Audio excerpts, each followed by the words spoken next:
Got a meeting scheduled, but I don't know where to find that information, so we want to this information. So if you can figure out, but don't worry, we're going to do it this way. Sure. Yeah. Okay. So I've got this on Zoom. I mean, on YouTube, that is going to be available later. Okay. All right. Well, thank you guys for joining. I apologize for a little delay while we got all the tech set up, but I think we're pretty innovative for getting this set up in the way we have. Oh.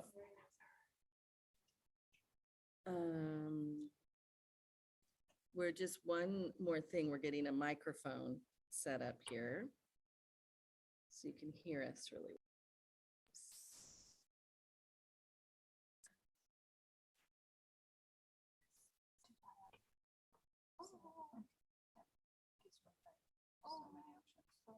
I'll just pick one. Any of them. Yeah. Okay. Thank you guys for joining our training day. I am going to share the screen so you can see our slides. Oh, and I'm a little delayed on. Okay. I got to turn my focus assist off. Okay. There's always more text than you think. But I think we got it. Okay, so yeah. So I'm sharing that screen. We're here. So the first thing I want to do is just kind of go around. Sort of There's a huge echo. There's a huge echo. There's a huge echo. Maybe from the YouTube streaming. What is she Yeah, saying? they can't understand because it doesn't Echo. Okay. If I mute, oh, look at let's use that one. You got it.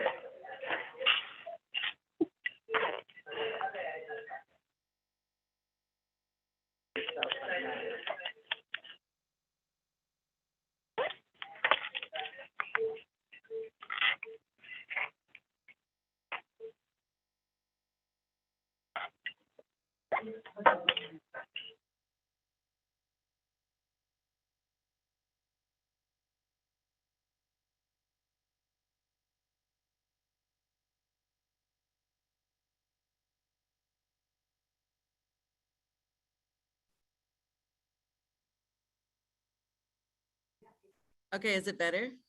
Yes, Okay. absolutely. Good. Thank you, Val. Val's here as our director.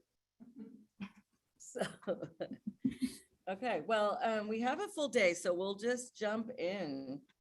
But yeah. Yeah, but there's one thing I want to do, which is check the live streaming thing because it's delayed and I have too many windows open. But I'm not seeing where it is. Oh, okay, I think it's here. There we go. Mute. Voila. Okay, so that was really annoying. Okay, no, I'm good. I can do it from here. Okay, so first I just want to welcome everybody and we can go around. We kind of did it informally, but let's go around and just introduce everybody one more time. Let's start with our online folks. Let me, oh, I have to come here and stop sharing. Okay, Awesome. Okay, so let's start with our online folks. Just tell us who you are, where you're at, and what you do for language access. So Lana, you want to start us? Sure, I can. My name is Lana, and I work for the Lebanon School District. Can you hear me? Yes. Yes. Now I can. Okay. I work for the Lebanon School District, and I am the district ELD coordinator. And along with that job comes handling the LinguistLink side of things.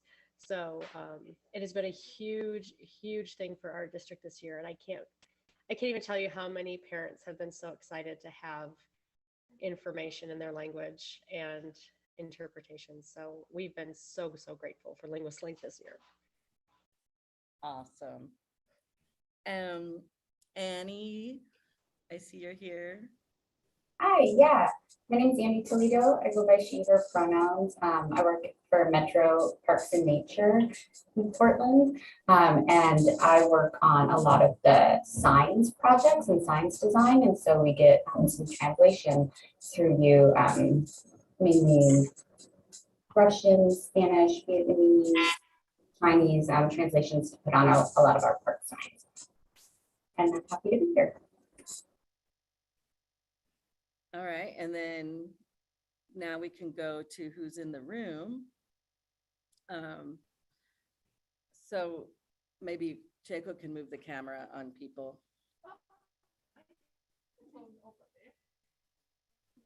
Okay.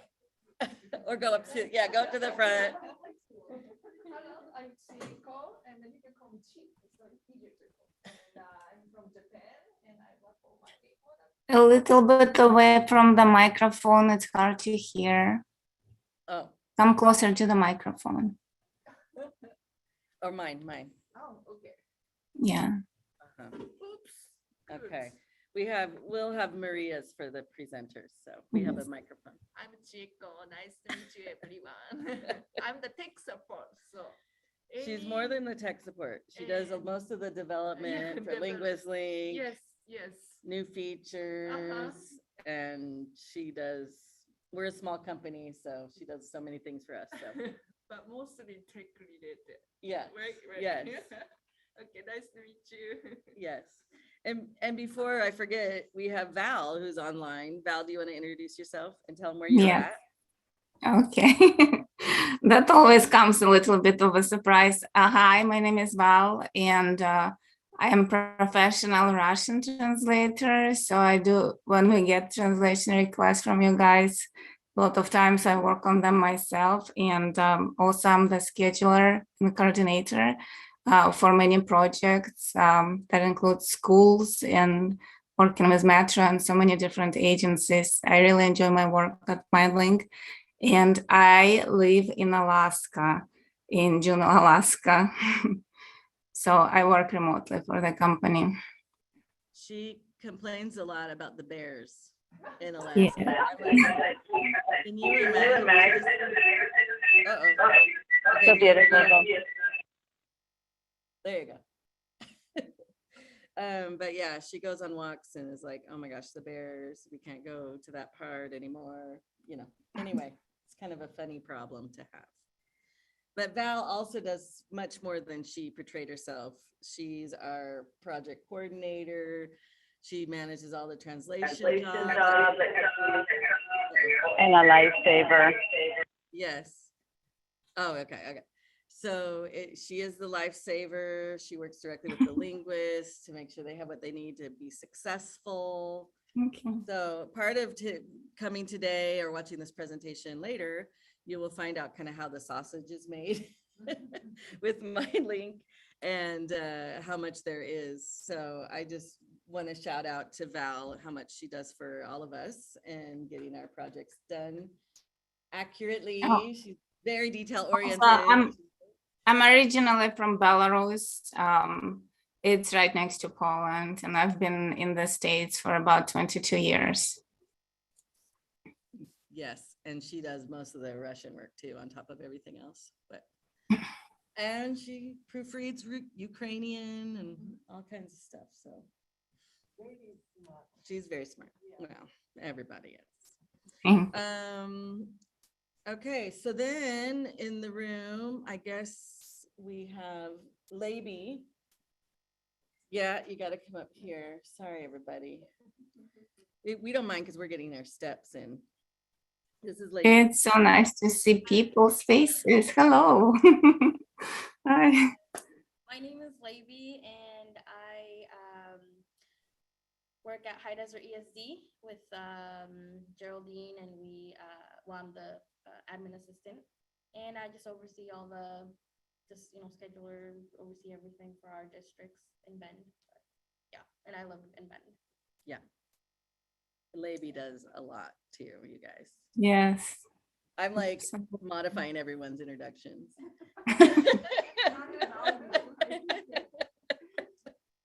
No, Laby's a superstar. And yeah, she handles all of the requests that come in for 4 different school districts. Yeah, So, in Bend. It's mostly been a Spanish. pleasure to work with all of you, and it's so nice to see, to put the face to the name. I know. I wish you were here in person. Great. Yeah. Thank you. Sometime I'll move over there. Yes. And then last but not least is Kathy. And Kathy and Annie have a lot in common. Hello. Hello. This is Kathy. Hi. Hi, I'm Kathy Dang, she, her pronouns, and I'm with City of Portland Parks and Recreation. So yeah, really what Annie was saying about the signs and metro parks and nature areas and translation, that's a lot of what I do. And our current project right now is developing a glossary for supporting translations. And so I'm recognizing your names because you've helped with this very extensive process of 350 parks and recreation sort of terms and helping make them more accessible and welcoming and inclusive. And we just did actually a community leader review 2 nights ago. So we're moving that through, and thank you for all of your work, everything that you do for community. It's great to be here and learn. Yeah. I'm a sponge today. Awesome. Well, Thank and you. Annie, we should probably get together because you guys could benefit from this terms list too, I bet. Yeah, we'll share it out. We're all like community members, so anyway, awesome. And Annie's clapping icon. But Kathy's also underselling herself because she has really jumped into this role since you've been on board. And I can see you're really kind of taking it on yourself to move language access forward for the city, for Parks and Rec. And not just Parks and Rec, for the whole city, because she's collaborating with other departments, the Water Bureau and all the, anyway, so I appreciate you. I appreciate you. I appreciate everyone here. And, we're just I could just love on you guys all day, but I won't. Oh my gosh, Maria, get over here. You guys, I'll save the best for last. Drum kill, thank you. So it's nice to see you or hear you.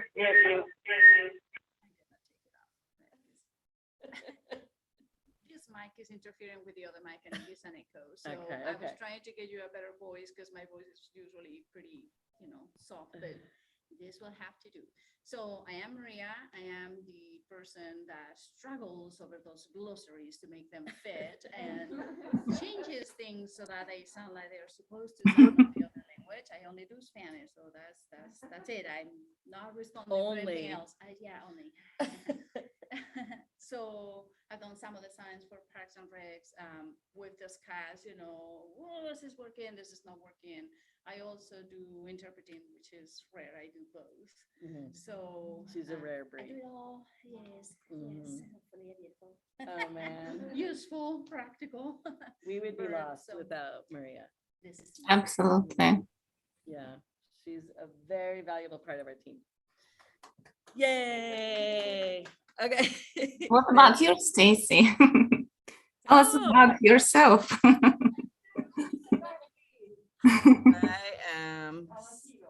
I am. No.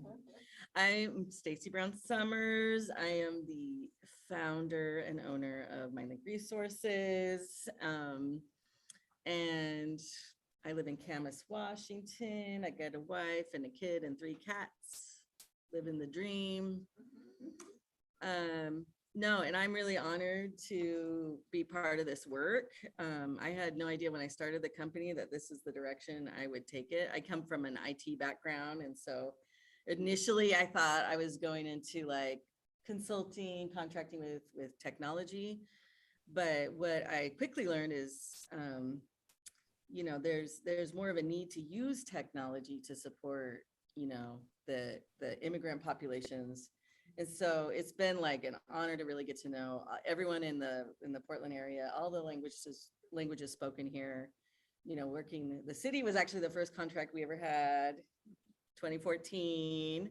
And then we were honored to get the contract at Oregon Metro, and that's been a real learning experience. And now we've worked with a lot of school districts, and you know, my idea is, you know, the growth of our company is meaningful to me because it means more people are providing language access. And so, yeah, like I said, I'm really honored to be part of this and really grateful for everyone here today. This is going to be a great meeting. And I think based on feedback I've already gotten, we need to do more of these kind of trainings because, you know, I think there's a lot of need to learn more. So thank you guys. All right. Well, without any further ado, let me share my screen again. Okay, now I can look at this part.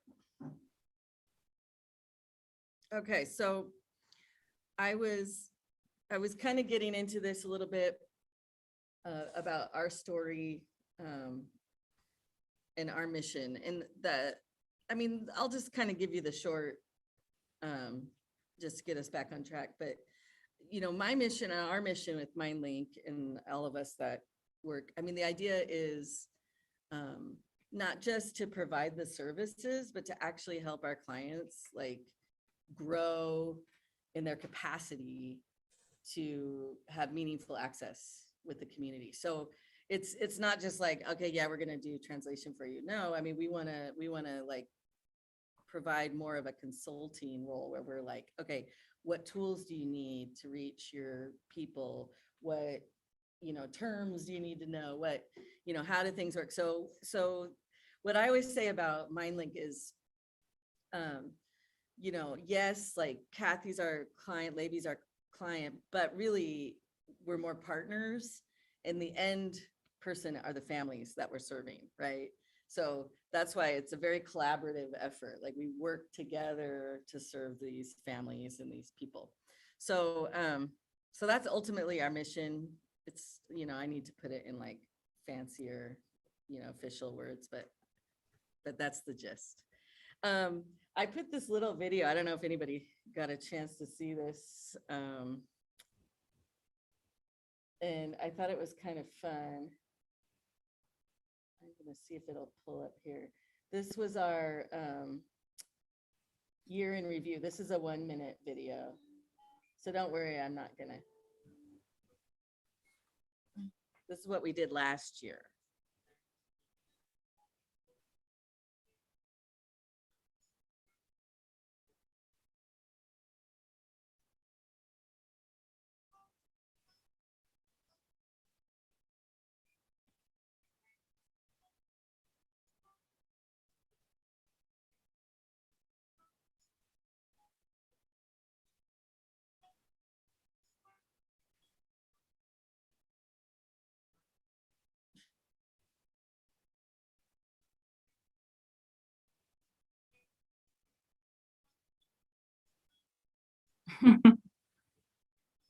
Mm-hmm.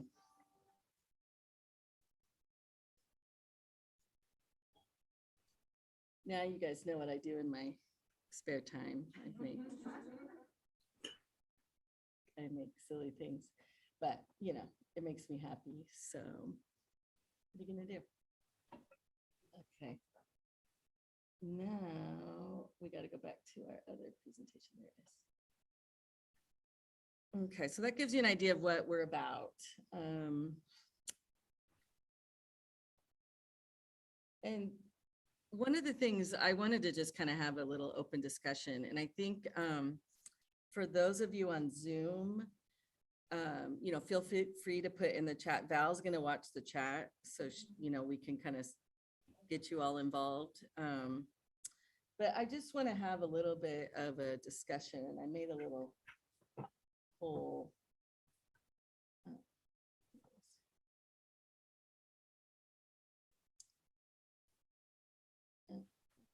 Okay, so I don't know if this is kind of hard, you guys, because I can't really see it. Hold on a second. I got to move this over here. Okay. Oh, that's a good idea. Okay, so I'm just gonna talk through the poll and then. Oh, that's nice. Thank you, Chico. She turned our lights off. Oh, but the camera fell down. There you go. Okay, so I just wanted to go through a couple of questions, and one of them was, how do you feel like you're doing in providing, or how do you feel like we're doing as a community in providing language access? Do you feel like, and I had this as a poll, but I don't know. I think I messed it up. So just put it in the chat, or does anybody in the room want to say, do you feel like we're doing great? Do you think we could do better? Do you think we're not doing anything at all?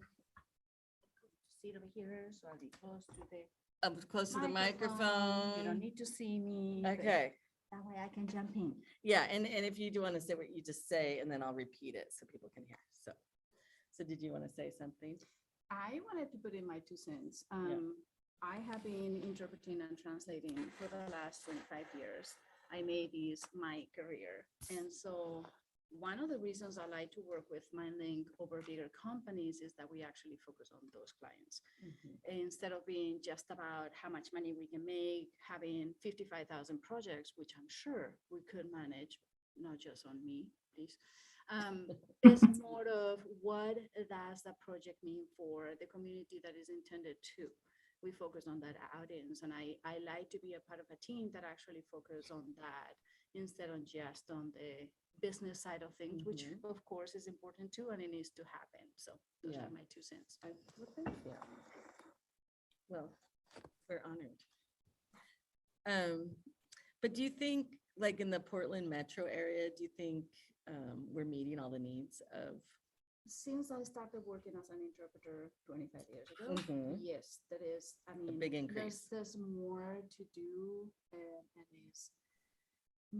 it's important to understand who the audience is, because we make efforts from our cultural perspective. Yeah. And sometimes that does not work on the other end, but at least we're opening doors, we're translating things at the park. We're asking the community what it is that they need, and now they have people and at the schools or in different places they can go to say, hey, this is not working. Yeah. Can we have something else, So Yeah. it's a work in progress, but it is progressing. Yeah. I feel that too. What do you guys think? How are you guys doing in Bend?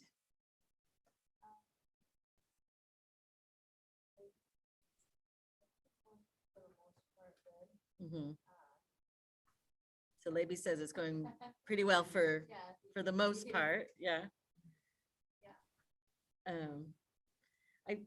Maybe you guys seem to do really well with Spanish, but maybe some of the other languages spoken could be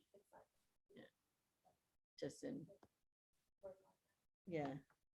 I mean, the thing is, it's like, they're out there. It's harder to identify.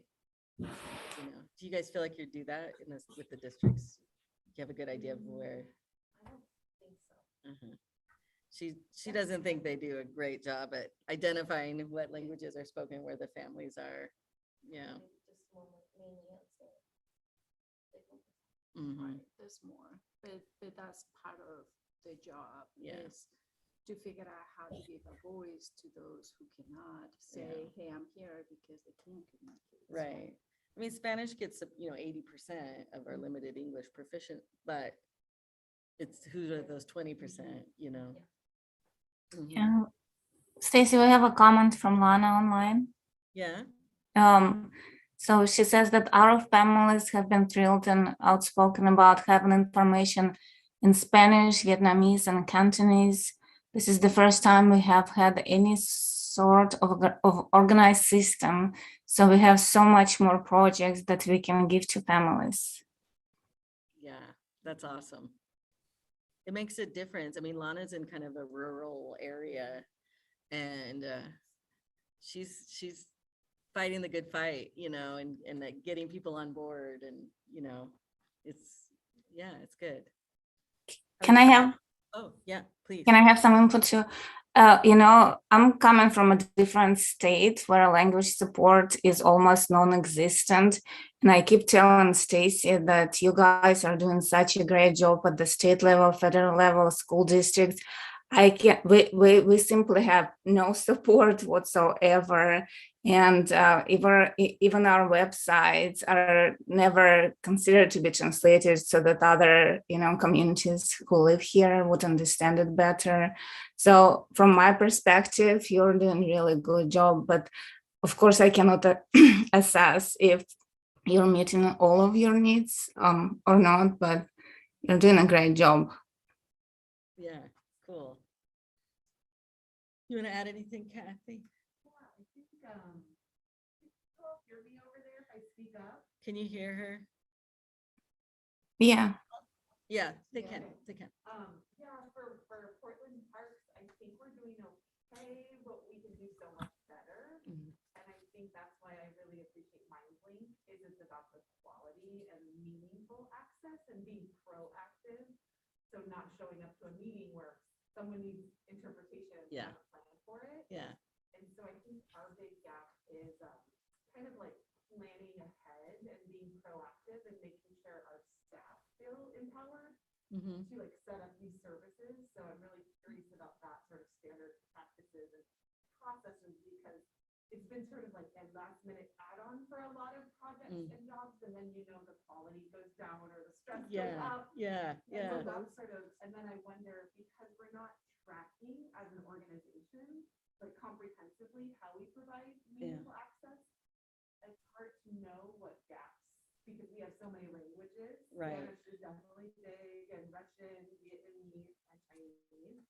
But there's a lot of, Pashto and Zomi and these really indigenous languages that are like it's sort of offered and tracked on a program level with staff, but I don't see that as something that seems like the whole organization. So that's sort of where I would love to go to kind of see like what are we doing and how does that match up with community needs on a bigger level. But I think we're doing okay. Yeah. So much more room to grow. Right? Yeah. And constant, as Maria said, it's constant work in progress. I think with the, so, just if you didn't hear, Kathy is saying they're doing a pretty good job, but they just don't have visibility to the information, right? Like there's no data really. And that's kind of been my experience working in like with the city and also Oregon Metro.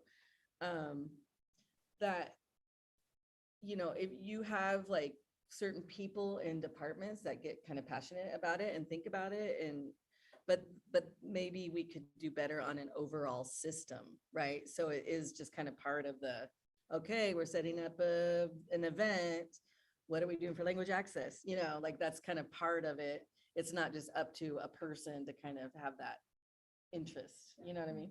So, I mean, I've been working since 2014, 15, and that's kind of been my observation. But I agree with Maria that I've seen way more increase in demand, which is great because it means more people are thinking about it.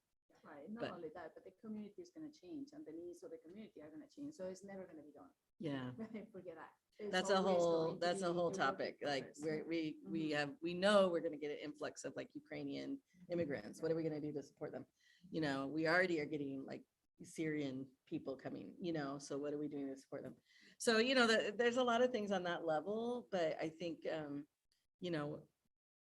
and of course the people here today are those people I was talking about that are actually kind of passionate about this.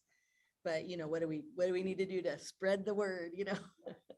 So anyway, no, that's fantastic. Any There is other? another addition from Lana. She says that also our families have been participating so much more in school functions, forums, conferences, etc. And on the flip side, the district is seeing our students from these demographic groups doing so much better in school. So it's really making a difference. Yeah, that's awesome. That's great to hear. That's, you know, that's the bottom line, right? The bottom line is people feel more supported, included, you know.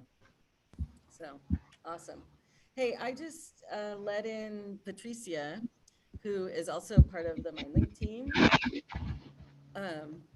Let's pause for a quick intro of Patricia, and then we'll move on to our next topic. I'm gonna chat there. Hi, Patricia. Let me see. I'm trying to start. Okay. Hi. Oh, Coming to us from Austin, Texas. She just Yeah. moved from here to there. I don't know. You have Yes. an accent yet? Howdy. No, I don't have the accent, but it sounds funny. I'm starting to learn their accent. Yes. So Patricia, So do you nice want to to tell us see a little you. bit what, you know, a little bit about yourself, where you're from originally, and what you're doing for Language Access? Yes. So I am originally from Romania.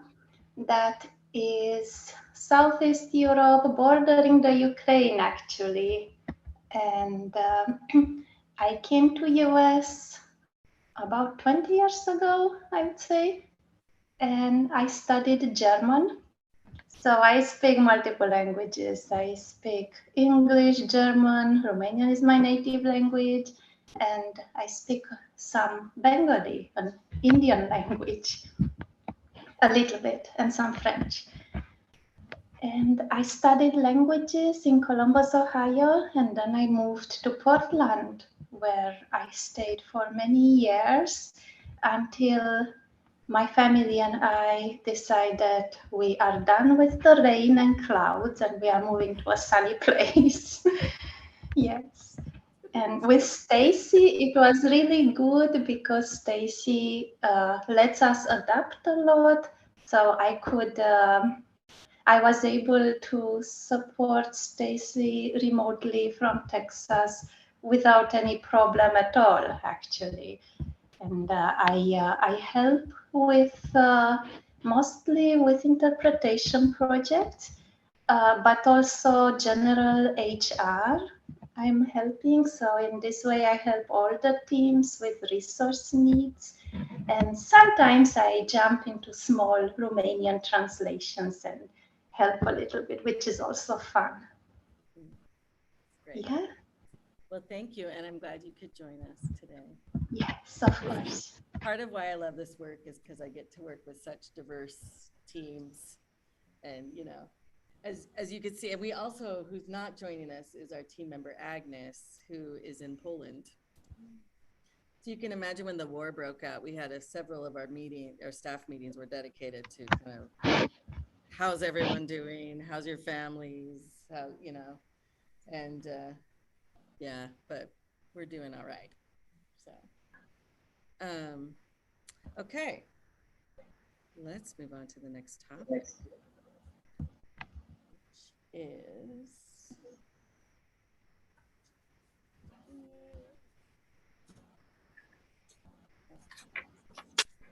no. Oh, I'm done. I'm sharing my screen. I just have to move this over. Sorry, I get lost. I'm not as young as I used to be, you guys. Where's the bar where I can move this? Oh, this is right. Okay, you guys. Oh, this is interesting. I found this map from the last census from the city of Portland's website. about where are the limited English speakers located in the Portland area. Well, just Portland city. So it's not including all the other areas, which I'm sure are also blue, but pretty much 100% of our community has limited English proficient of all languages. I like that kind of, and this is kind of a list of languages we've supported, you know, mostly for the community. So, and that's what's kind of cool about working in schools, because schools really highlight what languages are needed, you know, so these are interesting, you know, statistics and information to share with other groups in our community, that all of these languages are spoken here, you know. But let's see. Okay, so with that said, now we're gonna start getting into some more of the meat of our presentation. So Val is gonna present about how to get high quality translations and kind of show you what we do to help your translations shine. Yes. Okay, hello again, everybody. So my name is Valentina, or Val, and I work for MindLink as a translator of Russian, and also I do coordination of a lot of, well, mainly like all of the projects, I guess. So I'm really involved in this process, and I understand it from both sides, because, you know, if you're a translator or administrator, it's a little bit different. So what do we do in our company to ensure that translations are accurate and appropriate? First of all, we hire professional and experienced linguists who have a lot of background, linguistic background. They have a lot of life experience. They have a lot of work experience in this field. Then we make sure that we adapt our style of translation to our audience. As you can see from the presentations, we work with so many different groups of languages. So we serve clients who can speak really rare languages and a little bit more common languages like Russian, Vietnamese, Chinese, and Spanish. And we also have different agencies like, you know, metro or school districts. And of course, their needs may be different. So we always look at that piece very closely. Also, to make sure that our translations are accurate and consistent, we use a very comprehensive process to ensure the quality of at each step. When you think about the translation, you may think, okay, here's the document, and then you have the final project. But actually, between you know, these 2 points, a lot of things happen. And you can go to the next slide, Stacy. Yeah. So just to give an example why it may be important to figure out who's our audience. You know, we do a lot of translations for schools, and if it needs to be translated in Spanish or Russian, for example, we have to figure out what style of communication to use, because it depends. I mean, depending on if it's addressed to parents or administrators or students themselves, we have to use different style of language. So we really look very closely at, you know, who the audience is. And you probably serve in your agencies and your organizations, you probably are aware of what are the needs of your community and what languages need to be served. So it's a very big component in the line of work that we do. You can go to the next slide, please. Okay. But let me pipe in about this actually comes up a lot. And like those of you that kind of work for government agencies, we have to really explain, and it's really great when we have a style guide, which is another thing we're working on with Parks and Rec. Because a lot of even the translators from their native countries, the idea of government is very formal. And in the US and in Portland specifically, I think there's more like you want to be like friendly neighbor sort of, so we have to make sure that's clear to our translators. Because I've had that where the translator was like, oh, this is a government thing, and they do it very official, but that's not really the tone you're trying to get across, right? But I would also say that the audience is expecting something that is not quite that friendly, otherwise they won't take it seriously because this is the way that we think about government. Yeah. Having meetings. Yeah, exactly. So that's why just providing sort of that perspective and also using experienced people. It's kind of a good way to We approach it. don't just do words. No. There's words Yeah. and context and how they sound. And sometimes if I only get a document and I don't really know where it's going, I'm going to choose what I think is the style that is needed according to what I read in English. Mhm. And sometimes that's maybe not the best. Yeah. So having a little bit of a context, not so much for a document, but when you have an event, for example, for you in particular, who is that event directed to? Because it would be helpful for me to then choose the feeling that I get in English to maybe not be literal word by word, but to transfer that feeling using maybe appropriate or better suited words for that particular group of people. Yeah. It's tricky. Laziness too. It's not. It's an art, not a science, It right? is an art. It's an art.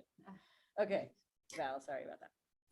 No, actually jump in anytime. I really appreciate it because it really helps me to go with the presentation, actually. Please feel free anytime.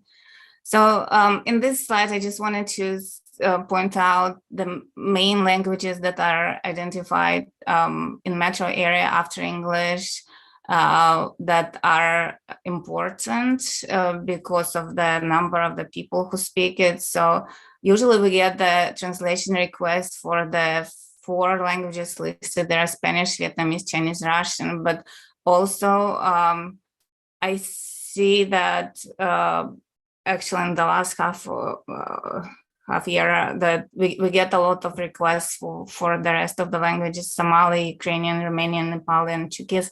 And this list was recently reassessed, and we talked about this in our company. They used to have different number of speakers, and I guess in metro area, there's an agency or group that identifies how many people speak this language. So it's like, it's not in stone. It changes every year depending on how many people, live in the area.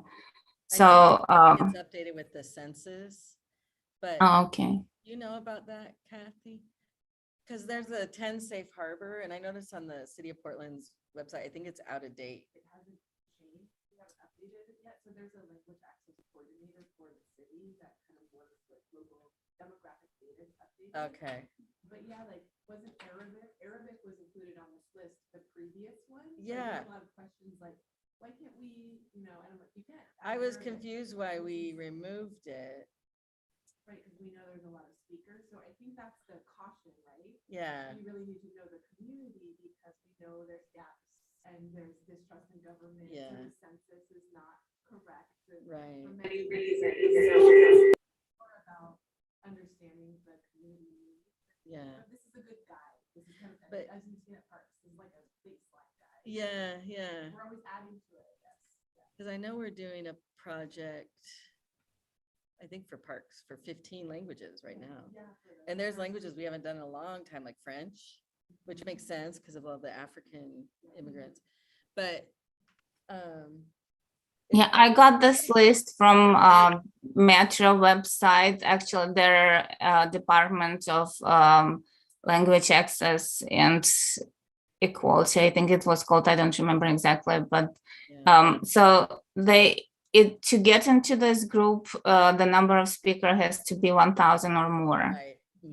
That's true. So there is like a fine line. 1,000 or more, or a 1% of the population. Yeah. There were other languages in the list following this one. There are quite a lot of them actually, but they just, if you look at just at the numbers, present numbers, this is the most current list that I got from the website. Okay. Yeah, I mean, that's definitely, I think, a gap is the data around that. But, we'll work on it. Okay, go on.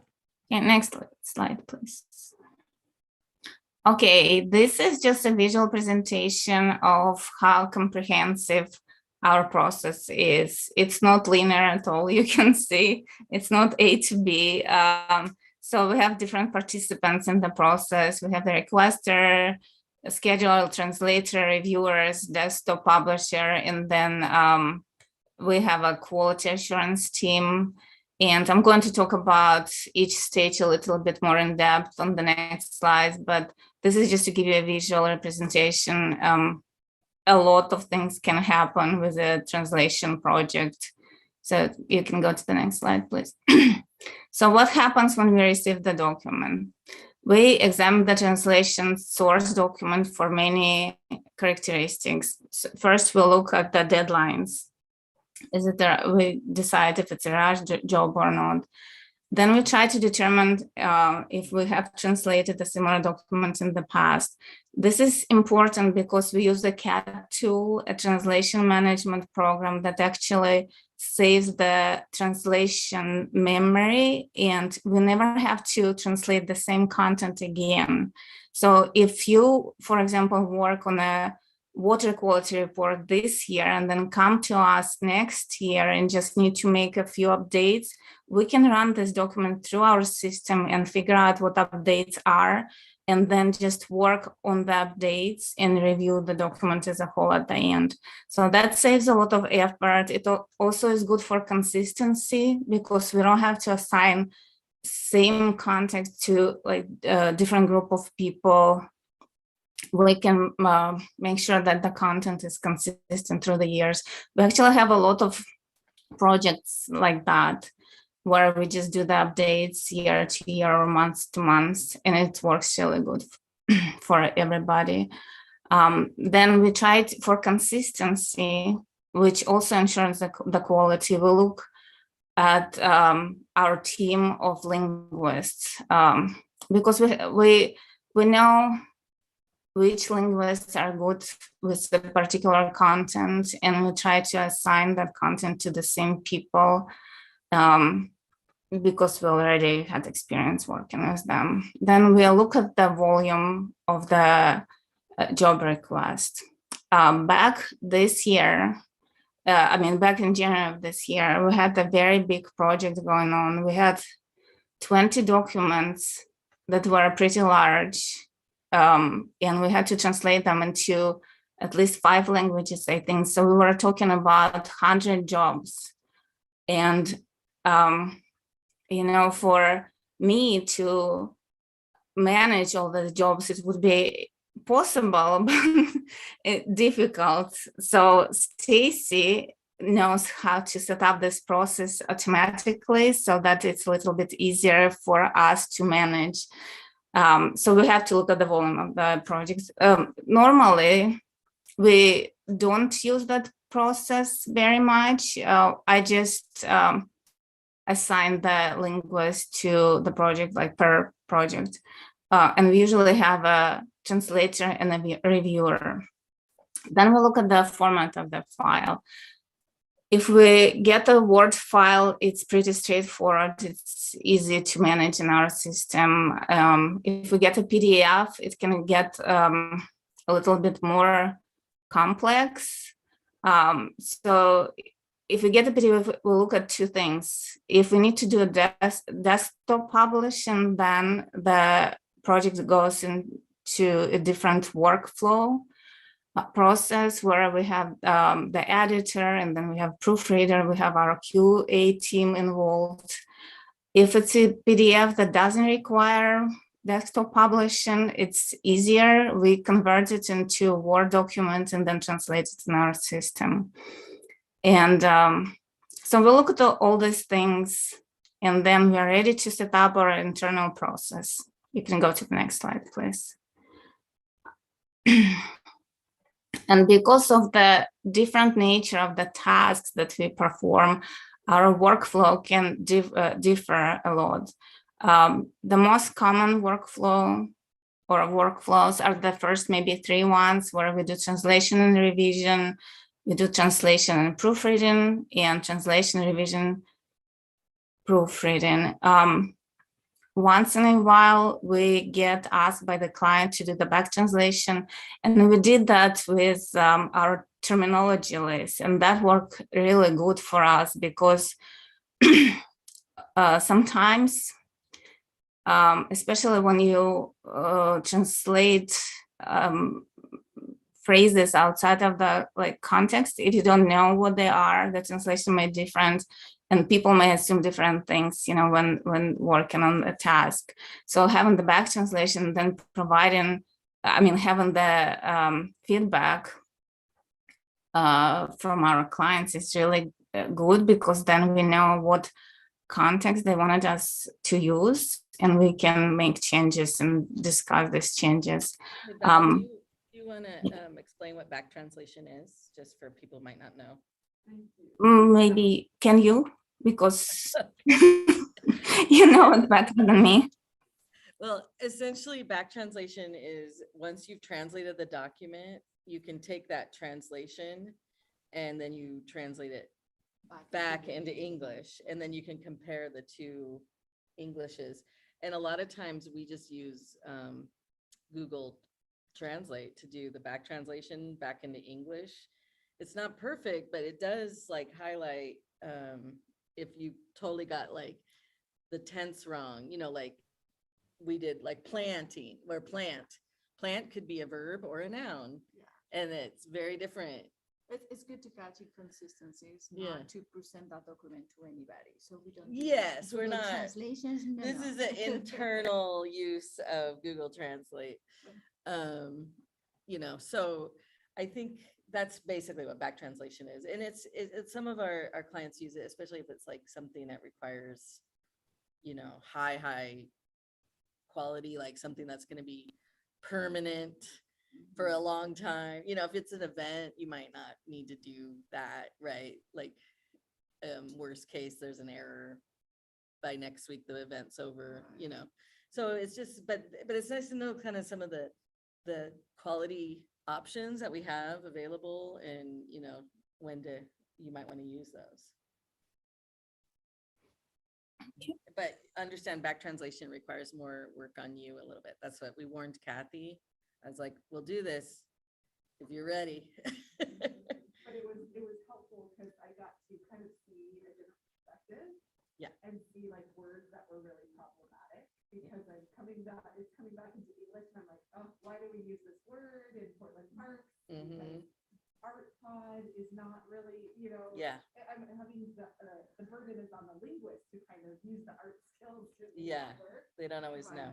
Well, no, and sometimes I've noticed, because I had a couple comments, and I don't know if it was particularly from your company or your agency or a different person, but why is this word here? That's not what we said. Well, it is. It looks like this. I'm thinking of barrier in particular for a gate. And they said it's the gate that opens up. It's that's a barrera. That's a barrera. Barrera also means barrier, but that's not what I'm using it as. Yeah. But I can't just say the door, because it's not a door. Right. Even though the word gate may be translated as a door in a different context, but not for those that open this way, it's a barrera. So I remember somebody said, well, we're not talking about barriers. And I said, no, neither am I. Yeah, that's just how it comes across. The linguist, because sometimes the way that we use certain words that look like the English version. But it's good to in the spirit of, can you just double check this? Yeah. And that's really not that this is wrong, but there are times, I know with Water Bureau, we did back translations, and there was some technical stuff that our translator totally didn't know what it meant and did their best to kind of fill that in. And so we were able to provide additional, context. Yeah. Take the translation Yeah. through the strainer and hopefully everything goes through and occasionally we find a couple chunks Hey. there. It's like, okay, If it that? was easy, everyone would do it. I know, exactly. It's not easy. But one thing we do love is to sit around and talk about words. So I know. I do welcome those questions. Sometimes Yeah. it's like, but no, I do welcome them because I want you also to understand that we are not just like Google translating. Yeah, things, yeah, and yeah. That we actually thought about the word because there's words that in different situations mean different things. So exactly. Or even I'm something insane. So like I don't know, like in Spanish it would be like let's say for example, ponte las pilas. So that would be kind of like get on it or get on it. yeah. Idioms. And obviously you wouldn't say ponte las pilas in Spanish. It literally translates to put your batteries on. Yeah, Oh, I That's see. not the correct way. I was like, huh, what does that mean? Okay. So yeah. Yeah, it's like put yourself on somebody else's shoes. Yeah, we all have those idioms, Uh-huh. I have a question about this slide for Yes. Vicky or Val. All of these like quality checks, is it in a certain sequence or order, or is it up to the client and we partner to kind of be like, you would recommend proofreading for this job, or you would recommend back translation? What is the sort of process for us to know the best? Yeah. So Kathy's asking like when to use which process, Mhm. and Val there's a little guidance that you can always have, which is a Word doc that's not really formatted, translation revision, that's it. Okay. But if you hand us a PDF or an InDesign file, then we're probably gonna, what I do is put it on the quote. When I send you a quote, I'll say, this is what I recommend doing. So, those are kind of meant to be reviewed and okayed, with these are the steps that I recommend for this content. But yeah, if it's a graphic or formatted in any way, we'll add the proofreading. But it is kind of up to you to say, you know what, I need back translation on this, because that's kind of extra. By default, we're not going to do that because it's extra expense. But so you would kind of let us know. And there's other options too, like those parallel translations. We did some of that on the terms list too, where we just had two translators translate the same content and then we compare, and it's sometimes it's cool because sometimes they're exactly the same. And then you're like, okay, I feel good about that term. But sometimes there's not, and you can kind of have the terms out of context from a translator side. I know I put like 3 options because I thought, well, yeah. I know. And then Kathy said, pick one. Pick one. I also wanted to say that when we do the translation, if I do the translation after the revise or makes changes or what have you, I look at it one more time. So it does have. Right. I mean, I do my own revision, then another person revises what I wrote, and then it comes back to me. So it's not just that I just do it one time and it gets thrown and That's it. true. Two eyes. We always send it back to the original translator to say, okay, what do you think? And then they're like, yay. Or what did you do? Well, it depends. See, I think one of the reasons why I love doing translation for a company that is right here is that because I also work with our community. I interpret for them on a daily basis. Sometimes the words that I would use, I'm from Spain. The words that I would use, I wouldn't use because it's for, let's say, a Honduran and a Mayan speaker. Why would I say words that I know they don't use? So it is good to also have a little flexibility to pick the words that are more universal. And, sometimes revisers or another translator may say, well, but this is the word. And I agree, but not in this context, not for this audience. Spanish is so tricky. Well, we have like because we lump it all to one 50 Spanish. countries that speak Spanish, and we have our communities, not all Mexican either. Well, ultimately, we're doing U.S. Spanish, which is, I don't know. Don't get me on that topic because will be here tomorrow. Well, yeah, US Spanish needs to be taught in school, but fine. But US Spanish, US Spanish is like a whole different It's different, yeah. character, you know. Anyway, so You can go to the next slide. okay. I know, I was like, I could go on tangents all day, but Yeah. So here, just briefly, I wanted to point out that we use two management systems to work with our translations. One is called the Linguist Link, and a lot of you are familiar with it. And then you probably have heard about it, but you don't use that. We use it internally. WordBee is our CAT tool. It's the computer automated translation system that we use to process all of our translations so that we can actually create the memory bank so that we don't have to retranslate the content all the time. So Linguist Link is used for keeping track of the administrative side. You can see, I mean, you can use it to do proposals, job assignments, proofreading, invoices, all kind of communication with the clients. We use it for delivering the projects as well. So basically, it's an administrative system to keep track of our projects. And then you can go to the next slide. Oh, and Chieko is going to talk about Linguist Link after me, I think. She's on the list. So you will hear about it. You will hear about it a little bit more in depth from her side. You can go to the next slide, please. So the WordBee is our translation management system. It's online tool, so translators can use from their computer virtually, like anywhere. And the best feature of the program, like I mentioned already, is the translation memory. We don't have to translate the content ever again if we've done it once. And I think it's a really good system. So when you prepare the documents for us on the Word document, you can leave instructions and highlight them in red. And the system does not translate those, it skips the translation. So when we get the document, you can include the content that needs to be translated and then the instructions, but we can work with the document so that the system recognizes only the text that needs to be actually translated in the system. So you can have combined content in the document. You can go to the next slide, please. So our system is so great that we can set up really comprehensive projects in there. A lot of times we get requests from one agency for one document to be translated into 5 or 10 or 15 languages sometimes. And we don't do all this, we don't set up all the jobs individually.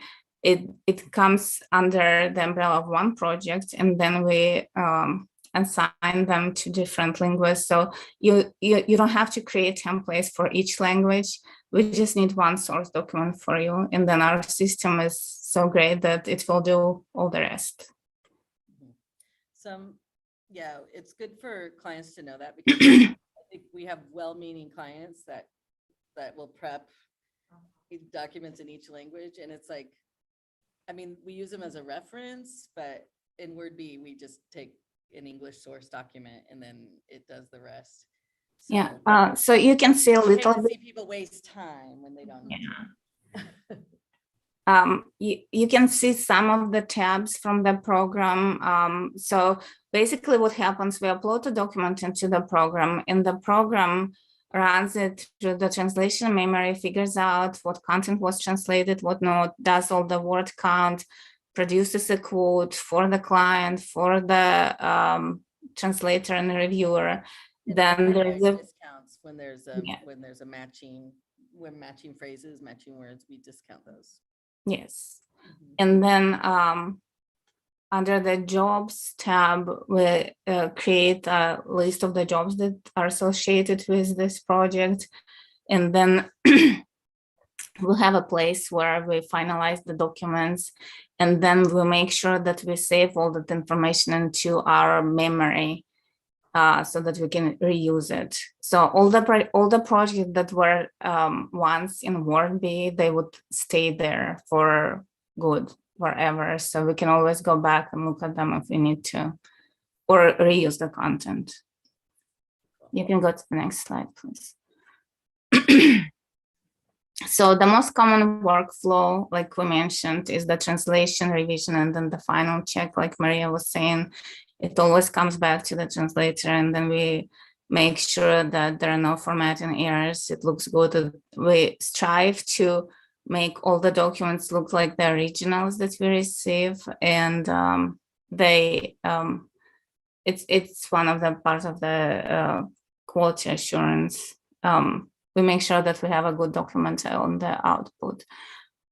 So for the documents requiring desktop publishing, we send the document from the editor for additional round of proofreading. Sometimes we set up a whole QA team, and then they look at all the details, format and details, and the language use, and different variables and quality measures. Then sometimes, like we mentioned, we run the back translation, and if there is a term that needs to be discussed, we make sure that we involved translator and reviewer. And sometimes we go back to the client if we have a question, and we ask, what is the context? Like, what does it really mean in this particular situation? So we look at a lot of details when we do the translation. And Stacy is going to talk about this after Chieko, but this last point is about the terminology projects that we started doing recently. How many did we have, Stacy? About 3? Stacy? Projects, yeah. Yeah. We worked on creating or building about 3 term banks for different agencies. And it was a very interesting experience, somewhat new. We outsourced it to a website where we created the content. And then it was really great because when I worked with another translator on the parallel translation for Russian, we had a place there to discuss the meanings, and because sometimes without the context, we can offer like 4 or 5 or even more different variations. And it was nice to be able to come to the point when we just agreed on 1 or 2 translations. Okay, you can go to the next slide, please. So here we have some tips how to prepare your document or how to prepare for the translation process if you're a requester or client. So I believe that, you really, the quality of the source text impacts the quality of the translation. Just yesterday, I had a conversation with somebody who was working on the form, and the lines didn't align well in the source document, and then it caused some issues in the translation document. So you have to make sure that the source document is pretty clear. The formatting looks good. Just start there with checking on that. If possible, it's nice to have a style guide, and a lot of times we have that for Chinese especially, because there are a lot of preferential things. It's nice to have context or reference material for a project. Again, we were working back in January on a project that I feel like I did a lot of research about it personally, because it was talking about bond measures for Metro and how they're being formed and then used. and they were seeking public opinion. So I didn't know much about this context. So I had to go and learn about it to be able to translate some of the phrases and terms. And it's always nice, if possible, to discuss some things upfront before we start the translation so that we know where to go and get this information. Then you have to think about the budget, of course, and get that approved. Stacy will do quote for you, and then you can discuss all the terms related. And then for the timeline, we do take rush projects, and a lot of times I can be like, text Maria and say like, we have 2 hours to complete this project. Can you please help? I'm begging you. And she would be like, oh yeah, of course, let's do it. Yeah, that happens. We're always happy to assist when we can, but we have to be realistic about the time expectations. You have to look at the length of the document and the complexity, and different things. So as a rule, we need about 3 business days to process and order and go through all the stages of translation, revision, and then final check. And this table on the left talks about an interesting fact when you work with translating for different languages for the same document, the text for Russian and Spanish expand quite a lot. It can, for Russian, it's about 15%. For Spanish, it can be anywhere between 15 to 30%. And for Chinese or Japanese too, it actually reduces because of different writing system and different structure of the language. So you have to take, sometimes it becomes really important when you work on the website, for example. So you have to expect that the final product for Russian and Spanish will be always a little bit bigger than the source text in English. And for Chinese or Japanese, they actually will be visually even shorter. And then that is really important too when you work on printed materials. We can work with this. Usually when I edit Russian documents, I make the font a little bit smaller or like boxes a little bit bigger to fix it. But when you have a request for one document, don't be surprised if you ask for 5 pages of translation. If you get 7 or 8 in Russian, that's normal. That's because of the language structure. Our words are really lengthy. So you can see why we why we prefer non-PDF files. Lady knows what I'm talking about. PDFs. Okay. Next slide, please. These are just some interesting facts about, common things in translation. So average individual can translate about 2,000 to 3,000 words per day. And then we have people like Maria who can do even more than that. What is your capacity, Maria? I remember you telling me and I can't remember. Didn't you say that you can do a little more than that? It kind of depends on the day and the text and how in a rush we are, because Okay. I personally, yes, I think I can do more than that on a regular day.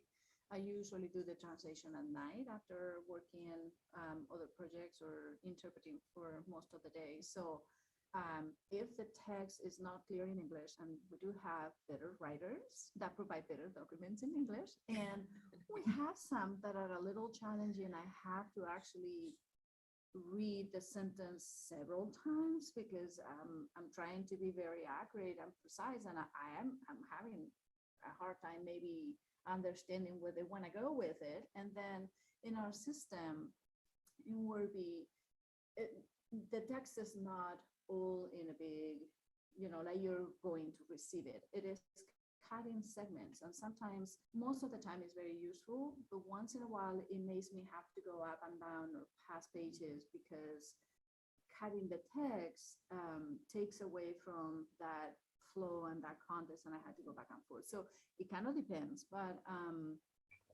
yes, I can do that easily, and I do it all the time. If you're also in a hurry, I like to do the first one basically just like without stopping, without really paying 100% attention to the flow. I just want to have the translation, and then I go back and I review it a second time, going back and forth and making sure that I have chosen the words that I want to choose. And then I read it a third time for flow. Make sure that I chose the word chair and I'm saying chair all through the thing, that nothing has skipped through, because sometimes I sit and I do 3 pages and I go back and I do 4. And so there are different words that seem to fit. So when I do my final revision, I make sure that I have inconsistent throughout that. If you want this 5,000 words by tomorrow, I may not have time to do all of that. So you'll still get something precise and accurate, but maybe there would be a word that I didn't, check that third time. So that's the difference. Yeah. We enjoy And the those we rush, try to split up so we don't. but in burden. order to get a good job, it's like everything else. If you put the time, you do it better. You walk away from it, you have a fresh mind, you go back to it, and it's easier to say, yeah, but that word was okay and was precise and it was a good translation, but I like this one better because it gives this feeling of, those are the little nuances of the language that you only catch if you just do it. But that's kind of why, consistently, like so. when I do the quotes, I try to put how long I think it's going to take us to, return this. And usually we try to give a buffer. I know with the school districts, we actually have a little, like they put in the dates in LinguistLink and it'll give them an error, like not an error, but a warning. This isn't enough time. You want this to be rushed. We're going to charge you. Yeah, I have to say that with the school district administrators, they're doing really a lot of prep work for us. We just got a request for a Chinese translation, and the scheduler was noticing that the requester didn't allow enough time, and it was pointed out. So I really appreciate that, because they think that we can turn around 20 pages in a couple of days, but actually, we can't do that. Especially with some languages, like when the resources are limited. And thank you for being with us on the same page on that, because sometimes you really need time to produce a good final product. So the average page, another fun fact, contains about 500 words, and some expressions don't have exact translation due to the cultural differences. Just to give you some reference from my experience, so I moved to the States about 20 years ago, and the word mortgage in Russian language was not existent at the time before I moved. And then when the financial system changed in the recent 20 years, they actually created a new word for mortgage. So, language is always a changing system, and you really have to keep track of the trends, what's going on, other new words that were adapted to the language. And sometimes when it's not possible to translate content, we just have to do the transcreation and try to describe the term, because it's just difficult to translate. There's no exact translation always to English, which I'm a big fan of English. I just love how new words are created. It's so easy, and when it, in English, and it can be just like really simple word, 5 letters, and then when you translate it into Russian, it will be a whole sentence, because we just overcomplicate some things. So each translator has a different style, and we strive to create the best teams that work well together. Some of our translators are based overseas, and it's nice to have their perspective, but we always like to have at least one US-based linguist to make sure that all the nuances are taken into the account. I have an example when we were working for parks. What was the project? The bond measure project for Metro.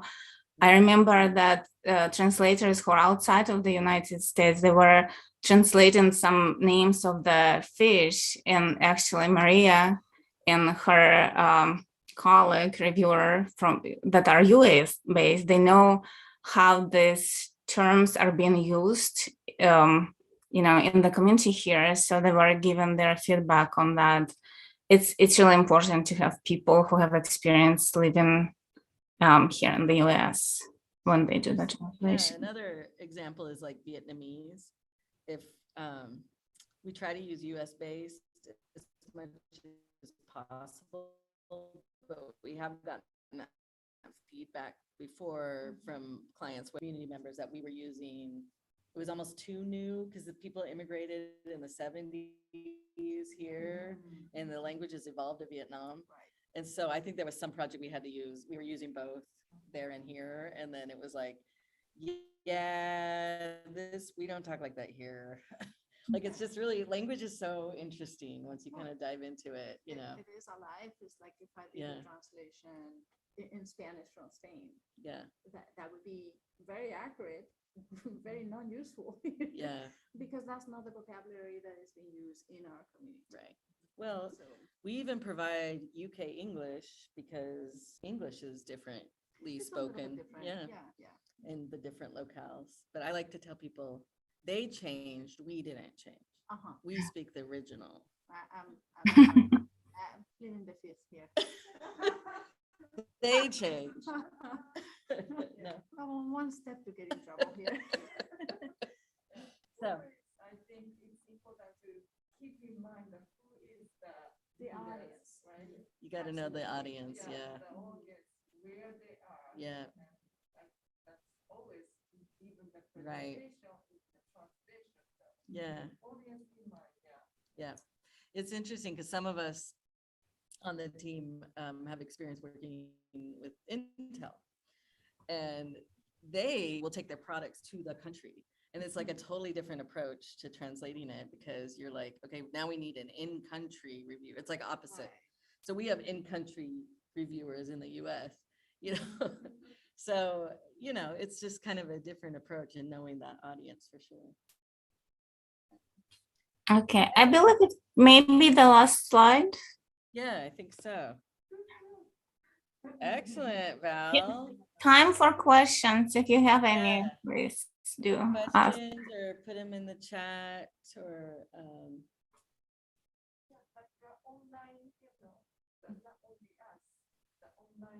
yeah. If you guys, that's a good point. If you're watching this later on YouTube and you have a question, you can put it in the comments and we'll get those answered to you. That's how high tech we are, you guys. I mean, what else do we have to do? I don't know. Kathy. I have a question. Because I think I'm guilty. I communicate to our staff how to set up documents for translation. So now this was so helpful. Yes. Two questions. One was on prepping the doc, and then the timeline that I should tell our staff, because I know you were 3 days and a couple days, but I don't want to tell my staff 3 days. You want to give a buffer. Yeah. So I guess the question is how long, because if I'm making a best practice or a standard for my staff, how long should I say that you have the doc ready before I translate it? Yeah. And then the other one is what should they do? If they have just a Word document flyer, yeah. Do they prep it by putting it in the table English source, or what's the best practice? Yeah, that's a good question. I like the bilingual format. As one, it's a nice thing for you to have as a delivery, because then you have a reference the English is on the left side and then the Spanish or whatever is on the right side. So it's kind of just a nice, okay, sure. Whoa, wait a second. Oh, the lights. We're vampires. So I like to, okay, so let's think about it as a 500 word, because we work in words, right? So 500 word, about a page, 400 or 500 word is about 1 page. And that's what, when I say 3 days, it's like for 1 page. So if they have a 5-page document, you could say, well, how about, a week or 2 weeks? You know what I mean? Right, but if you remember how many hands it has to go through, I get it the first day. If you then want, I if have it's to pass not it a on to the revision, rush, then it has to come yeah. back, and then they have to make sure it all looks pretty for you. Yeah. So, the extra day kind of. Yeah, I mean, As a obviously, rule of thumb. yeah, obviously, we're gonna get it done when you need it done, right? But Yes. if you want to give guidance to your groups, I don't know, what do you guys say, Leiby, for your districts? I mean, there's that 3-day Yeah, timeline, Minimum. but it depends all, I guess, on the length of the document. yeah, Yeah. The document. 5 days, I don't know, depends on the At on the least. document, yeah. I think that's so helpful, just knowing it's kind of per page that, because I usually just say like 2 to 3 weeks. To just, I totally. Oh, that's great. I like it. Perfect. Because then when they ask Stacy for something quick, I'm like, you gotta just be patient and Yeah. work on this. Like, you're so trying to rush this. yeah. But I feel like mine is very vague. I just say 2 to 3 weeks. I don't say based on page. Oh, got it. anything. Yeah, So I yeah. think those qualifiers Yeah, are if you want to very give some guidance, like, helpful. depending on the page, and if there's graphics, add extra time. That way we have plenty of time to So proofread 2 it and weeks stuff. pretty much gives us time to Oh, just about 2 any weeks is project. I beautiful. like it. I like Yeah. it. Well, we do have other projects, in the queue, so Yeah, I guess, yeah, it depends also on the what's going workload on. and- Mhm. Totally. So I don't know if that's possible, but I always hate putting up barriers because I'm so happy people are providing translation. Right. So I'm like, don't let that be like, oh, well, I don't have enough time to get this done, so forget it. No. And I've never said that. I think I've been out to read the We morning will and get it thinking, done. Oh, God. Yeah. But usually when Val says, okay, this is due, like there's one right Mhm. now that is due tomorrow, I believe, is already done. But I want to go back after Yeah. this and give it my, so I feel like not being in a hurry provides. Helps you be, better. yeah, quality. Yeah, more consistency. Yeah, Now, with yeah, that yeah. said, if you're writing a letter to somebody and you have to deliver it, by all means send it because you have it right back. Yeah. Because those things that are more rushed tend to be something that you need right away, but they tend to be shorter. You don't need a manual by tomorrow. Right. You know that when you want to translate something lengthy that is going to be distributed, you know that ahead of time because you're working on it. So Yeah. Yeah, and working with the school districts, I really appreciate taking into account all the time constraints. Sometimes we get big manuals that are going to be updated in summer, but they actually send them to us in March or April so that we have plenty of time to work on that. It's really nice that you don't just say in summer when the time is to publish it, can you please translate it? Yeah, I really appreciate that. Thank you so much. Looks like you have a question from Lana online. So she says, how about formatting for things such as dates? Since day months is switched in Spanish versus English, do you see whichever the families are used to or what is proper? Example, English 4-122 versus 1-422. I can answer that for Russian. We always take that into account. Yes, it's the other way around. And actually, when possible, I like to spell it out. Instead of using dashes and numbers, I say June 21st 1st, or I mean, in this case, it would be April 1st, 22, so that there is no confusion between the documents. What about you, Maria? You do the same, right? I do the same. If you've ever gotten one of my translations, they never had the dashes because I want to avoid the confusion. Yeah. So, and is proper in documents to write is the 20th of March of 2022. Or Yeah. maybe for the year, but yeah. That's a And really good I question. think in some languages it's not that confusing, because in Japanese or Chinese they use like little classifiers next to, I mean, that like the months in Chinese, like in Japanese, the first month, January, is the first month, so you can see 2 characters like 1 and then month. So like next to there's this little classifier, so like it's not confusing. Yeah, those languages are so efficient. Yes, very efficient. Appreciate that. Lana says thank you. You're welcome. Thank you, Lana. Yeah, that's a really good question. In fact, we should double check the style guide and make sure we're just like, write it out. Don't use the short. Yeah.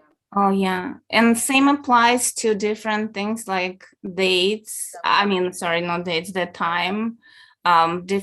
We just did a project that on the flyer they listed like about 20 different times and locations for events to happen, and every language had a little bit modified style. Like French was different. Russian editor said to use the military time. Instead of saying like 1 p.m., we actually say 13:00. And like it's a little bit different for each language, and we do take these details into account always. Yes. It'd be nice if English would get on board with the rest of the world, but it's kind of like metric versus, but if it, again, it's the audience. If it's for a US audience, you got to use the US system. We're not, yeah. Well, and the people that reside, because most of the families I translate or interpret for Are I'm here. still thinking in metrics. Oh, but really? Yeah. It has come because now they're in the system, Yeah. they're using pints and things Yeah. and ounces and stuff. You have to kind of gauge if in that situation you use one or the others. Yeah. Everybody uses miles, even though they think in kilometers. But when it comes to water, for example, we still use the liters. I Why? just feel like, It's curious, but. can you imagine being an immigrant here? Like, Yes, I can, actually.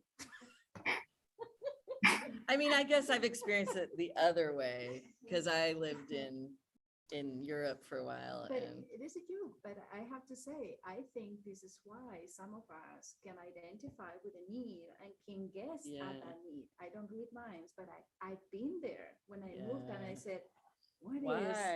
what is 16.9, how much water is that, until your mind goes, oh, 32 is a liter. Okay, I get it.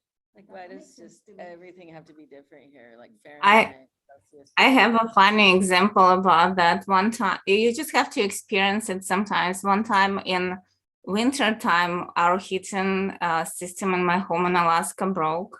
And of course, it became very cold. And I knew exactly what 50 degrees inside of the house by Fahrenheit meant in Celsius. It was so cold. And I was like, oh, okay, that's about 11 Celsius I feel in here. You just, yeah, you have to experience it sometimes. Well, okay. Well, this is really great, Val. Thank you so much for You're preparing that. welcome. Yes. And hopefully you guys online are getting a lot out of this as well. I'm sure you are. Do you guys want to take like 10 minutes and then Maria's going to talk about interpretation, and Checo, our part we can make short because I can shorten it. yeah. I speak really fast. Okay. She's going to give us a thing on interpretation. I knew what we wanted. This was like really important to talk through the translation piece, but let's take 10 minutes, be back at 11, how about 8 minutes, 11:50. And then you guys online, just take a little bio break or whatever you need to do. And then We'll be back. And don't get locked out if you use the bathroom here. This is such a great word you just used, the bar break. I was immediately thinking how to translate it into Russian in the most efficient way, and it would be a long sentence. A bio break is a great English example of English. It's a made up thing. But yeah, if you go to that bathroom, prop open the door because you'll get locked out. Yeah, you'll get locked out.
I was gonna have them delivered. Yeah, so go look on the, it's my tree. Go look on the Jersey Mike's website. And then tell me what looks good. And then we'll put in an order, and I think they'll deliver it. Or somebody can go pick it up. And they're actually really good. I've had them before. I'm a snob when it comes to this. Jacob was like, how about Subway? I'm like, no. No.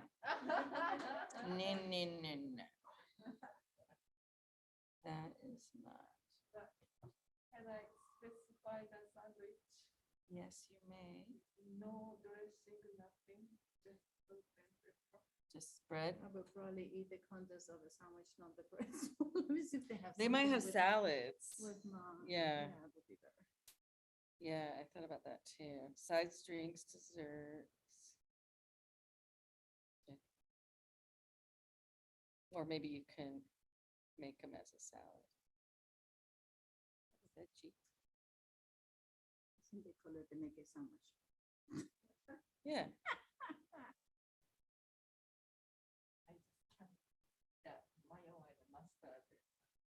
What meat do you like? You like me? Must be too. I like turkey. Turkey? Cheese or no cheese? Thank you. Okay. Okay. Picky, I know. No. Okay. Oh, this we have to pick up at the store. That's okay. We'll order.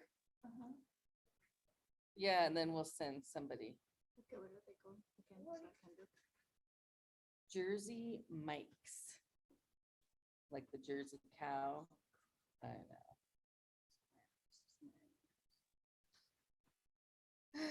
We're getting old, Maria.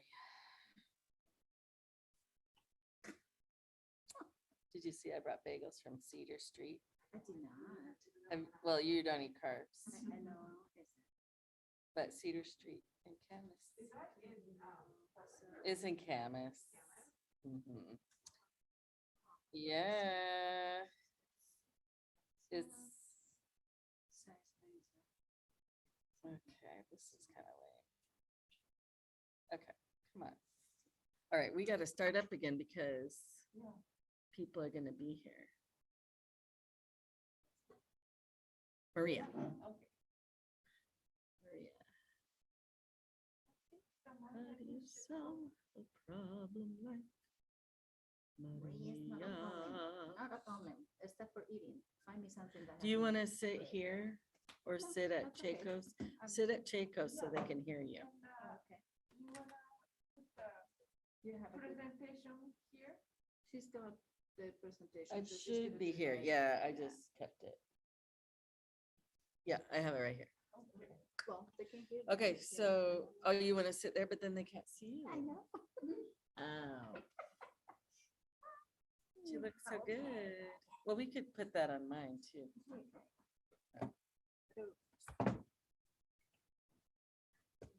But now they'll extra hear you. As long as it doesn't echo. Yeah. Which is what happened when I. got Tried the phone my- thing. Yeah. I could hear it well. Okay. Yeah. This might be nice because then you can look at the things. For blind people. This is good. Okay. The closer the better. All right, ladies and gentle people. That was a very inclusive beginning. We would now like to turn the time to Maria, who's going to give us a little interpreting 101. Their mic is off, so are they gonna hear me through this or maybe through that? This one. How's the audio, Val? Can you hear Maria? Just leave that off. Oh, yeah. Mute that. It's echoing. Wow, that was fantastic. Can you So you're hear gonna me use now? this Yeah, speaker, but on this- look at the on slides the of that. speaker, so that's. Okay, All right, so the difference between interpreting and translating, since we've been talking about the written word, now we're gonna talk a little bit about the spoken word. This is what the interpreters do. Even though I happen to be both an interpreter and a translator, the skills needed for both are different, as you can read. And many of my colleagues specialize either on one or the other, and they don't necessarily overlap, other than in the knowledge of the language. Next.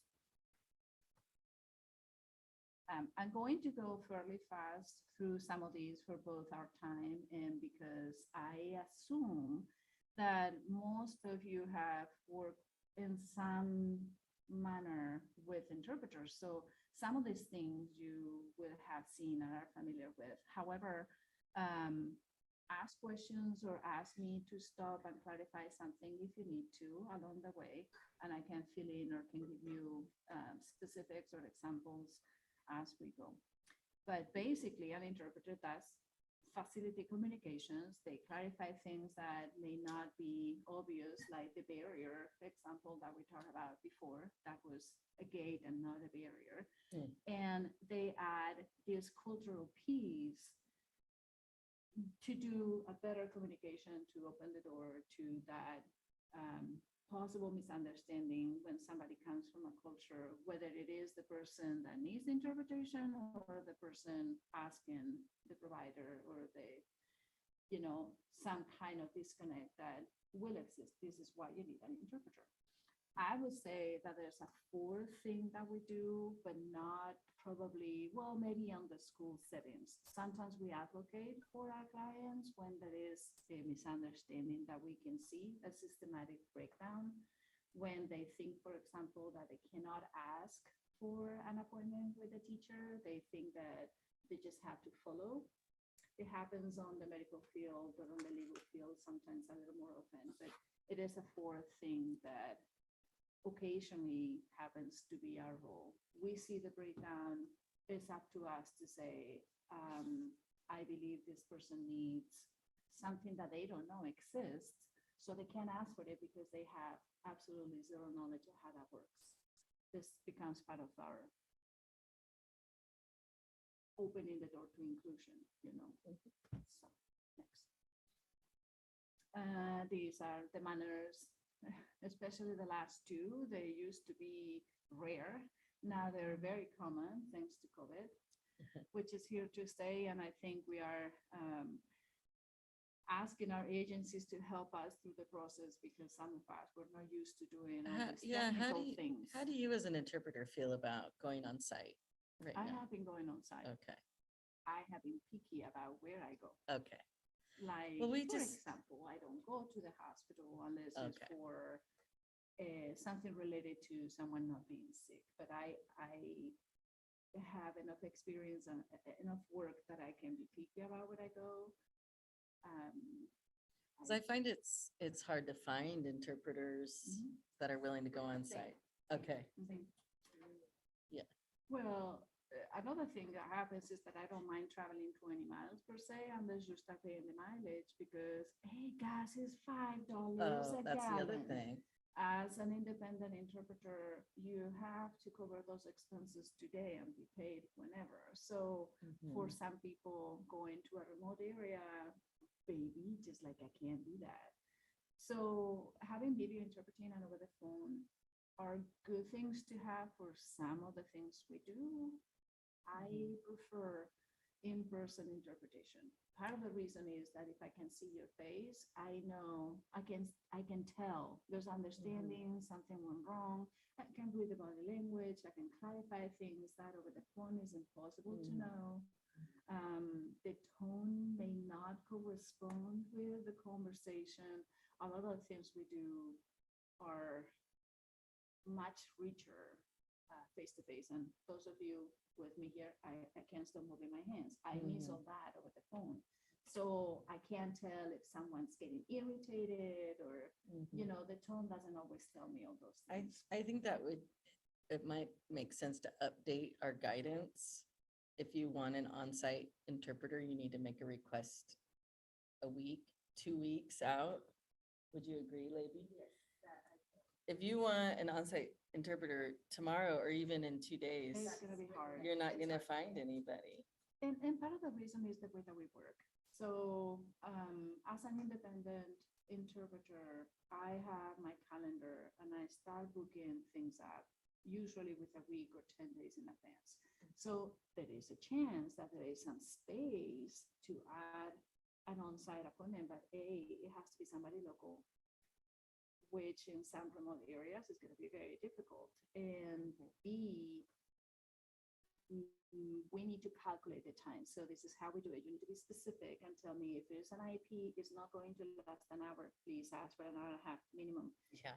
If you have an IP with medical fragility or with added hoops and other people in the room, I would say add 10 minutes for every person that you add to that room, because they all need to speak and I need to calculate the time to get there on time, to be there for the duration and to have time to go to my next appointment. So from my perspective, don't just say, yes, the general rule is an hour. We usually charge minimum of an hour because we have to prepare for that. And it is the minimum time that we can offer you. This is why like But parent-teacher conferences may never go back to, because it's really like so not efficient for a half-hour appointment because of all that. right. But In that case. and I unless you know- have back-to-back, Exactly. And I know that you've done them back to back because I've done some on the phone we've tried. for 10 minutes. Yeah. It's just, and I have to drive for half an hour over a half an hour back. Yeah. So this is why we sometimes we have to cover the cost of that hour, but it's not efficient for you unless it's something very specific. But if you understand how we work, Yeah. then It's a you can different say, day and age okay, I where have to meet interpreters were kind of people. all over town and could pop in and, you Right. know, it's not like that now. And, So, and for a parent teacher conference, actually, they have worked really well with the technology because you can see the face. However, and this is caution from I was like, the Latino point of view Yeah. only, because I can't speak for the rest of the groups, but our families are not Yeah. technology savvy. yeah, And it's very difficult for them to have a piece of equipment that is going to work, is going to work on time, is going to connect, we're gonna have good audio. If I can't hear you, I can interpret. And so, yes, I am willing to go the extra mile and have somebody on my computer, be on the phone, mute this one and do fantastic things. Most interpreters cannot do that. I mean, it's just, they don't have experience. They get like freaked out. I can't hear them. I don't know what to do. The person's not on the phone. They're calling me here. I don't want to give out my number. yeah. There's a number of issues. If we learned anything in the last 2 years is about this digital divide that is real. And yeah, Labi, I'm sure could talk a lot about. Lana too. I don't know if you have issues, Lana, with on-site interpreting right now. But it seems to be something I hear about at schools. Well, and parks too.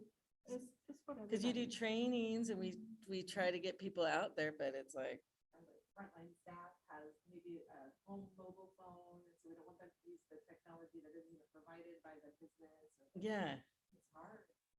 I know. The We- on-site require that you as a requester are ready to kind of provide that extra connecting if necessary, because on top of that, many of the times we don't know our families, we don't work with them. We get this one appointment, we have Yeah. no connection with them. So I kind of rely on the teacher or on you. Okay, that's the first class. Okay, so they know what to expect. I don't know what to expect. How are we gonna set this up, And this is why some of the next slide things are gonna help. I think in that point, probably the non-native English speakers family might not have a good access to those online, Yeah. webinar and meeting. Probably there is no specific instruction to download and stuff in their language yet. Yeah, that's a good point. So And maybe That's an before issue. the parent-teacher conference and any organization meeting, probably we should provide Yeah, how to set up what's frustrating about like Bend, they all use WebEx. And it's like, you need something with a phone number so that they can just call and then, but yeah, I don't know what you're like, I know. I think that has been, right. It's one of the pieces that sometimes, again, we've mentioned this, what I've mentioned this a little bit ago. We are assuming that because we have access to some things, everybody has access to some things, and this is not the case. Yeah. I have many families that when the classes were remote, they had no internet. They have never had Right. internet. They don't have a computer. So if we want to really include them, either we adapt to the technology that is available to them, that may be just the phone, which loses accuracy and quality, or we have to plan somehow as professionals, as the agencies going to them, as the schools, if you need them to communicate via WebEx, Right. do they know what WebEx is? Yeah. And please, please, please, especially for the schools, I know the kids use it, but we are asking the kids to take the role of the parents, and I am a big, don't like it. It causes many issues in the family, because then. I feel like the that should adult- be illegal.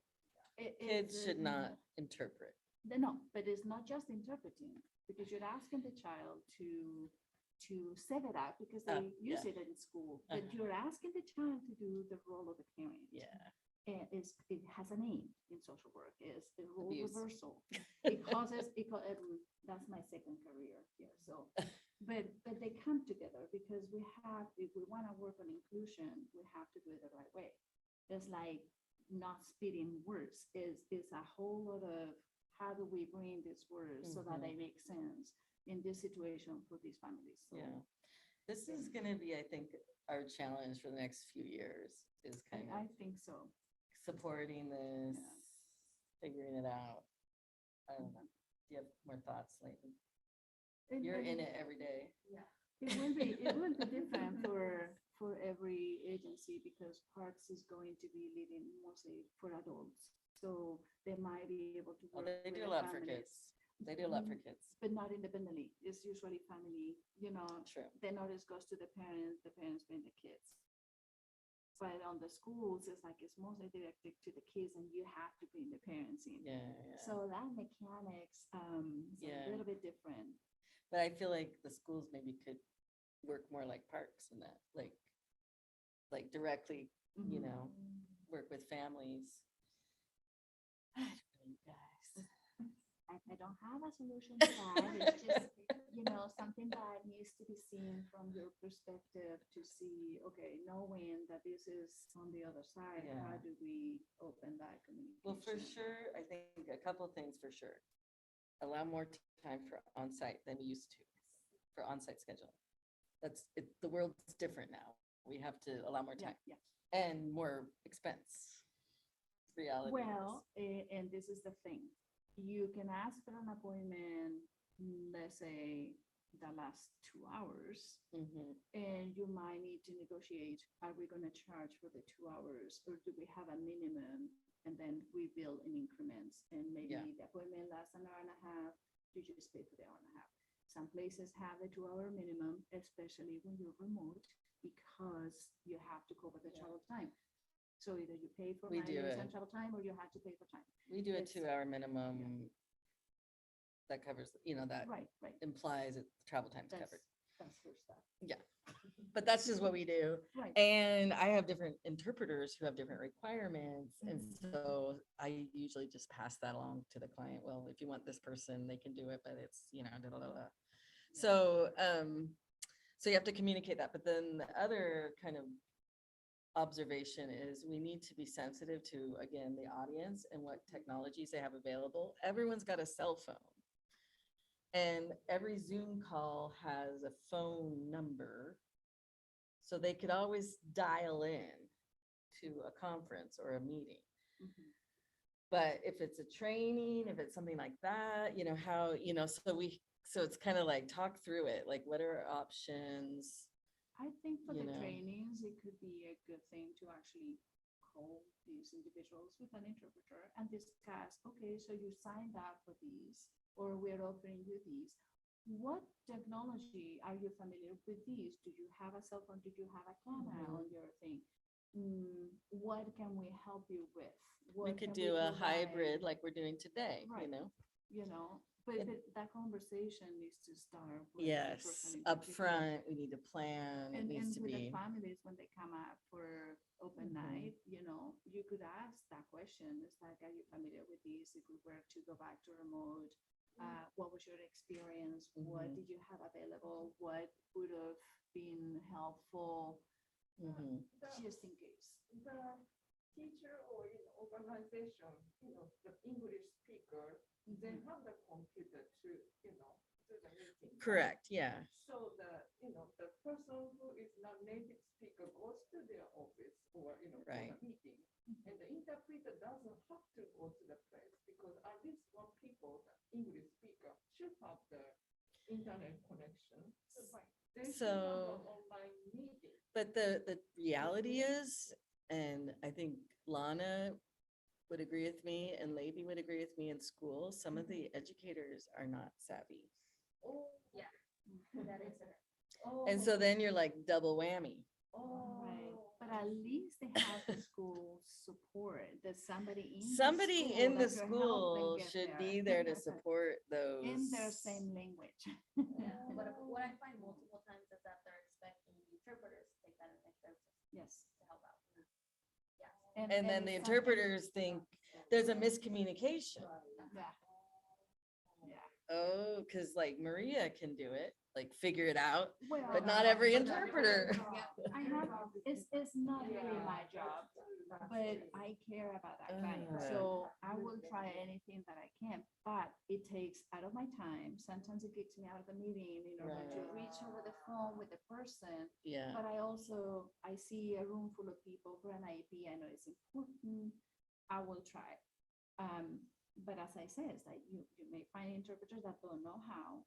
yeah. I've done it for 25 years. I've done a lot of crazy things because we have to change the way that we do Yeah. things. And I think I have a fairly quick mind. There So were I a lot of think, okay, what can I interpreters do? in tears Yeah. when we all went remote, like they just Yeah, couldn't do it. right. Now, there's a program in Washington State, and I wonder if, here's something Kathy can get started with the city of Portland, where they have free technical support, like they're funded by the government. Anyone in the community can call and they will help them. Oh, wow. I did not know these. And I'm like, something like that should exist in our community. Like, there needs to be more of like a helpline.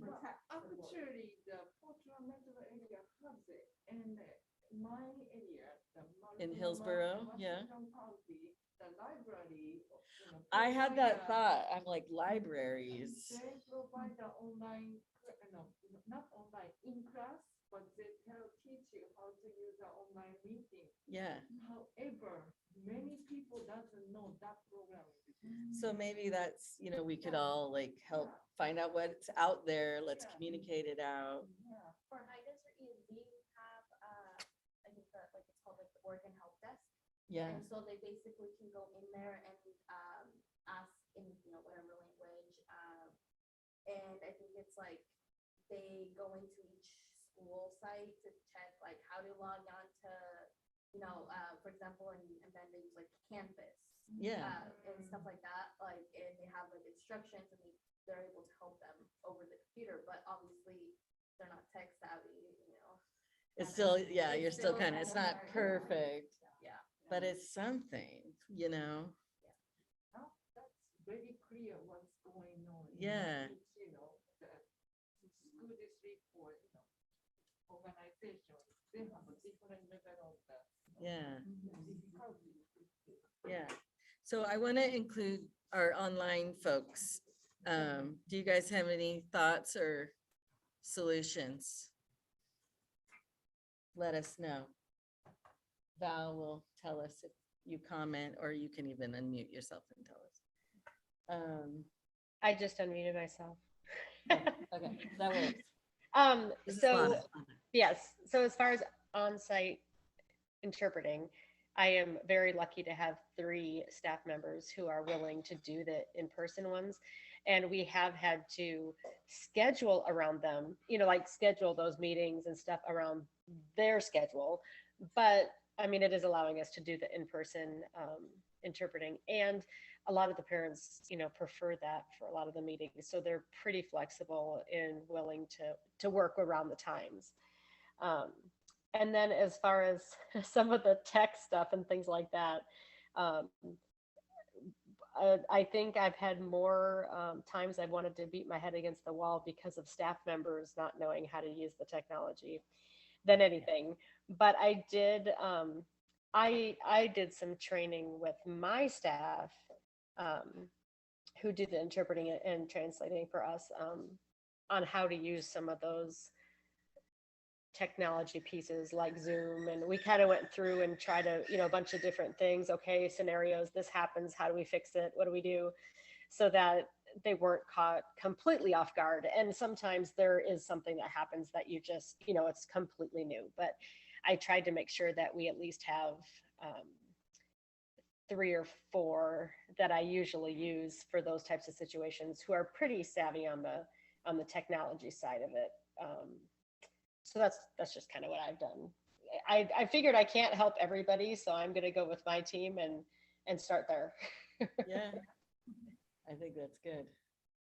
I feel that maybe going to different locations or having like an event for like the public to like explain all this would be really helpful, so that like so others understand. I feel like there's many don't understand the difference even between translation and interpreting or all these other aspects of it. So maybe having like, I don't know, some sort of event or going to like locations and just kind of presenting all this with people. Yeah. I like the idea of tying into the library. I know in our community, our library is really active with doing events like, like, hey, can we come and present something? We could do it at the Camas Library. We could, and we could do it at the schools too, because in opening night. It Oh, would yeah, that's be true. A great time to have like maybe interpreting in a technology booth and presenting the things that are Show going to how help you do both things. What is it that we do? Yeah. What shouldn't we be doing? Yeah.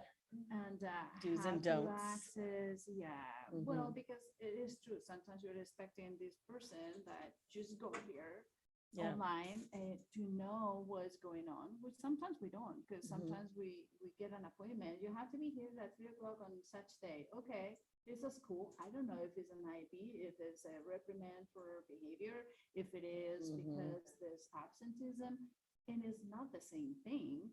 And so it does help, to know when I'm walking into, do I need to? No, I don't. But the better prepared I am, maybe I want to review vocabulary, maybe I want to, read up on something, some event that you're presenting.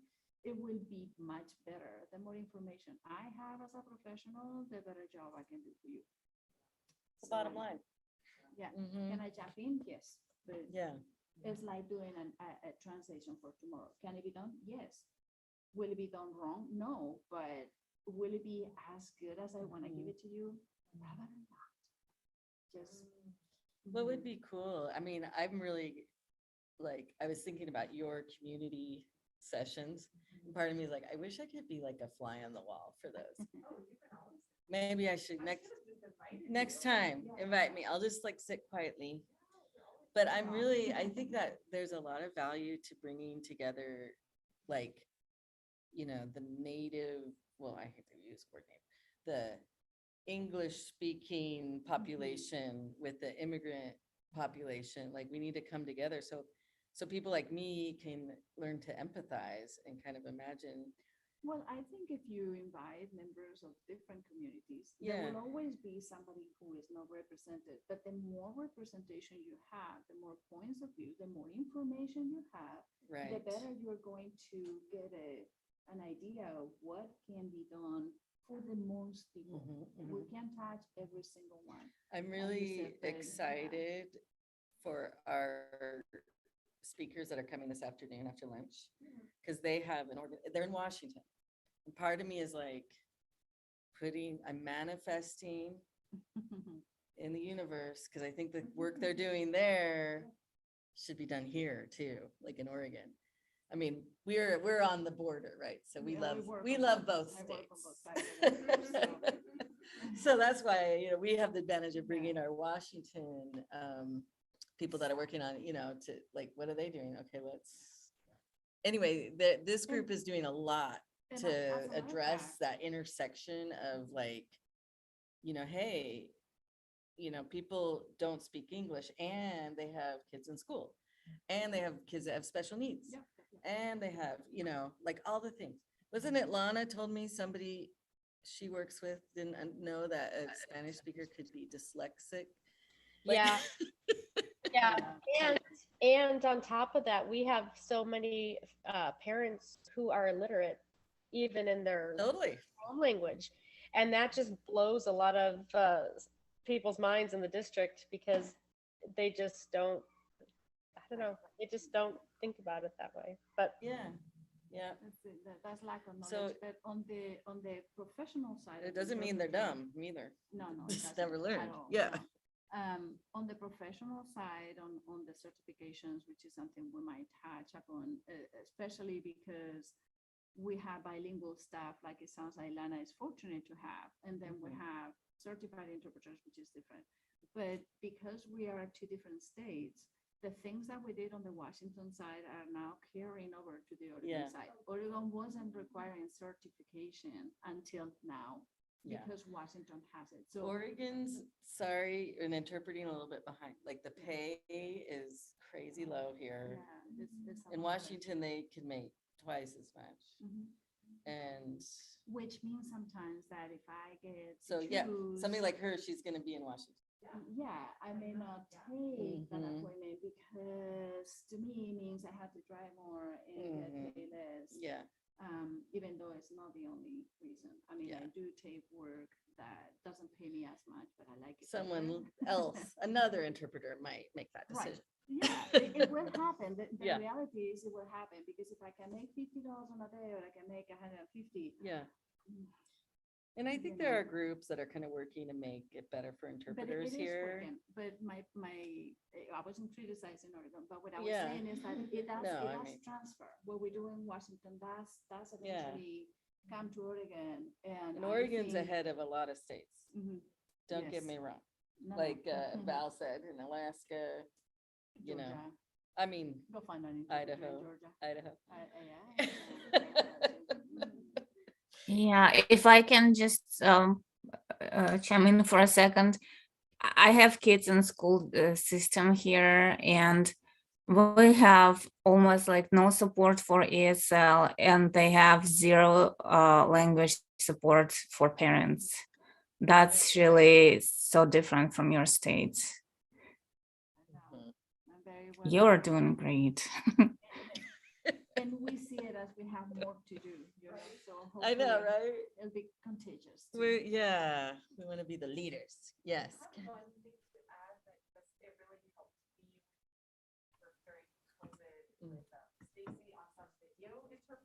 Oh, yeah. Because we were trying to figure out how to do trainings for our staff and post them in Spanish. Yeah, yeah. English, on phones and we realized, just like you said, Maria, like we didn't really understand the needs of the most impacted people, our Spanish speaking Right. frontline staff who I'm gonna do this for my truck on the phone, or how do I figure out, who to call if I need tech support during a meeting? Who Yeah. can actually speak my native speaking language?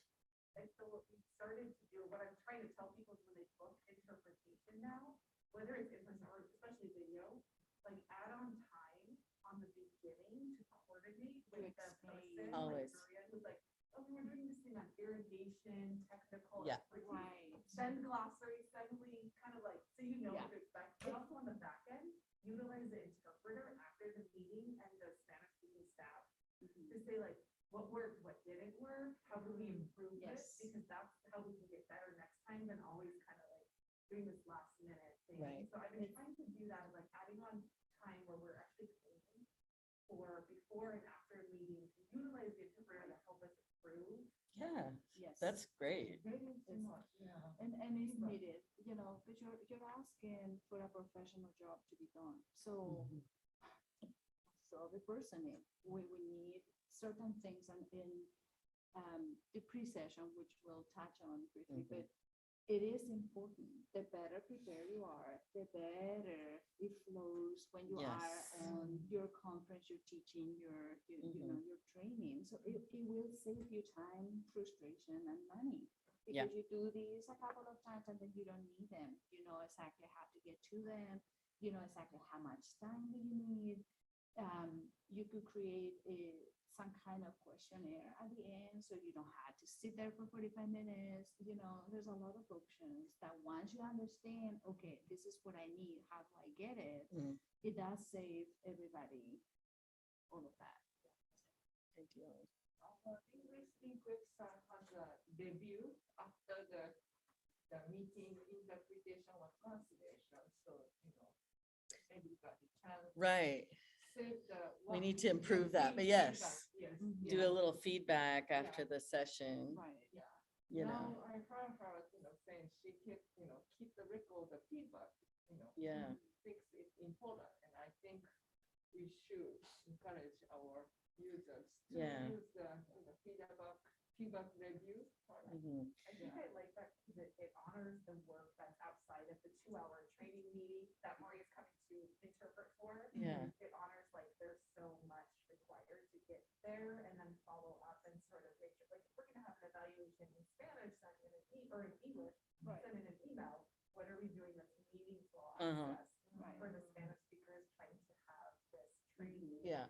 So, and maybe they want a Spanish speaking presenter in their language rather than going from English speaking to Spanish all the time. So that feedback helps us plan Which- better. Exactly. We're gonna get into the how do we interpret certain things because I think if you had a class where there's only Spanish speakers, Mhm. I should have the mic and the person should be talking to me and I should be delivering because it's simultaneous, it's a lot faster, it's a lot cleaner.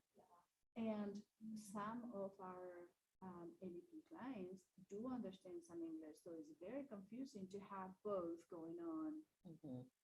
So it depends on where we are. If I was there in person, I could just Right. do that. And then they hear my voice and I hear you and there's no issues there.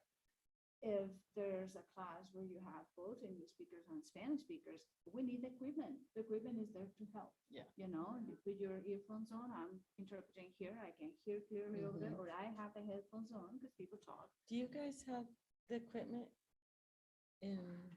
No, I don't think you do. Okay. I know and I actually just remembered that we brokered the purchase, so Oregon Metro has the equipment. Anyway, if anybody wants to get it, I got a guy. Yeah. There's the headphones or the receivers. Right. Well, That's the equipment you're talking Yes. Yeah. So the Spanish speaking participants wear a thing. The where- receiver, Yeah, yeah. the receiver, And I and then have the transmitter. Maria's in the back doing her thing.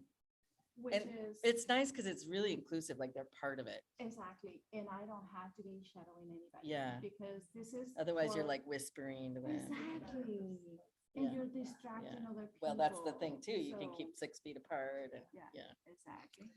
That, So it's really kind of easy to use, and it's very I easy to do use. recommend it for like those training events, especially if it's Yeah. gonna be a bigger audience. Mhm. Anyway, Or Okay. for the schools when they go to some of the, you know. open house night or, what, you know, Right. back to school You don't have to night be or. following people like, what's wrong with that person? Somebody's following everywhere. I know, can be like within Portland Public reach. uses it Yeah. at their meeting, you know, the Mhm. public meetings or whatever. Because you want to be inclusive, and this is the part that has nothing to do with my speaking. It has to do with Yeah. being inclusive.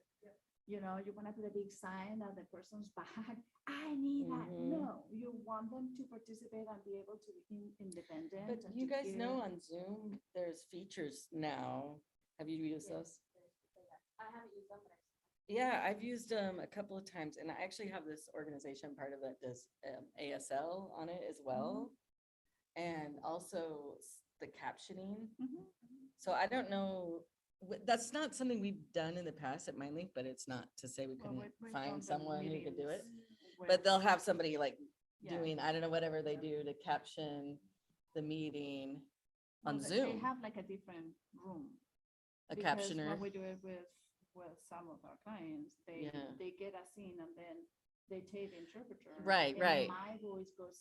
And then the directly to their person room, on, So they yeah. hear the same thing, but in Spanish. But the feature in Zoom, it's like, you can go here, and I don't think I have it activated for this meeting. But there's like a thing where I can listen in Spanish. You can select the language that you want. And then everything I'm saying is being interpreted. You haven't seen that yet? Yeah. Yeah. Okay, okay. Well, yeah. I heard someone try to comment on the, someone was trying to talk. Oh, Annie Toledo would like to put on captioning right now. Is there, okay, we could put it on, but it's silly in.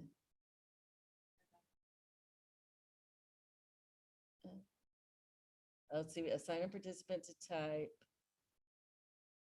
I will type. Oh, so it doesn't do it automatically. It's not automatic. Oh, if it's not automatic, you don't need to worry about it. There's just varying audio levels from everybody, so it's. Oh, yeah, Probably sorry. because it's simultaneous, I and know. this is when. No people problem. do certain Things, non-machines. Okay, just when you speak, use your diaphragm, everyone. Use your diaphragm. But yeah, I know. It's interesting with captioning, and that's a whole topic too. That'll be the next training. We'll have a And someone's subtitle asking captioning. If it's a two-way mic on the headsets, no, it isn't. When they want to talk, then I listen to the question or what have you, and I put it out to the presenter. So that's done in person, like when I'm in person in a classroom. So the participant would ask their question in Spanish, and then you And I would just stand up, cover the mic. tell it because in otherwise English. they Yeah. hear me. Cover Yeah. and put it out to the person presenting. And like in Yeah. the class, I will be then addressing you with a question in the first person. of course. It's nice when you can really, like, I've been in meetings now where it's like you have It's you have seamless. you It's know really- deaf or hard of hearing people that are 100% participating, Mhm. Spanish speakers 100% participating, Mhm. and somebody will say, "Hey, I'm the interpreter." Right, of This course. person, and then they ask it in their voice, Yeah. and so it's a beautiful thing when it works. Mhm. Yeah, it works pretty good in most settings. I'm Yeah. a big fan of it, so. Yeah. But, and I don't know, Annie, on the Metro side, if it's even known that they have that equipment. This was pre-COVID that we did the purchase. So Elizabeth or Cassie Salinas would probably know where it was and how to access it. Mm. But I think nobody's really done big community meetings in the last couple of years. But Metro has it, and they told me they're willing to lend it out. Ah, okay. I was gonna say, because some companies will let you rent it. for So the you event. should get with Annie, maybe. I think we have like 5 of the. pieces of Oh, equipment, 5? so It's okay, but Yeah. it's not like for a big meeting, but I don't know if you found this. I've had people who like don't want to do the headsets too, because it's like, they would rather have a meeting in their language. Well, yeah, right, when they're I mean- listening. Of course, So and there's that sort of asking and options. and- that's why I said that I like them when they're integrated into the booth, because nobody likes to be pointed out like, oh, you need a headset. Exactly. You know, it has to be done in a way that is not obtrusive, it's not pointing at, oh, you need it, Yeah. you know. In my experience, if the people receiving are interested in the information, they're all about it. Mhm. We did a training. Oh, it was hilarious. It was for a company, and I think they had a problem with some harassment from Oh, their was this in Spanish Vancouver? speaking men. Yeah. It was in Portland. I'm not Oh, gonna because name any we did one in names. Vancouver too. Yeah. So they were like, we need to do a training and it needs to be in Spanish. Mhm. But they wanted to include everyone. And see, so, This is a thing. I work with a lot of Latino men. And our language is different. Machismo. And Yeah. well, it's not just machismo. Everything we say has a sexual connotation. Not as women as much, but they do. They do in the way that they speak. And Yeah. so if you interpret this directly into English, you're not doing anybody a favor. One, because it's culturally offensive, but it wasn't offensive in the original culture. It would be considered banter. However, in this day and age, and here, which the Northwest, we are particularly aware of a lot of things and we respect gender differences and things that these particular men who have 40s, 50s have not grown up with. In their heads, it's incredibly funny to talk about their body parts, for example, and to you would be horrifying. Yeah. But it's also, I don't think it's fair to judge them by our middle class American, mostly white, middle-aged That's people. Because this is a different animal. Even though it sounds like an animal, I it sounds know. like an animal, I understand. So I believe that some education needs to happen. Well, and that's the thing. You know, The same presentation. before we talk harassment, Yeah. we need to talk about cultural appropriate terms. Yes. And then, because most of them, when you talk to them, they go, oh my gosh, that's not what I meant. Yeah. And I know that because I'm a Latina woman that grew up in Spain where everybody talks the same. Yeah. Would be offensively translated into English way. Mhm. But when I work with them and they're like, rah, rah, rah, rah, rah, rah, I'm like, "Ugh." I have a clinic where I work for 8 hours a day. It's a rehab clinic for injured workers. And so the first half an hour pre-COVID was everybody sits at the table and kind of figures out what they're going to do today, and they do their schedule and they have some coffee or whatever. I have told the staff many times, my interpreting starts at 9 o'clock. Between 8:30 and 9 o'clock, whatever they talk about, unless it's really something that they need to be talking about, I'm just like, no. Well, why? Because this is how they relate to each other. Yeah. This is culturally appropriate, but it's not translatable Yeah. in an equal, you know. And I'm very literal. If they say things, I say things, and then I don't want to be kicked out. I didn't say that. Mhm. This is how we speak. This is how we relate Yeah. to each other, and it's appropriate within that context. And then we move on That's to true. the regular interpreting, you know, for the day. So, Okay, Maria, yes, ma'am. this has been a wonderful thing, but we gotta Okay, moving gotta on. wrap it up. Okay, so let's like any, Yes, we this talked is about the important. modes. No, And I'm the- gonna skip the- to the practical tips. Well, I'm gonna skip back to what she skipped, so, because I wanna say something. It is not the same to interpret in consecutive mode than to interpret in simultaneous. And that That's skill the is UN, you know. different. Yeah, I'm not going there. It is different when you plan to ask for an interpreter. You need to know What what is you're it that you asking for. want exactly. What does the interpreter need to do? For that training, if the class is all Spanish speaking, I would say that the more natural way to do that would be simultaneous. Not every interpreter can do simultaneous. It's something very particular that needs to, I don't know, It's needs extra. practice and mental agility. There's a performance. That too.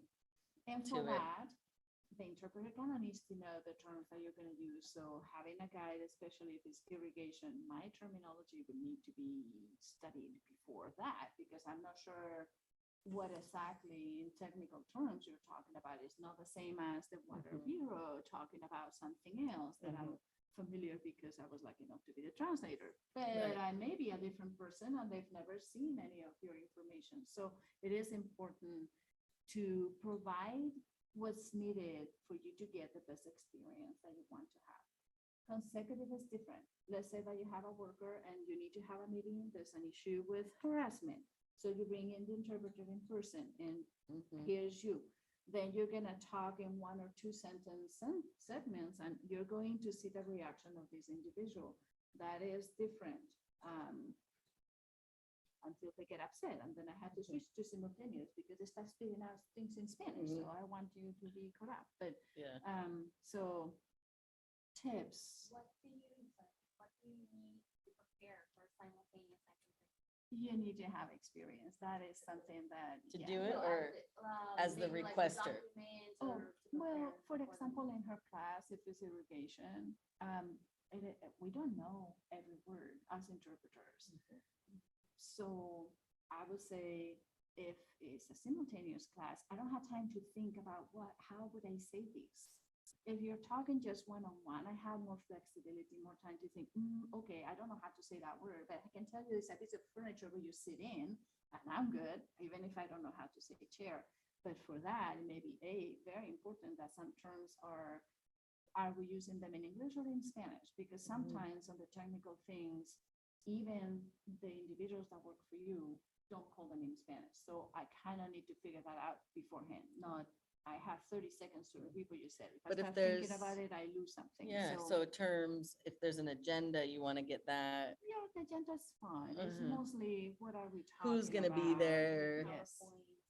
How Yeah. am I sitting? Am I gonna be up there doing Yeah. most of it simultaneously? Am I sitting with Mhm. someone? Because you also have things in writing that you want them to feel. Do we have those forms in both languages? I like the third one, like, are you gonna share something shocking? Oh, well. uh, You're all laid off. You want to know that in advance. That would be helpful. Let me give you a quick example so that, you get the why that's there. I do a lot of medical appointments, and usually when you go to a place like maternal fetal, you're going for a nice ultrasound.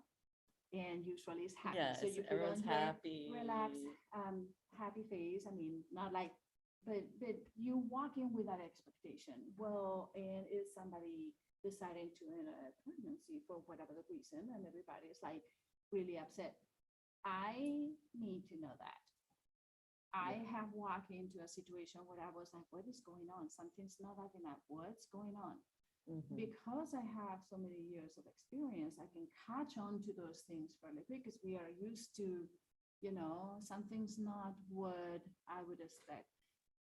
If you do that to the interpreter, and it's somebody a little newer or that is really going in, making a comment, because sometimes we talk chit chat to create that rapport with the person, to hear them speak, to figure out, we're not just chit chatting. We can hear the person to see, okay, this is a language I understand, or I can catch right away if it is a non-native Spanish speaker, is maybe an indigenous language, but they speak enough Spanish, I hope, for us to understand, but I can catch on to that. Therefore, my register goes down so that it's like neutral, super basic, easy to understand for them. I speak a little slower. These things are things that we do. We don't spit out words so that the person needs to figure out what we're saying. So all of these is what we do. But again, the more information you give me, the better job you're gonna get, because I can play with all these variants and all these factors that also come into the how do I deliver your message? How do I'm communicating for you. I need to be as in tune to you as to the client in order to give you the best of both and the closest to your feeling, your intention, your understanding, all of that. Exactly. Really interesting. Mm-hmm.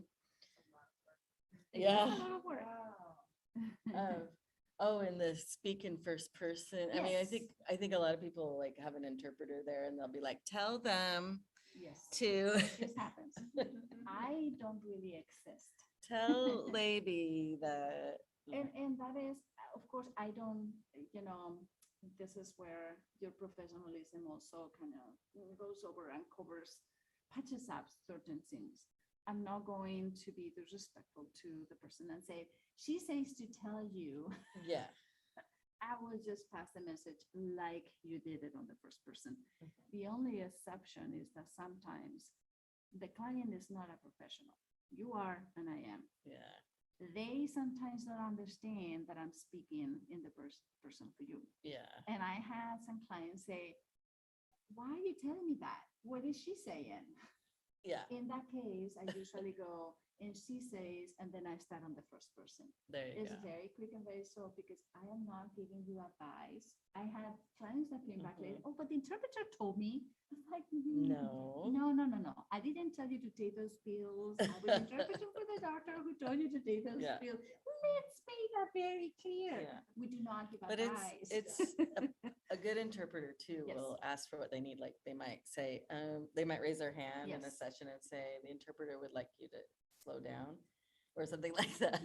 Yeah. The interpreter or would like, you if, know, if I to need- pause. if I'm talking and you're working on something, you're not seeing the face of the person I'm interpreting for, but I am. Mhm. Sometimes I have to tell the doctor, the interpreter would like to clarify that because Mhm. the face I see doesn't seem, I wondered if something Yeah. didn't. An and interpreter then will they never usually use turn, first you know? person, Yeah. right? An interpreter, they'll say the interpreter, Yes. just to make that really clear. Or So, as an interpreter, I would like to ask you this and that. yeah, it'll be very clear that. Yes, it's separate. It's like Yeah. my interaction, but Totally. I like the headphones sometimes because I don't want them to look at me. I'm only there to clarify and to transfer the information. Right. Of course, I am there, but I'm not speaking. I am just, of course, I'm the person that creates that rapport between you and them. Yeah, Of yeah. course. But then I step back. Right. Now, I don't want to hide because I'm there, I'm available to help, but I want that role very clear. I am friendly, I'm not your friend, and I am not, you know what I mean? Yeah. It requires a nice balance that Mhm. has to work. Yeah. That's so helpful. I feel like I've been in meetings where I know the interpreters. I'm like, oh, here comes Maria. And, Yeah. But you kind of, as a facilitator of a meeting where there's the community, I would just refer to you as the interpreter, right? In Yes. that meeting, I wouldn't call you like, hey, Maria, can you? That's Well, good, and yeah. You can, there is a place for that, because if you work with the same person all the time, of course you develop a professional and a But to the friendly- group, it's good to really, this is the interpreter. And Yeah. it is okay the first time that you have somebody to talk a little bit and say, oh, so you're from Korea. Well, Mm. our client today came 20 years ago or 5 years ago. It does make a difference maybe for me to understand, okay, what kind of vocabulary maybe Mhm. I need to use, or is an illiterate person, okay, so you have paperwork, then I know I need to read this to them, Yeah. or I need to read the slides if you're presenting a class, because if you don't tell me the person doesn't read and the slides are in Spanish, well, I'm going to assume that this person is reading this. I'll figure it out really quickly because there's a different way, between somebody looking Yeah. this way or somebody actually reading. Yeah. But it would be very helpful if you tell me that, Yeah. So yeah. Yeah, but it's and probably another training, we could maybe do some modeling, like some practice, I know? had that in mind. Yeah. I actually said, I'm gonna ask her to talk and then I'll show you. No, how yeah. we do it, Well, but what we I'm don't have hearing time. is we have content for another Mhm. session of one of these, I can talk for 4 hours on interpreting. Oh. Because there's a lot of things that go into that. And when you see them, when I Yeah. actually set it up and I show you, you go, oh, but how would I fix that? Or in my space, I don't have that. Or, Once then you've you see those experienced it things. in a meeting, Mhm. you know immediately, okay, Mhm. you get it, but it's hard to talk about it conceptually, Right. No, sometimes. we can talk about some of the basics, but Mhm. beyond that. Does anybody online have any more thoughts, questions, anything from Maria? We're gonna have to make some adjustments here, which I'm fine with. I expected, we're all about flexibility, but I'm going to throw out one thing. yeah. So every Monday, I go to a ODE, Oregon Department of Education, meeting for all of the Title III, which is like the ELD type programs. And almost every time somebody is asking if anybody knows any training for interpreters and translators.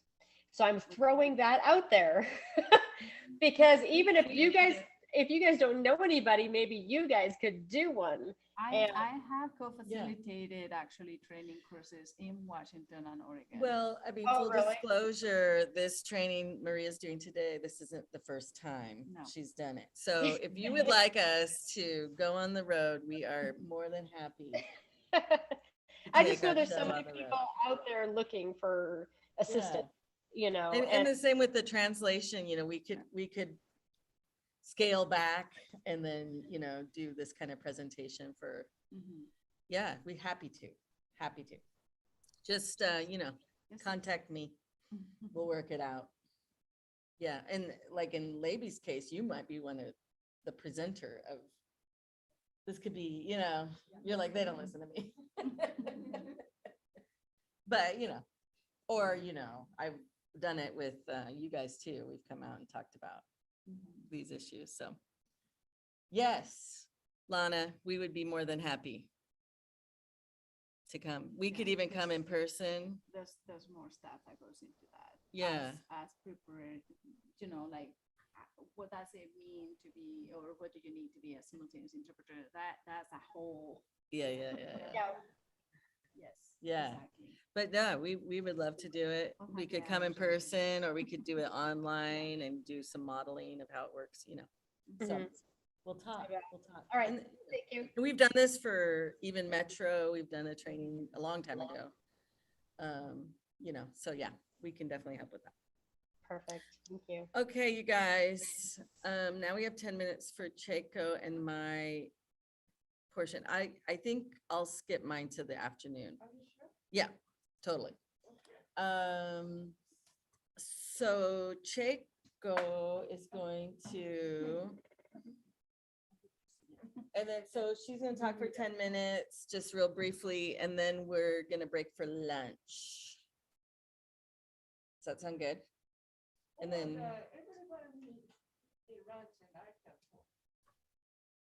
No, it's no good, because we're gonna eat loud and chill. You're gonna eat loud. No, you just. Yes. Okay. She's just gonna.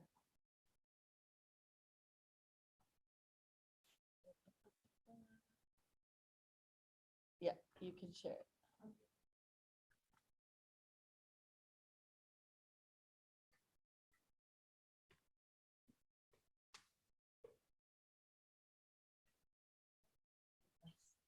Okay.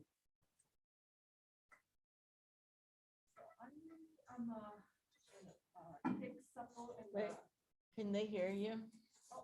No, Yeah, hardly. let me mute mine and then you unmute.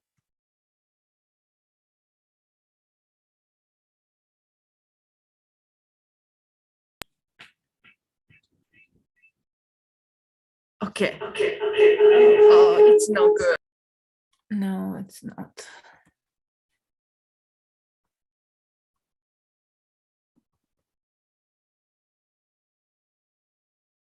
I muted the room because we can hear you. Okay, can you hear me, everyone? Probably, Yeah. yes. That's much better. Okay. Is that better, Val? Yes, absolutely. That's perfect, Suzanne. Thank you. Okay, thank you. So I'm a technical support at the Linguist portal, and also I'm a developer for this, you know, portal sites. So before going in, I'm gonna breathe in and breathe out, and everybody too, you know. Relax. This is nothing, shouldn't be too difficult. Okay, I'm going to the intro. Yes. So in this case, in this session, we're just gonna quickly learn how to request the interpreters and document translation with me. Okay, and everybody know who I am, Checo. Okay, let's go next. Before going to next, I want to ask everyone, is anything on this agenda you want to hear about it? Because I want to make it as short as possible. In this agenda, I have a how to log in, because that is the most frequent question I receive as a tech support. And other one is a find portal sites for each account. And send messages within the linguist link, reaching out to the scheduler, reaching out to the linguist. And number 5 is interpreter requesting. And 6 is canceling the appointment. And 7, rescheduling the appointment as a requester. Okay. Number 8, translation request. This is a document translation request. Looking for someone who can translate. And number 9 is receiving the translated documents. That's another frequent question we receive. We requested where is the document which is translated. So I'm going to explain that one too. And number 9, find the projects within the LinguistLink. And number 11, I'm going to explain about the new features we are currently developing and wished for. We wish these features, exist within the LinguistLink. Do you have anyone have preference you want to hear? Maybe anything's fine? Maybe how to find the documents, I get that question a lot. Okay, so I think that many people know how to request the document. So I go to the how to receive the translated document. Okay, go to the slide 18. Oh. It said, I'm interested in translation. Yeah, so when the translation document is translated, there is an email notification should send to the people who requested and all the schedulers and everyone. And the notification title should be you were added as a participant to the issue. And otherwise you have a new message. Those templates is the message email title. So you can find it, just type in a search in the email, like a new message or participant with the linguistlink.net, you should be able to find it. And I'm gonna explain how to download the translated document. So I'm gonna go through with it. Instead of explaining, I think it's better to see how it goes. Go. Okay.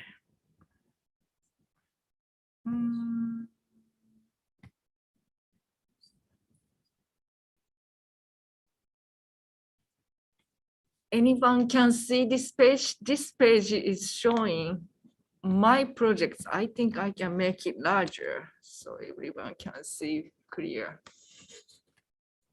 You see, this is called my projects page. You can go from right here, my projects, from the tab and projects, or you can go to the my assignments page.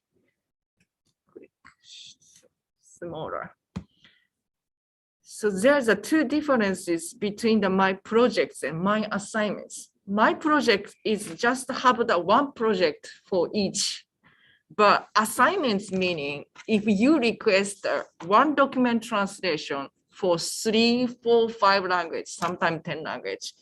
In this my assignments view, you will see all the language listed for the project. So I'm gonna go to the example. And the account. Oh, the category accounts.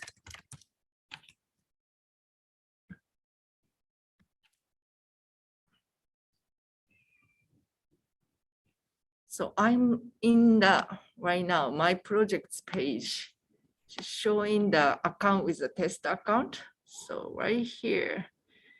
22877. Okay. Multiple. I think this is the one.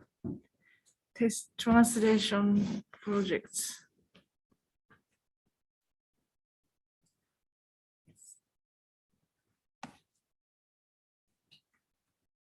So when the document is translated, usually the linguist is posting on right here, assign messages task. And when the document is translated, hello. Would you like to introduce yourself? Okay. Jared's here, but I made it. I'm Jara. Thank you. Jara's from HPESC too. David's team, right? Maybe, yes. Yes, so. She's the big boss. Thank you for coming. big boss. Thank you for coming.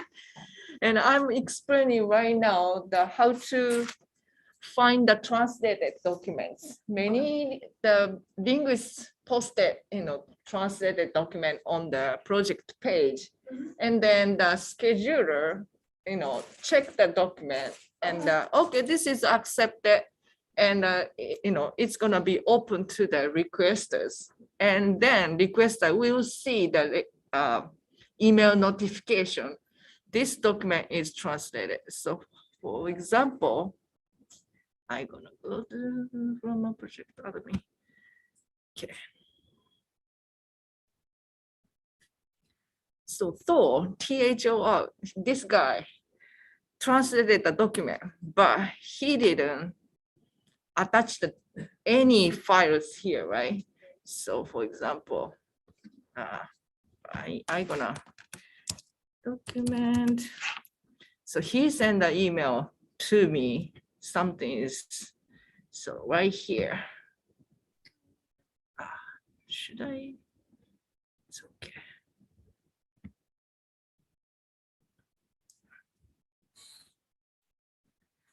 So it could take a long time. It's taking long time because this is a Wi-Fi. Oh. So I go to the other page. Right here.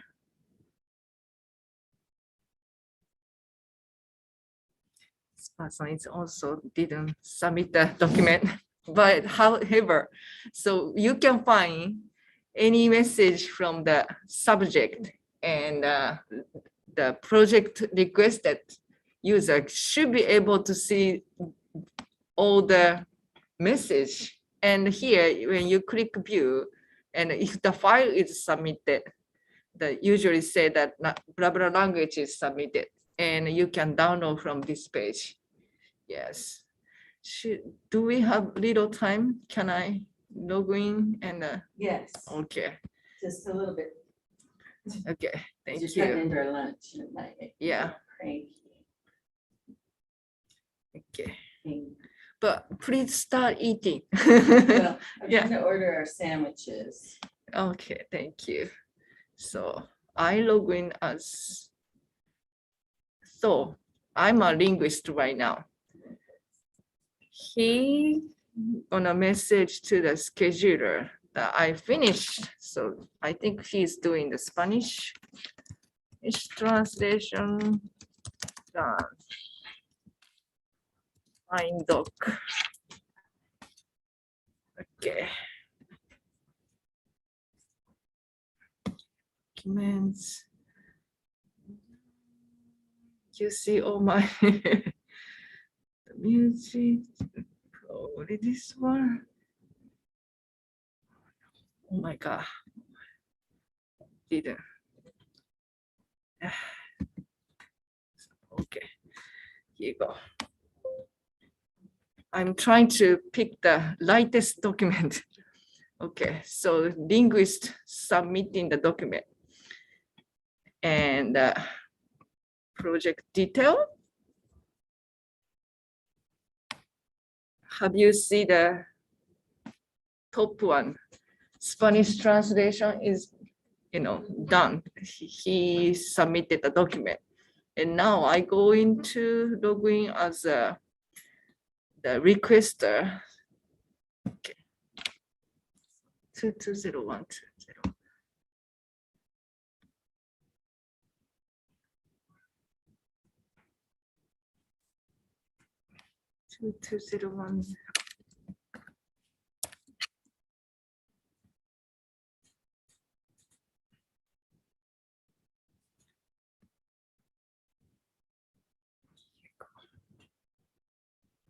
Are you following me right now? Yes, I'm now the Spanish translator submitted. So I'm as a coordinator click the submit button. Then now it is going to viewable for this user. Here you go. Limited. This user is the one requested the translation. So I'm gonna log into this person. Please no bug. So I go to the 22010. And you will see Spanish translation is done. And go to the click view. And from here, you can download it. And save, and you get the document. Yes, so now you see what the document is, you receive it. And another way, as a requester, you see is go to my inbox. Here you go. Your recent latest in the message is showing up in the top. So if you go from here, you can find your translated document right here too. So there is a two-way.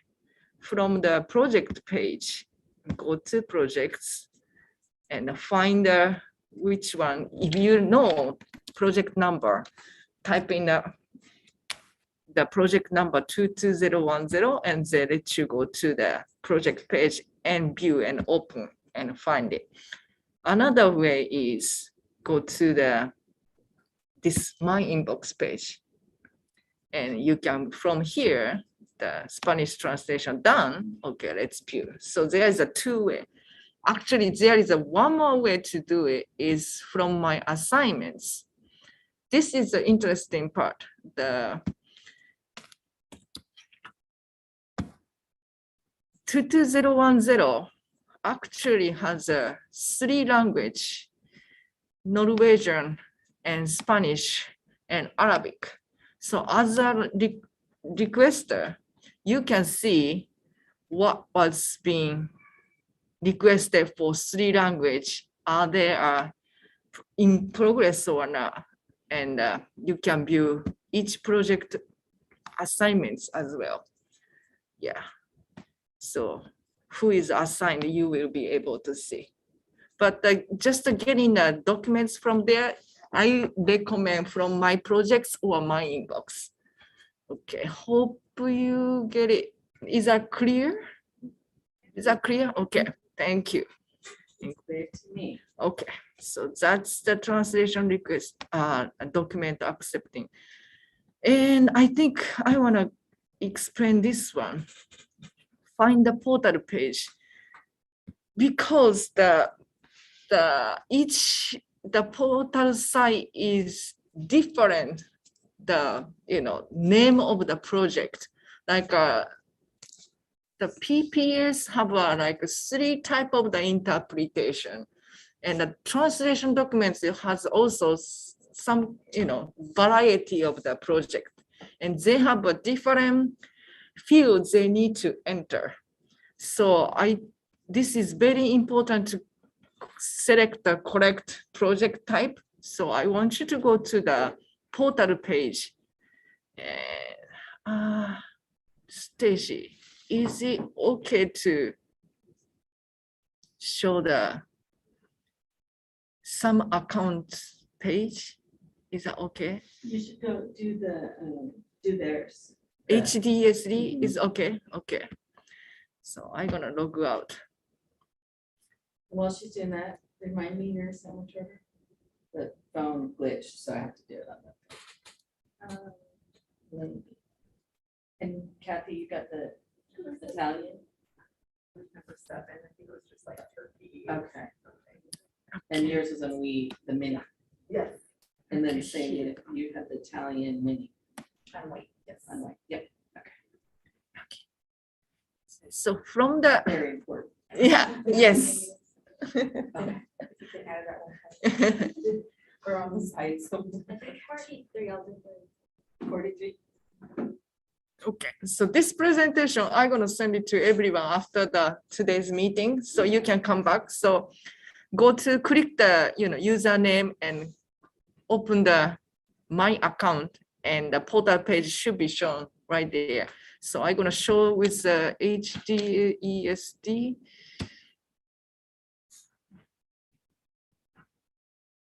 Okay, the account.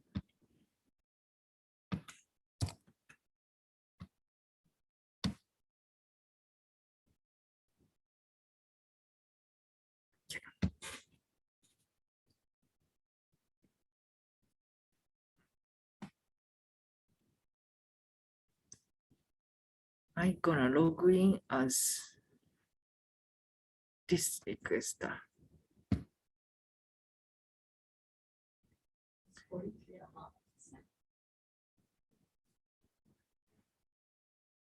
When you log in, you see your username on the right upper hand corner side. I don't know how to explain. Next to the logout, and go to my account. Stacy, can you move the our Zoom face to the little in the middle? Thank you. Thank you very much. Thank you very much. Temporary, yeah. Sorry, everybody, we all moved. Sorry. Yes, one more time. From your, log in, log out, there is the triangle drop down and click it and collect my account right here. This is your portal page. And copy it and open to the new page. This is your portal page, so you can request your type of the project. You got it? Okay, thank you. This is the one I really wanted to explain. Yeah, that's. Yeah. Dip. Thank you. And what else is important? That's probably, we should probably wrap up. Yeah. But like you said, you're gonna share the, Oh, and the help. Where do help, they go if they need help and canceling the appointment. Do they know how to? Do you think your requesters know how to canceling the appointment after? Is it per case usually on that one? Or Yeah, they're per, supposed to like, client? communicate Yeah. to the scheduler, right? Yes, so They're not supposed to cancel it without yes, on their own. yes. So for example, I hope this user have any project and no. Okay, can I create the project? No. Well, I how about, let's wrap, yeah. and then you could keep going Uh-huh. for people that are interested. Oh yeah, yeah. Because So I think there's people that are online that might want to go. yeah, okay. But So then, yeah, here's how to get support from me, from Yeah. us. I know. I'm trying to No, it is okay. cut it short. Yeah, yeah. Technical support. You And there's can. gonna be more time this afternoon to work with Jacob for the Linguist Link users, the education users. Mhm. So then you can go over specific, and they have a list of stuff. Oh, okay. Yeah.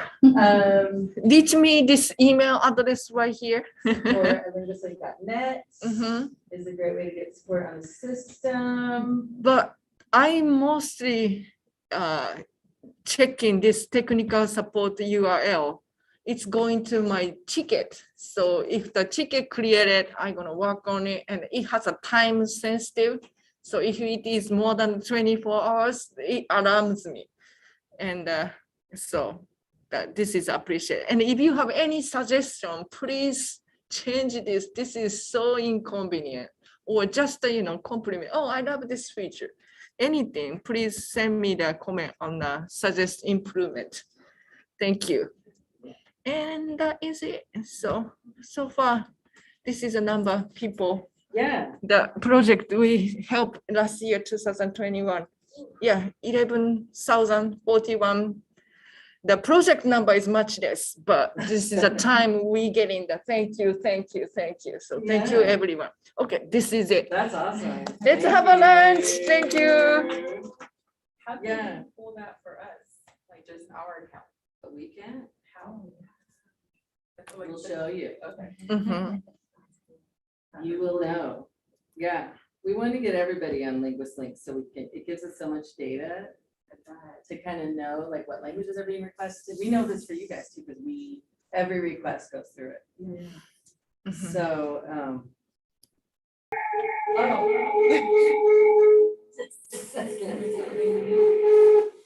Gotcha. Yeah. Okay. For the, I don't know how many time, but okay. So I'm with High Desert ESD, and I'm the admin assistant overseeing the whole language access for our districts in Bend and Central Oregon. Yeah. And then the person in the back just took a bite. Are you ready? Let's go. Okay. Hello, everyone. I'm Kathy Dang. Can you hear me okay? Yeah. She, her pronouns, and I am with City of Portland Parks and Recreation. So do a lot of language access support in my role as a coordinator on the equity and inclusion team to support our community with language access for our park system. Good to be here. You. And now, Excuse me, Doritos. Here you go. I'm Geraldine Casimiro, and I am in Central Oregon doing language access work for our districts in the region.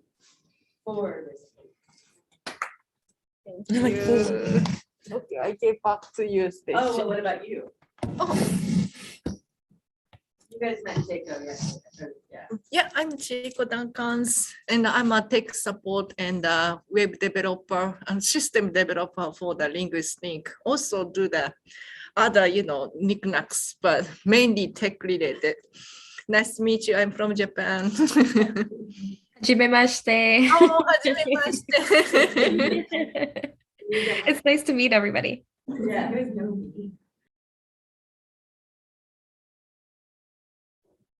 So Stacy, should Moses and I get started with our introductions?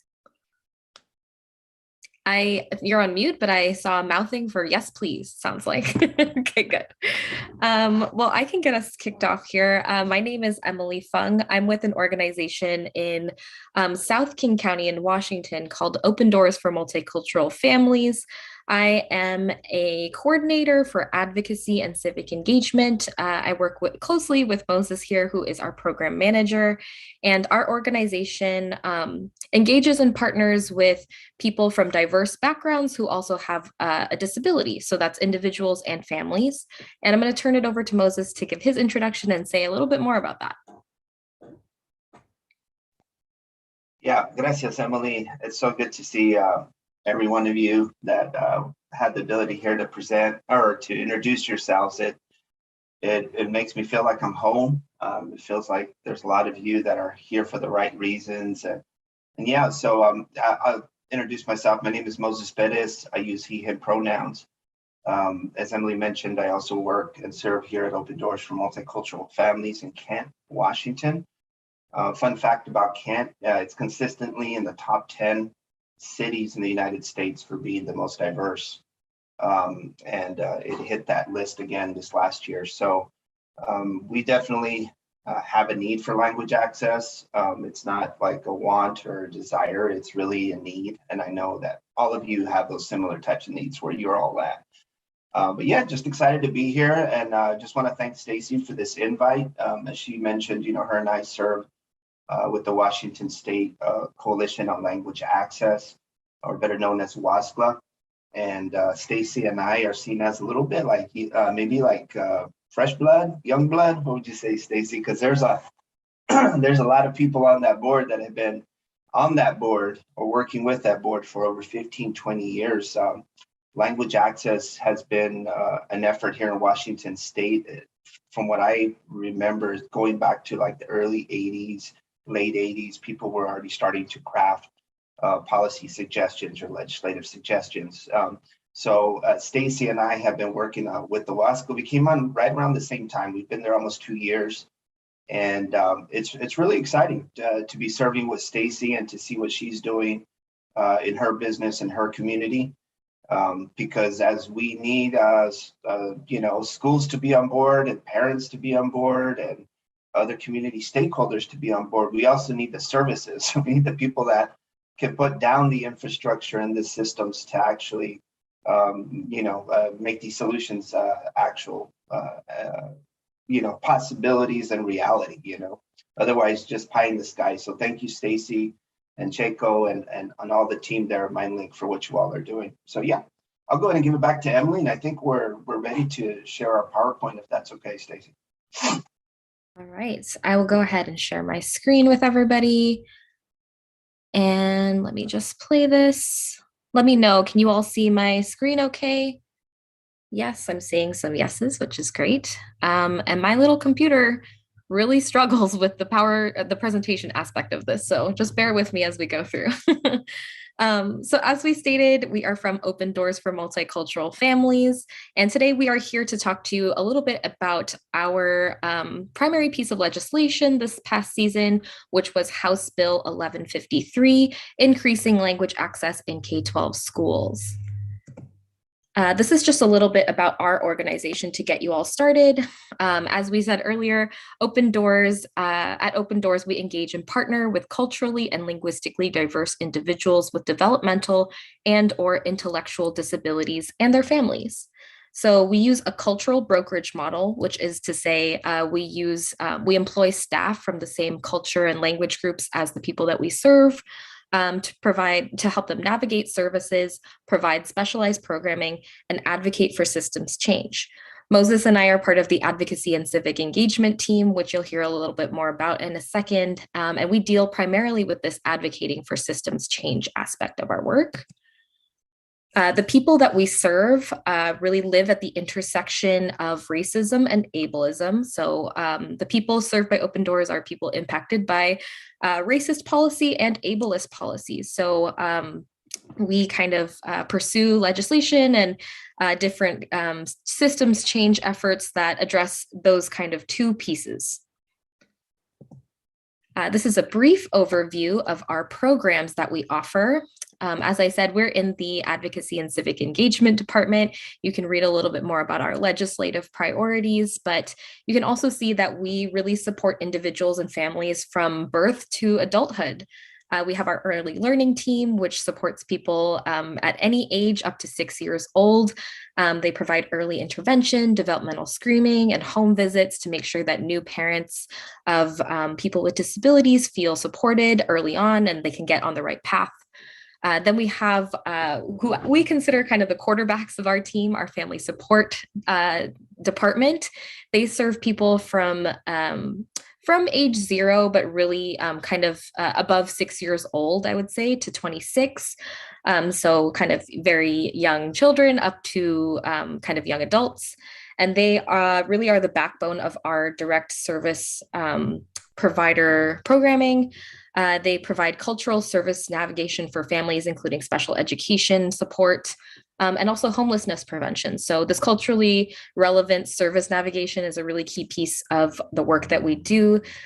We employ people who are from the same cultural groups, and they can speak to people and use references that are meaningful and explain the differences that immigrant, refugee, multicultural populations can understand. So alongside of that, kind of at the same time, some of these individuals may be involved in some of our youth programming, which provides direct case management to the individuals themselves, peer engagement groups, and transition services for those who are moving on from high school and the educational system. And then following that, we have our adult team, which is 26 and up. This is more long-term case management, assistive technology for everyday living, and then also taking care of caregivers, making sure that they have respite. And our advocacy and civic engagement team, which you'll be hearing about a lot today, we focus on systems and policy change, legislative priorities, including language access, special education, and DDA, the DDA budget. So the DDA is the Developmental Disability Association. Our programming includes a lot of advocacy and leadership training. So for family members here in our family leadership training, and then for people with disabilities in our self-advocacy leadership training. And we also partner with a number of people to attend different legislative forums to make sure that BIPOC voices are well represented in the developmental disability priorities for the year. And then also, last but not least, we have our development team, which runs our office administration, accounting, technology, and fundraising, which makes all of our work possible. So that's just a quick overview of kind of the different branches that are within our organization. This is a further explanation of the advocacy and civic engagement team.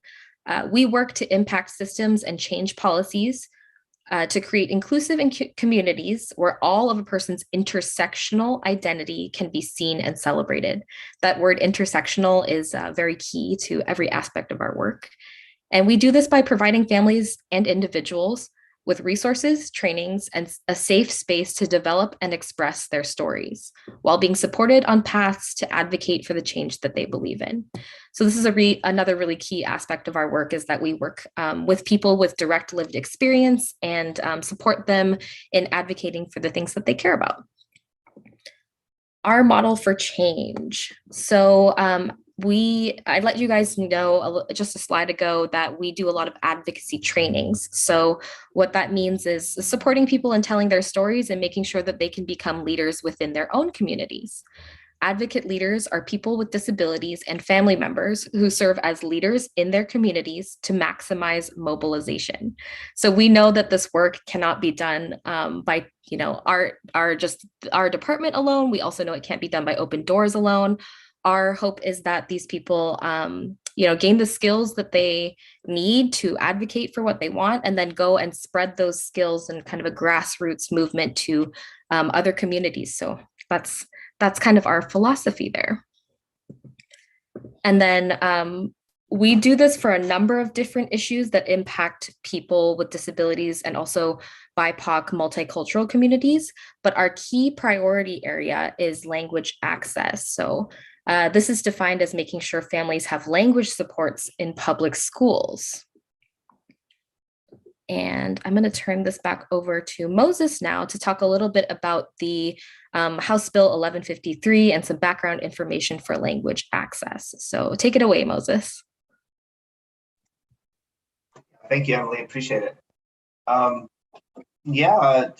Really good overview there, Emily. I was just, every time I hear a little bit about what Open Doors does, even though, of course, I serve here, I'm always impressed with the variety of program this organization really offers the families and individuals. I say that, only serving here for, I want to say it's been about 2 years that I've been serving at Open Doors. And really the history, it's not that far back when Open Doors started. Ginger started Open Doors around 13 years ago out of the living room of her house with 2 or 3 other multicultural moms that realized that the systems were not really set up to be accessible for multicultural families. And when I say systems, it could be the DDA, as Emily mentioned, could be schools, it could be housing, it could be so many different systems that all of us have to interact with day to day. And not only do they have to deal with language barriers, but also cultural barriers, and like Emily pointed out, sometimes just flat out racist barriers or ableistic barriers that they have to fight. And so, aside from Washington State, I've also served in the state of Arizona and also in North Carolina. And when we talk about the education system being resistant to change, understand that we know it's not just Washington State that's being resistant to this type of change, hence why we're here presenting with you all in Oregon. But I also want you to know this is not a Northwest thing. You think it's bad here, you should go out to North Carolina or Alabama. And I've been to both of those states, and they're far behind, but it's really great to see that that Oregon is taking an interest in this. You guys are doing something about it. And so hopefully we can partner together to change this particular statement. while state and federal laws protect the family through things like the Civil Rights Act and the American Disabilities Act, access and federally funded programs, including schools, advocates in Washington State have persevered for years. They've been, I want to say, and I think this is on the next slide, but it's been going on for a bit here at Open Doors when it's come to try to change this. But basically, families are not receiving consistent communication in their native language. They want to be part of their children's education. Simple put. Many of our immigrants or refugee families that we serve, education is like their number one priority for their children. I don't think that's just for multicultural families and refugees. I think that's something that every American, every citizen, every worker in the United States would want, right? That is part of the American dream. Yeah, next slide. So yeah, going back to, Open Doors has been working on this, should I say, officially since 2015, but Open Doors really has been having communications, or should I say families have been communicating this to Open Doors probably since the day they opened up when we only had volunteers. And Ginger was the only employee, our executive director at that time, back in 2012, 2013. Yeah, there's Ginger there on the left. She is standing next to Representative Tina Orwell, who was our champion for language access here in Washington State. And then one of her mentors, Senator Claire Wilson, who was very supportive of our legislation in the Senate. And then on the right there, you see Joyce Sebe, who's our assistant director, who used to be the Advocacy and Civic Engagement Program Manager, who used to be a volunteer before she was hired at Open Doors, who used to be a client at Open Doors before she was a volunteer. Ginger has this knack of inspiring other families and individuals to come and volunteer sometimes, and then before you know it, they're working at Open Doors. But just like Emily said, those families we serve know best the cultures and the populations that they represent or come from. So just a quick fact, let me put it this way, when COVID really got into full gear, I want to say in May and June of 2020, we had around approximately 24 employees. And then a year after, I want to say we were up to 36 in 2021. And today we're sitting right around 55 employees. So we've had, a great increase, right, in the sense of our staff. And it has been because, the families that we serve, those 2,000 families that we serve at Open Doors, they're some of the populations most impacted by COVID because of those intersectionality barriers that they face and things of that nature. So there was a great need in the community for us to step up and grow to be able to meet all the demands of the needs during COVID. So yeah, next slide. Well, I'll just add before we go on to Moses that this language access bill has gained a lot of traction because of COVID as well, because there's a big push for parents to be able to understand health and safety decisions that are being made at school. So just wanted to add that, and I will go to the next slide now. Yeah, and that really speaks to those that are most impacted, right? Special education students and their families really felt the weight of schools having to adjust for COVID-like conditions. Okay. And so the Language Access Working Group, this particular work group, I can send more information, Stacy, keep me honest on this, but I'll try to get you the link for this particular report. It's got a lot of information that data geeks and people who really want all of the data of what the issue is and what's proposed solutions from community stakeholder meetings. It's all in this work group report that had to be submitted to the legislature to really come up with some potential solutions and how Washington State could fix this.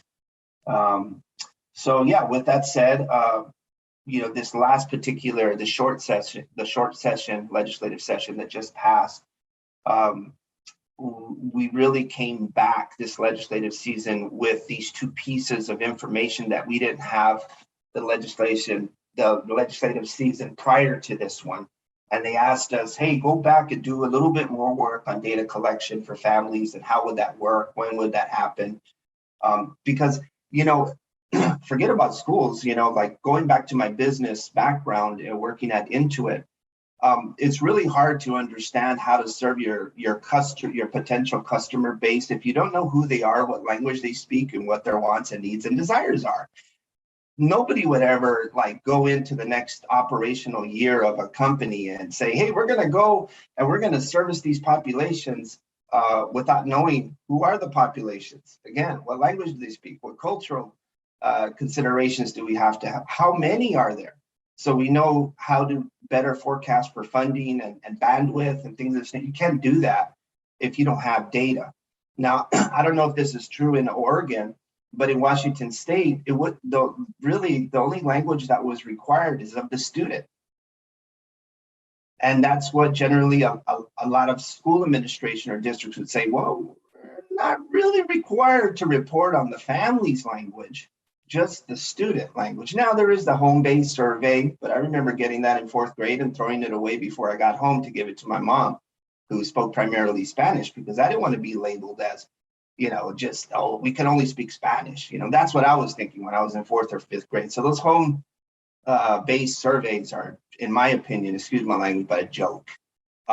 If OSPI, the Office of Superintendent Public Instruction, really wanted to know, and if districts really wanted to know, you know, who makes up their client base, right? If you want to put it that way, data collection was key. So this is one Emily can tell you I fought tooth and nail for it because families were pushing me on this one. They were saying, we want to be counted. we might not be all that important, but at least we want to be counted. You know, when families found out that school districts weren't really and if they were collecting this information, it was in some file cabinet, then they never really digitalized and shared with OSPI or whatever, the other entities outside of the district. So we had to go do work on that data collection piece. And then the other one was interpreter credentialing. I don't know how it worked over there in Oregon, but out here in Washington State, one of the only reasons we have a medical interpreting program housed at DSHS is because there was a lawsuit.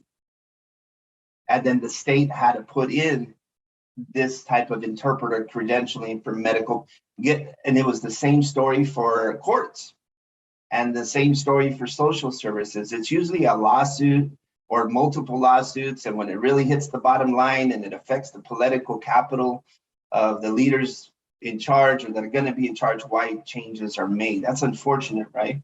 But so one of the things that Washington State didn't have was interpreting credentialing for interpreters in school settings. Parents were always communicating to us, you know, interpreters come and they got like this medical background experience, but they don't know anything about an IEP. They don't know anything about 5.0. They don't know anything about the school system. They don't know how the organization is structured and how it works within school systems. So naturally, they didn't know all the terminology. I don't know if some of you have ever seen that IEP form for special education students, but it's very complicated. We have English-speaking professionals that have testified. One was a lawyer. She was a lawyer. The other one has her doctorates in neuroscience. But they speak English good, right? But even when they said when they were in the system and having to understand that IEP process, they said they didn't know anything. It took them a year to 2 years to get up to speed. So can you imagine for family members that don't speak English, that don't have that level of education, that don't have the time to go and advocate for the children like maybe better off families do. So yeah, data collection and interpreting, data collection and interpreter credentialing was kind of like our homework from last legislative season that we had to do work with the Language Access Working Group this year to come up with these recommendations. How would be set up? Where would interpreter credentialing be housed? Is it at OSPI? Is it at PESB, Professional Education School Board, or is it both?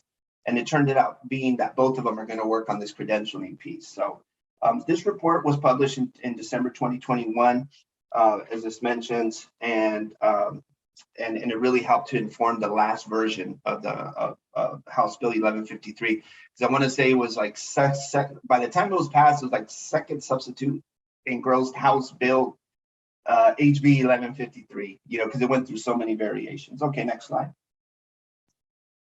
What's in the bill? So basically, language access coordinators, many of you that introduce yourselves today, you know exactly what this means. For us here in Washington State, we know that there's some districts that might only have 3 or 4 schools, and they might have less than 1,000 students in some particular rural areas. So language access coordinators was really set up for, at least for this year, for any district that has 50% more of 50% or more ELL students, or they speak 75 languages or more in the district.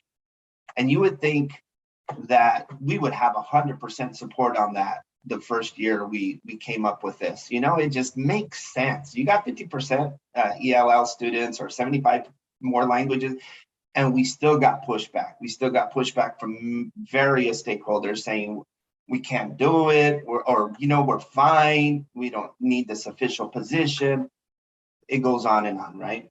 The second thing it has is interpreter training. You know, there's no interpreter training in Washington State at this current moment for school settings, as well as the credentialing, right, for that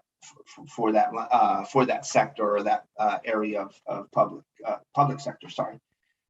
Third thing, data collection for families, which I mentioned, and then also this is a big point for our families and for Open Doors, because generally when bills are introduced or they're thought of, a lot of the times those ideas come from higher entities or people who have all these maybe sometimes political motives. And then one of the first things they do, because they've learned, you know, you got to get community on your side. So they go with this prepackaged idea, they take it to community and say, hey, we think this is a great bill or a great idea for a bill. Would community get behind it? And if community is interested and they get behind it, they work with them, and then they work with them in the legislative season, and they're testifying and saying this is important for families, it's important for community. Usually when that bill becomes a law and Governor Inslee signs it, that's usually when we're like, you know, these people who do bills that are like, thank you, community, have a great day, and we'll see you maybe next legislative season for something else. But really, community, it does not remain involved, especially in the implementation. So when we were crafting this bill, we wanted to make sure that when it did pass and it did become law, that community wasn't excluded after it became a law. Because what some policymakers or some entities, let me put it this way, they use the excuse that, hey, well, that bill passed, it's law now, it didn't work. But usually it's because community was left out when it became a law. So we wanted to write this into the bill to make sure that the Community Advisory Board, which is made up of impacted individuals, impacted families, community stakeholders like language access coordinators, interpreters, you know, all these different aspects of stakeholders from the community, that they would help guide and keep their eyes on OSPI and PESP. So accountability. We wanted to make sure that Community Advisory Board had to approve certain actions and things of that nature. So I can go on that forever, but that was a really, really big piece for us, is that we didn't want to be kicked to the side once it became a law. Oh, next slide. Keeping families centered. If you asked us what was the #1 key in passing this type of legislation, the way it passed really predominantly bipartisan out of the House and out of the Senate, it was because we kept centering families. When you remember, I don't know if you remember, Stacy, but you know, we have a couple experts at WASCA, right, that have been working on language access for 25, 30 years. And there were some times that we had multiple experts disagreeing on particular aspects of this bill, and it was in a lot of cases the bill was about to die within our own stakeholder group. And thank God that we had been working with families, and they had the tools, they had the training, they had the confidence to speak up and say, hey, that's fine for you stakeholder group, that's fine for your expertise group over there, but this is what's important for families. We don't really actually need this, but we really need this. And so our champion, Representative Tina Orwell, always sided, not with Open Doors, not with WASCLA. She would always side with what the families were saying. I've now heard her say multiple times, I take my marching orders from the community. And she wouldn't be able to say that unless she actually proved it during this bill. So I really appreciate not only her and Open Doors and WASCLA, but everybody came to this conclusion to say, okay, we're willing to compromise as long as the family's needs or their desires is put front and center. So yeah, throughout our language access, like I said, it remained the heart of the bill. We spent a lot of hours, not only in the training, but during the training, midweek, because we did 12 weeks of, I want to say, of advocacy training with our families. That's 36 hours.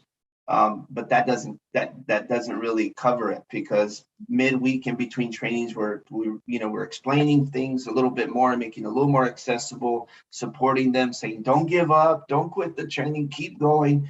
And 3 of our parents that came out of that original cohort of family leadership training went on to become our 3 parent leads, or 3 parent champions for this language access bill. Next slide. Well, and before we move on, I just want to mention this is one of our wonderful parent advocates, Angela, and her son, Chris, who is on an IEP plan. And we have their permission to share this here today. But I love this picture, and we are so grateful to those parent advocates who were able to come along this journey and never questioned. We texted them. These legislative meetings, they get scheduled very last minute, and they never questioned why we were texting them to get their testimony ready in 24 hours, or, hey, we need you to speak to this certain person. And I think that this picture doesn't even do justice to the amount of dedication and hard work that came from these parents over the 3 months that we were fighting for this bill in the legislature. So just want to highlight their hard work and say thanks, even though they're not here today. Yeah, Emily, thank you so much, because when this bill passed, there was no one more happier in our celebration room than our parents, including Angela, Liliana, and Winnie, that were like the 3 parents that really helped us get this over the finish line. They were crying tears of joy, saying, finally, 8 years later, finally, hopefully other parents, other families, other kids won't have to go through what we went through. That's a good point. Angela's son is 18. He actually just graduated high school I think this past May. So Angela really was fighting for the next generation of Washington families and students. So knowing that her children are kind of out of school and this is just for other people. So we just so appreciate their very selfless dedication and sacrifice that it took to pass this bill. Yeah, right on. Next slide. Mm-hmm. So where are we now? As we mentioned, governors, they signed this bill into law this last legislative season, which was really tough in a short season. So I really credit the entire stakeholder group that was working together to get this done in a short session, sorry.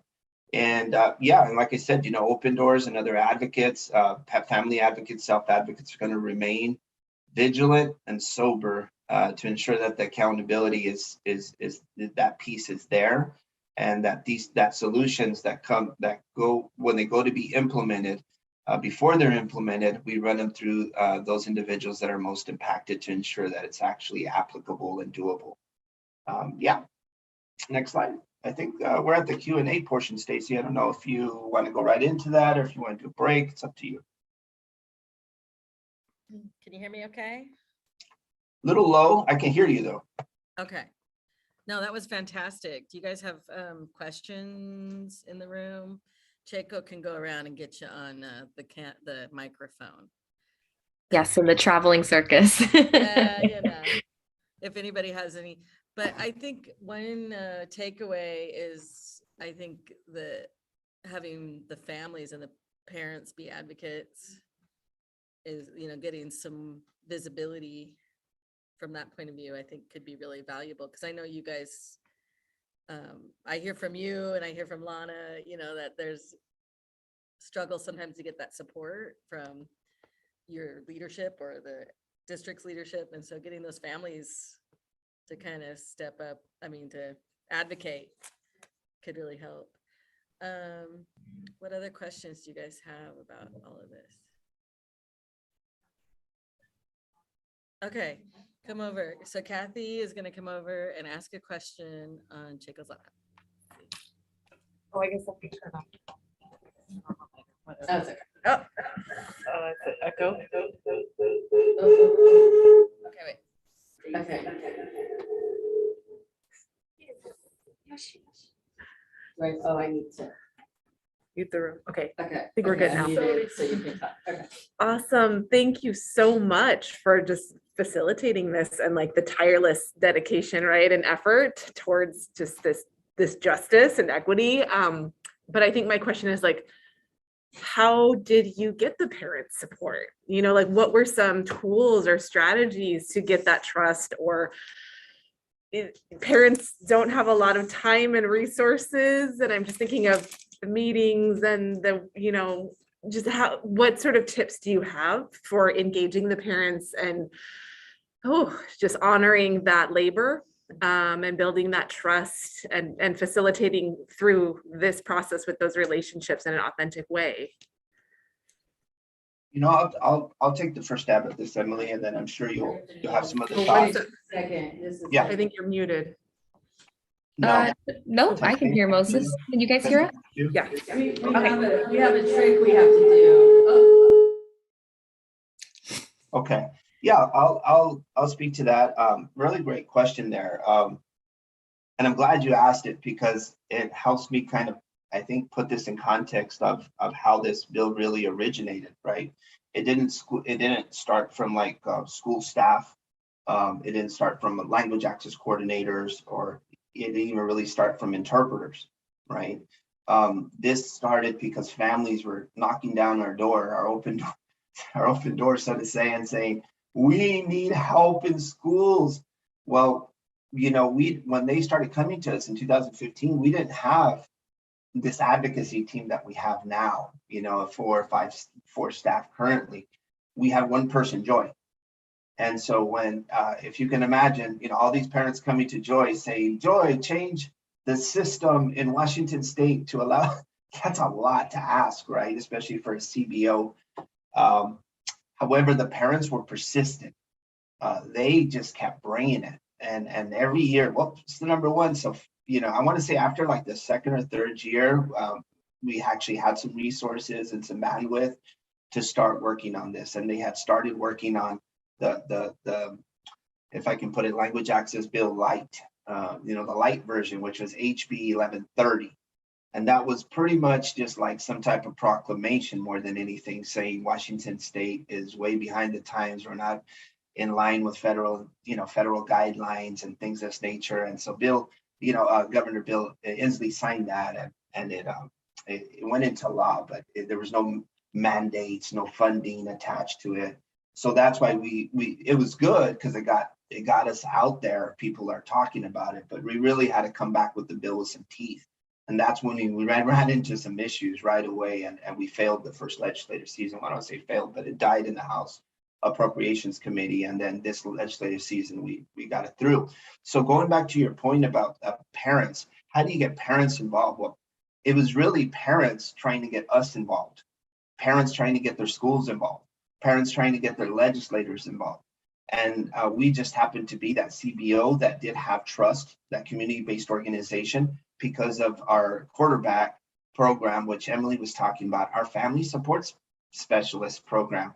They're the ones that receive our families when they're frustrated because, you know, they're having issues with their banks or schools or the Development and Disability Administration or whatever system that they're going through, and they come to us and ask for help, or they say, you know, I think my child has a disability, I'm not sure. And we do that pre-screening. And so there's trust being built up already, right, with the families. And then when they brought this to us, it was more families were asking us for support.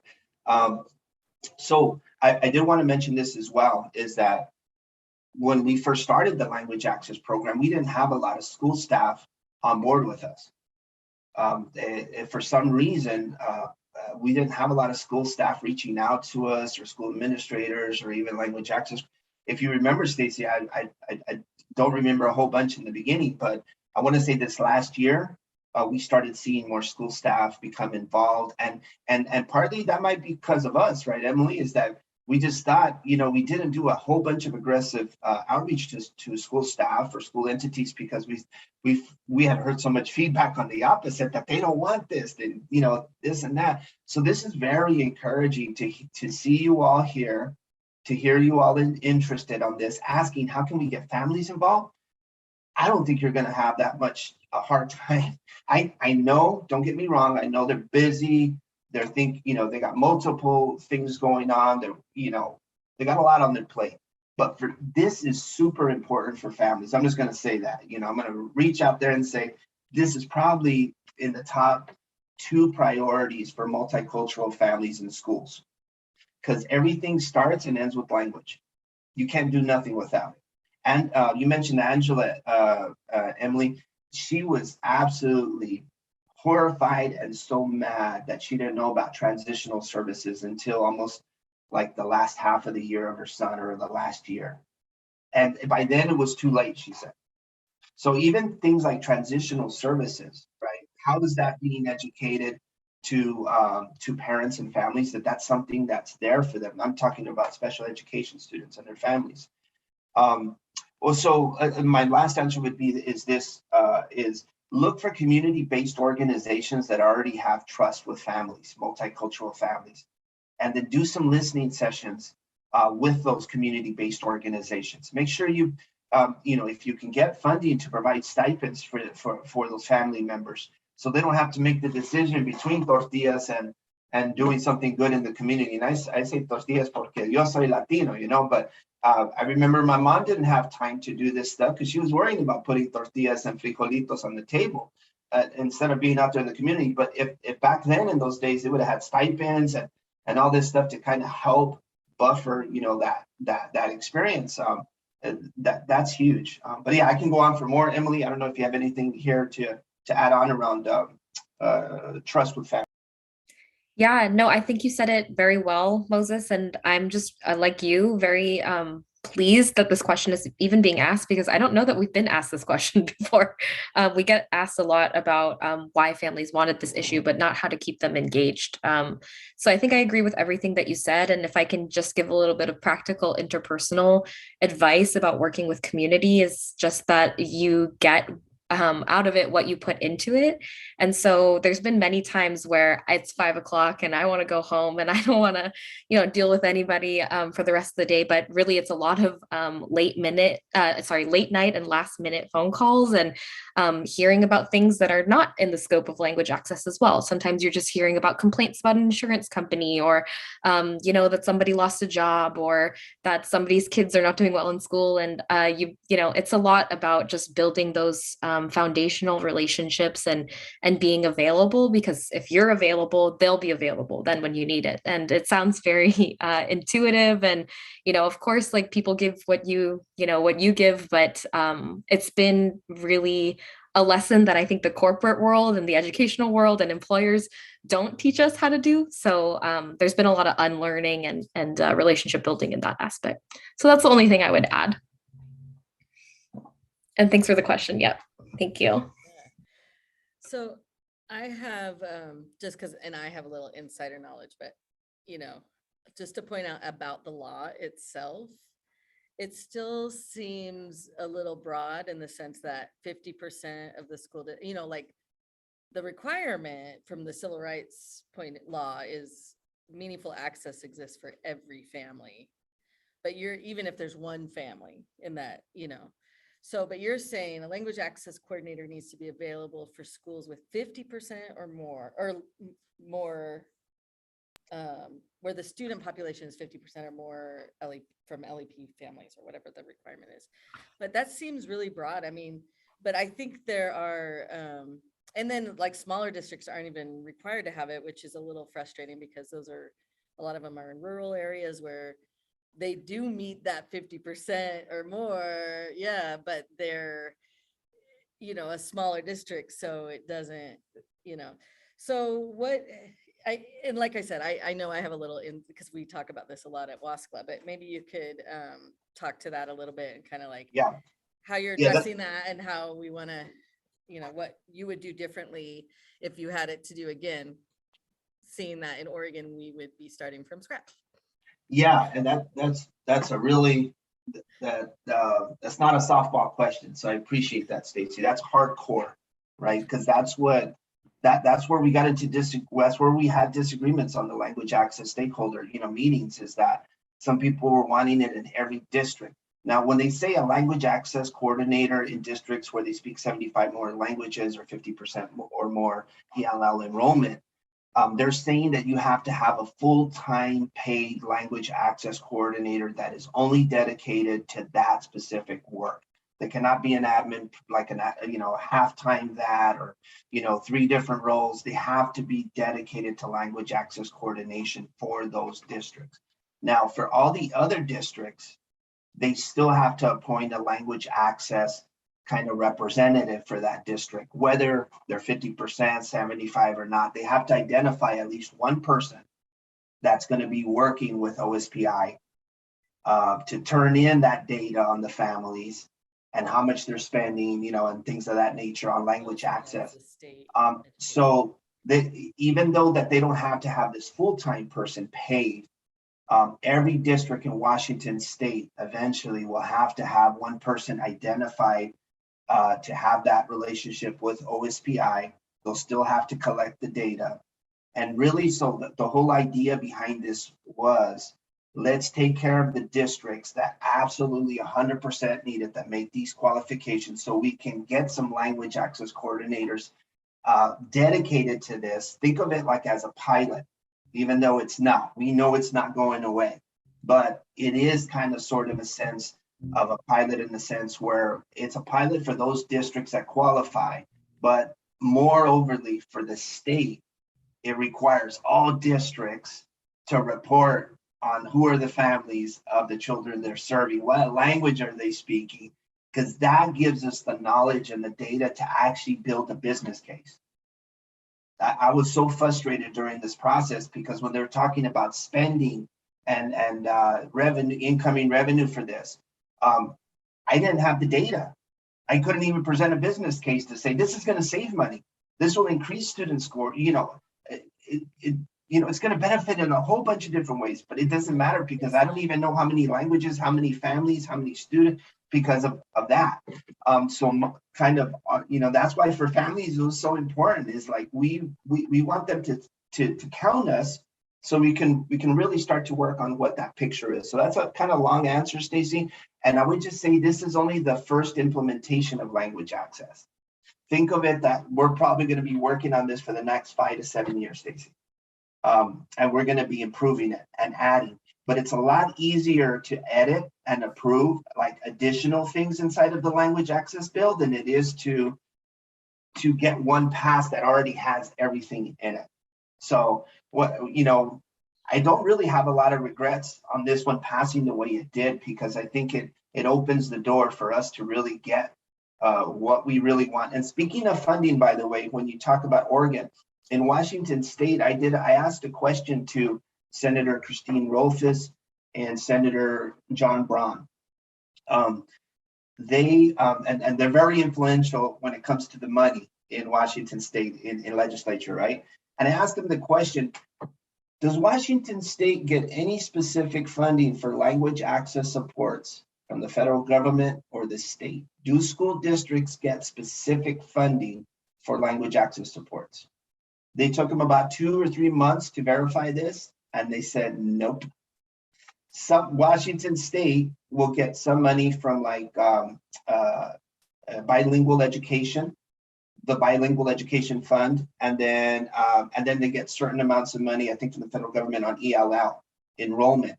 But it's not specifically, it's not earmarked, it's not there's no mandates when it comes, there's no supervision or accountability where it comes to like, hey, how come you spent half of what you spent on language access last year, and families are complaining, what's going on? Why did you take that money? There's no supervision, no accountability, because there's no specific earmarked funding for language access supports. I'm sorry to like kind of drill that, but that really impacted me because I said, well, no wonder. Who's going to do this if you're not getting specific money for it and you're not held accountable to it, and there's no tracking year over year on expenditures and projections of, now you're going to have more ELL enrollment. Now you're going to have more bilingual educational needs, or whatever it is, using metrics to say, now we're going to increase language access support budgets by 15 or 20. There's none of that because there's no money coming in specifically for that. So every district does what they want. It's local control, right? And so that long-term issue, Stacy, what I'm looking for in the future, I know Emily's not going to like this, but I'm looking for national solutions. Now she's like, slow down. But it's like we need a national solution for funding when it comes to language access supports. And if we can't get that, at least let's talk about some tax levy that we can do in Washington State that specifically funds language access supports in schools. And that way people can't use that for, oh, let's just do a celebration with that money. Or, oh, let's just do these outdoor activities, or whatever it is. Those are important. I'm not trying to say that, but when you don't have specific funding earmarked, you're not going to have any accountability. And it's the wild, wild west all over again. You're preaching to the choir. Absolutely.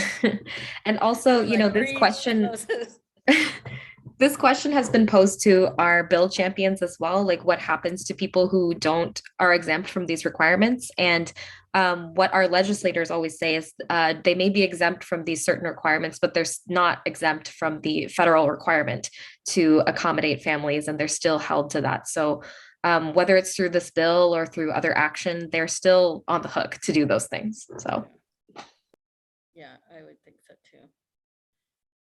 Are you guys aware of anything in Oregon?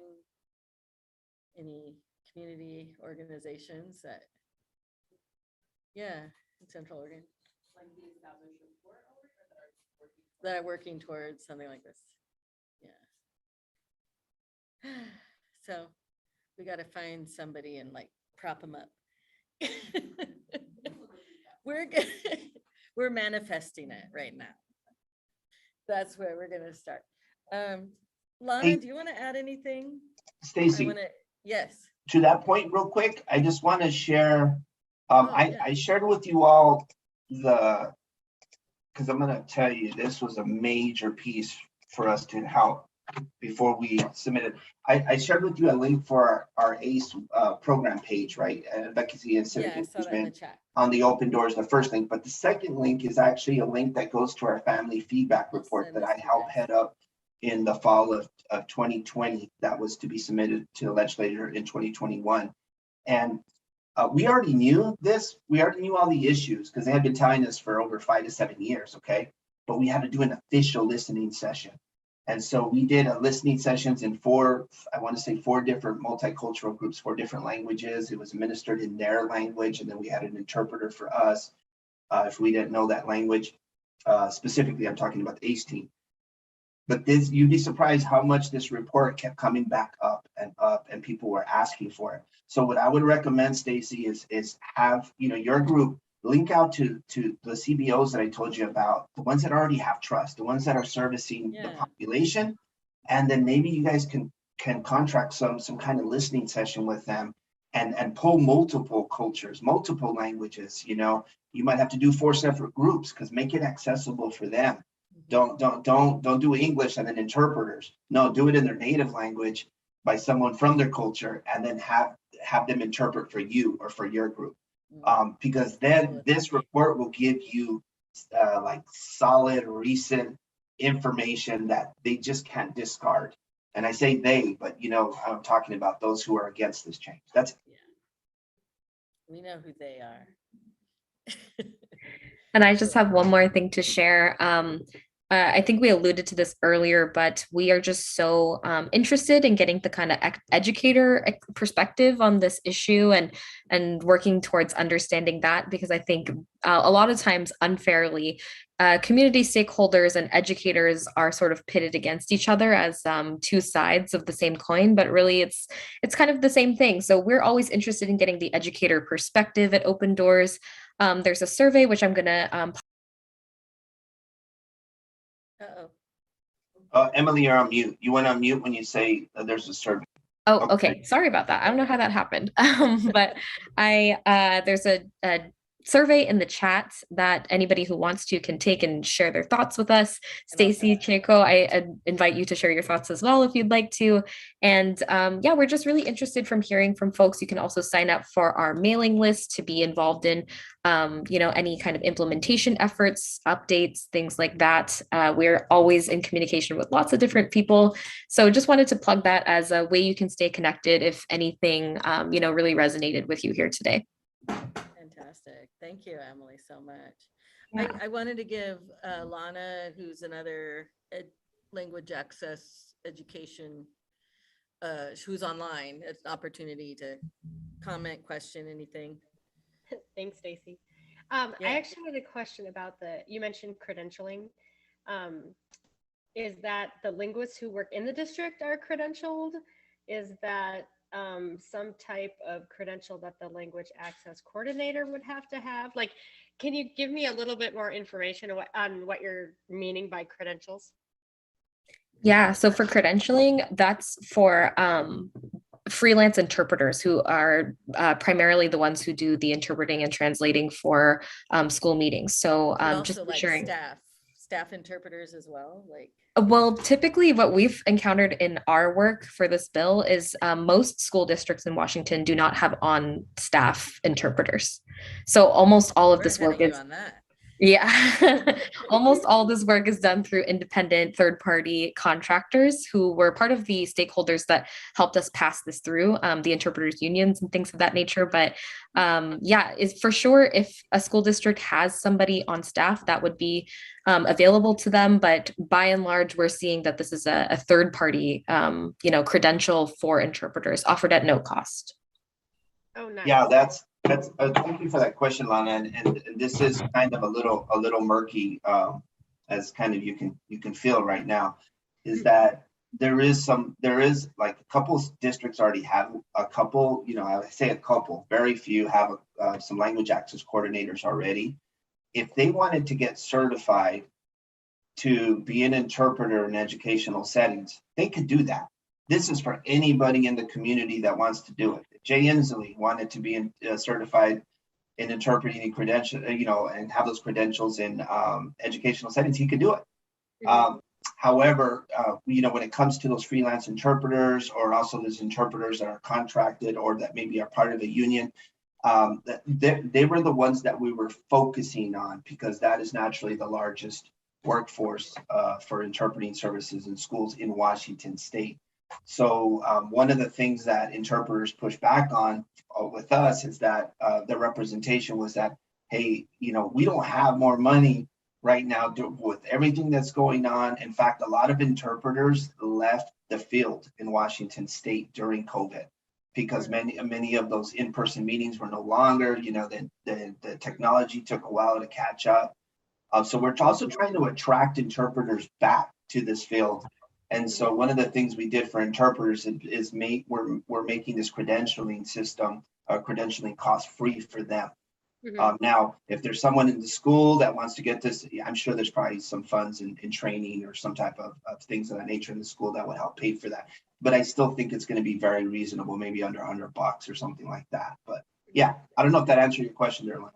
Yeah, so you're kind of saying that they would be credentialed in interpreting for schools, just like you'd have medical interpreting. It's a specific vocabulary section. Exactly. That's right. Okay. Well, that's really exciting to me. I have a couple people on staff who do interpreting, but they're not technically credentialed. They've taken lots of classes and stuff, but they don't actually have that piece of paper type of thing.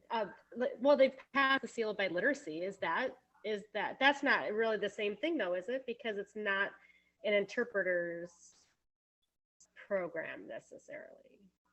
I mean, the seal by literacy tells you that they're fluent in both languages, but it's not really talking about the skill of interpreting.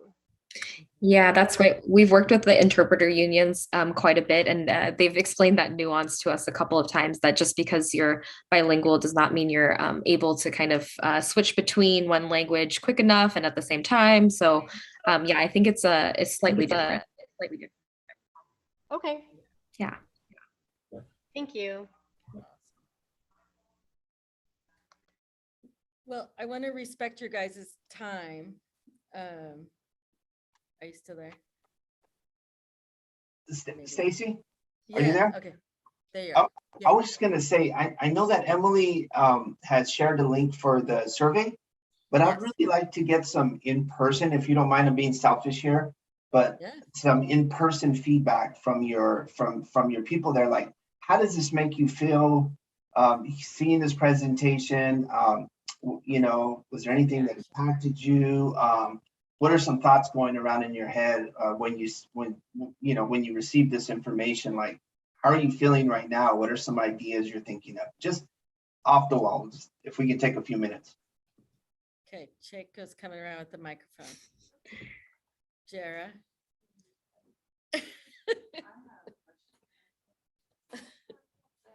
Oh, let me do, yeah, we have our system, so just give us a sec here. No worries. Okay, I'll mute. There we go. Jara. Hello.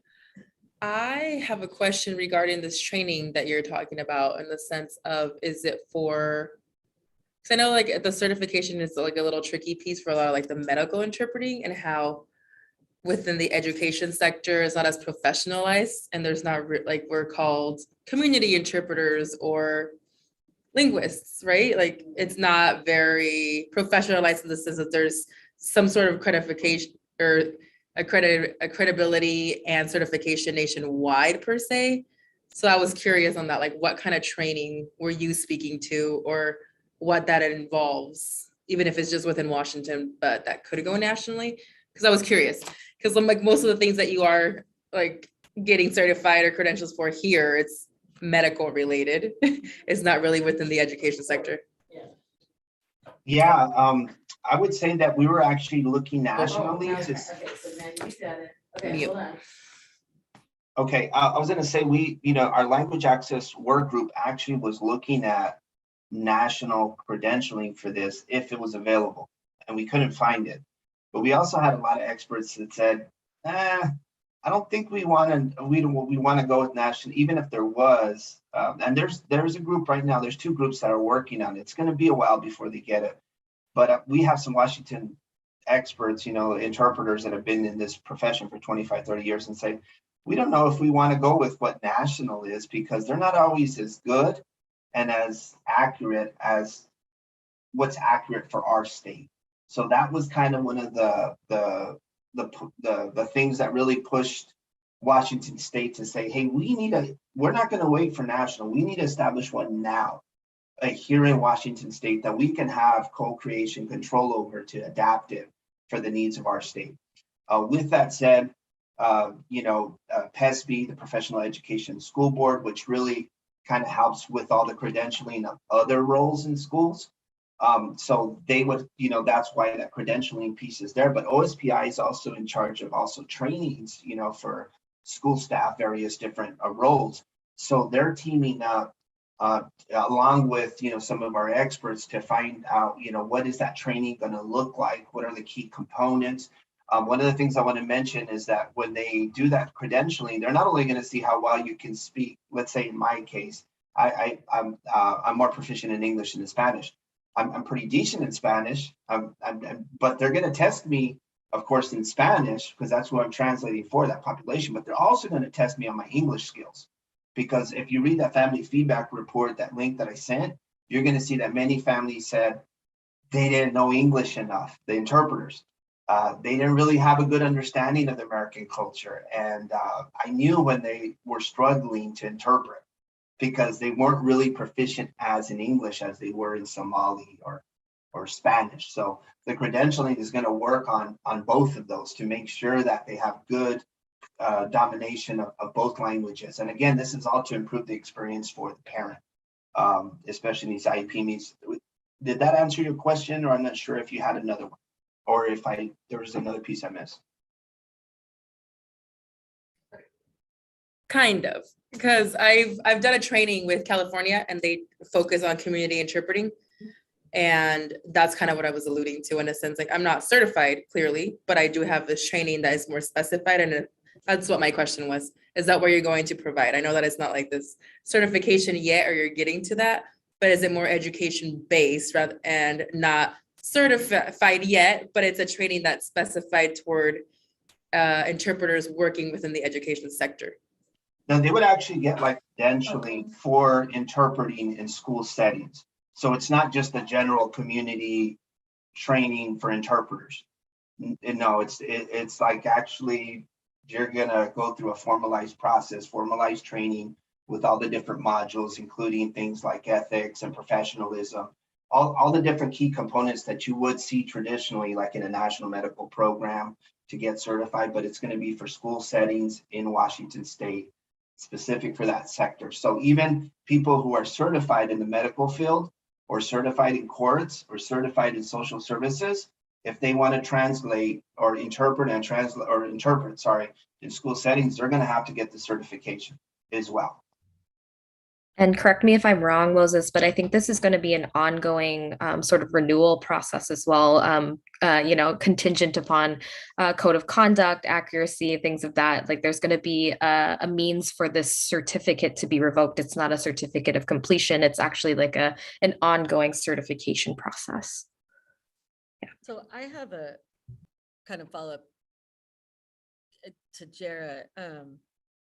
And I think I could see the advantage of having certification, especially to increase the quality of the interpretation. My question to you guys is, do you think, like I sort of have mixed feelings about it, because on one hand, though, I don't want to see any barrier to providing language access. Could this be a barrier because it could make it more, okay. Yeah, I was reading your mind there, Jara, because that's, I've heard that concern from other school partners I've worked with, that, maybe the focus should be more on just getting it, expanding, and the training, expanding language access. Yeah, here, I'm going to mute and Jara's going to expound on what I'm saying. And that's kind of what we do on a monthly basis with workshops and providing that information or different current events or different topics that come up within the realm that our interpreters or linguists are doing work within schools and things that come up. But that's like the continuing education on that.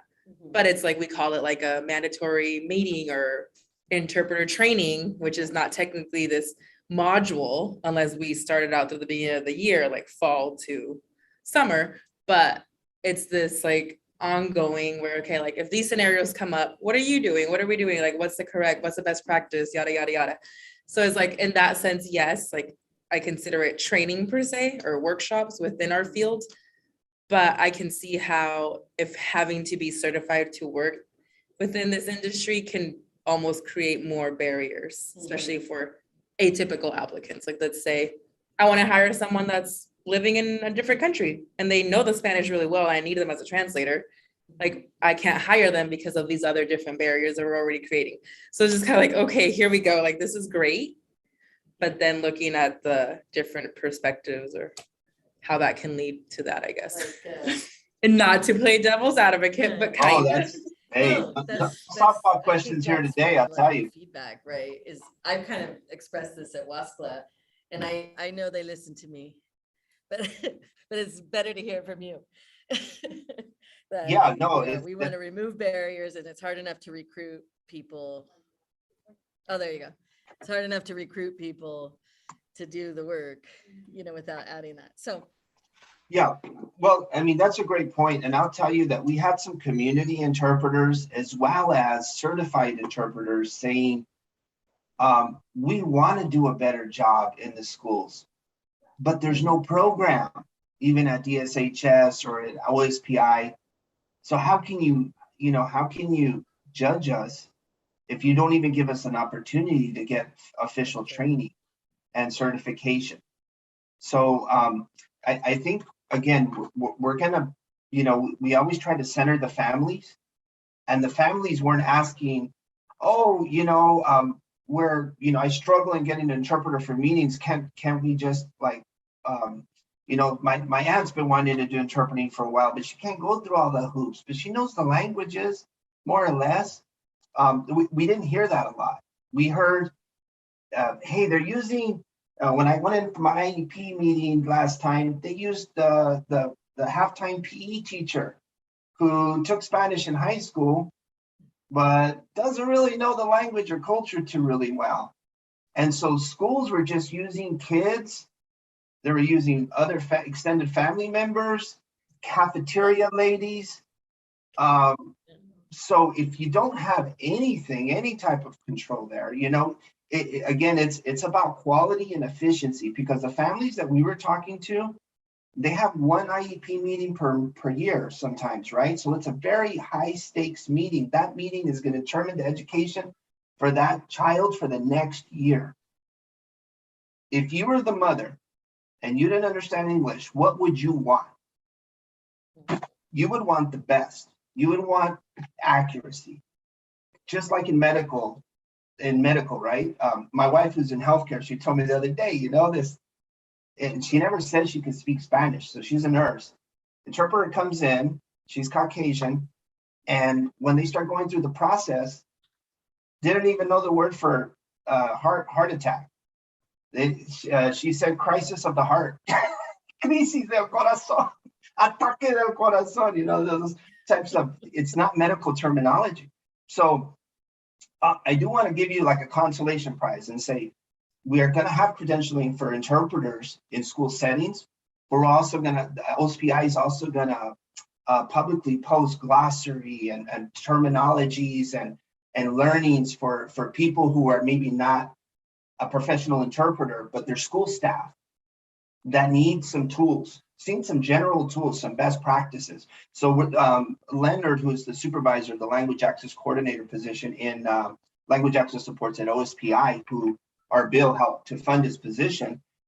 He's, I want to say he also mentioned that they're going to put together a language access toolkit that's going to be shared with every district in Washington State. And also people who just want to get better at what they're currently doing. Maybe they don't have that certification, but they'll have those glossary terms and some of those tools. They won't have that certification. Now you might have a school district that says, yeah, we're not going to employ so-and-so no more, because now we got more people, more pipeline with people that are credentialed, and we don't want to get into issues again, and we want to provide the best for the families. And they might choose to use an interpreter who is certified versus someone who is not. I'm sure if they couldn't get a certified interpreter, they're going to use who they can. They've been doing that since the dawn of time. So I feel you on that. But again, the centering of the families told us we want professional interpreters that are qualified in both languages and that, are going to meet these certain requirements or criteria that they have. I kind of feel like I'm hearing both ends of what your guys are saying. And I'm feeling like, we have a lot of staff who are, they're bilingual, but who aren't necessarily certified. But maybe that's what they work towards. We have them, they're going to classes, maybe instead of just doing these haphazard, trainings here and there for an hour or two, they're actually working towards that certification, just like a teacher would work towards certification in something. So, I can see the light at the end of the tunnel that way. And the three that I have are always asking for more opportunities and what other, thing can I do to improve my skills. So yeah, I can see where that would be something for them to work towards. That's a good perspective.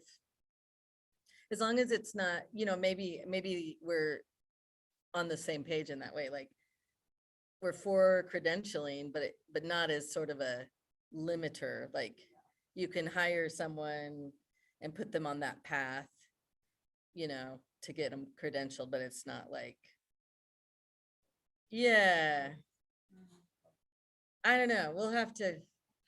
We'll see what they do in Washington, how it goes.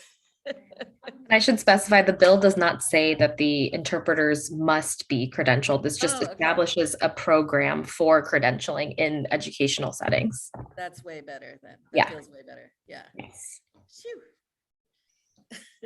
Does that feel better, Jared? That was my main question, but it pinpointing you're making it concise. So, okay, so you're working towards this training, but what is it exactly going to be? Like just education based? Like perfect, because that's what we're looking for with our sector. Yeah, yeah. I don't need all these extra things coming in from medical or legal because that's not us. Right. Like, and if it's that continuous, like it's a learning thing for all. Like even now we have to make new pandemic terminology that we didn't have 2 years ago. Yeah, yeah. So New it's words, like new we're language. always, like, Yeah.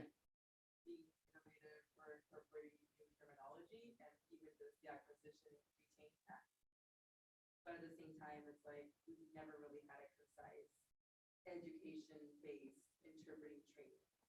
And that's what I'm interested in. So Yeah. basically all this like going around, yes, the credibility part and like getting a certification. I see the importance of it eventually, but right now it's more so just when will this exist and when can I contribute or when can I get it for my staff? Yeah. And what is the cost? Because right now it's like we can spend hundreds of dollars on all these different types of trainings to have a continuing education, but it's not even precise for Yeah, yeah. like targeting our terminology that we're using, like whether it's an IEP or a behavior or a hearing within the school sector. Right, right. No, it's valid. Any other? Hurry up and Yeah, get on it. So I can go. I can go So we take can it. copy it. No. Yeah, we're gonna try. Share best practices. You know. Yeah. All right, anything else you guys want to bring up? This is, yeah, and we'll fill out the survey. Yeah, this is really like, you're kind of blowing our minds a little bit. Like Kathy's mind is blown. Yeah. You didn't know. So, I mean, it's just, to me, whenever I hear about all this stuff happening in Washington, and I just feel like, oh man, Oregon, what do we need to do to lift up, you know, so that, because I think we have a lot of people here that care a lot, but it's just, we're not as organized, you know, and I think we haven't had, like Moses said, I mean, we've got people in WASCLA that have been there. I think he's even understating it. There's people 30-40 years that have been advocating there. And so we're just kind of getting started, I think, here. So it's awesome to learn and to kind of get on your shoulders a little bit, you know, and there's nothing wrong with that. Yeah. Like, it's bittersweet. Yeah. In the sense that almost I feel so blessed of our region and the work we're doing. But wait, you don't even have actual, like you're going through an agency. Yeah. Okay, I feel a little better. We've got some things we're doing right. Yeah. But yeah. So Yeah, well, Moses and I are just so grateful for the opportunity to share this with like-minded people outside of our typical bubble who also care about the same issues. So we just want to say thank you, gracias, arigato gozaimashita to everybody, you know. We just really appreciate this opportunity. Yeah, same. It's always great to hear different perspectives. So, all right, well, I want to respect your time, and of course, we're way over time on our end too. So, so we'll let you guys go, and you know, on our end, we'll take 10-15 minute break, and then we'll wrap up. Cool. Sounds good. Thanks for having us.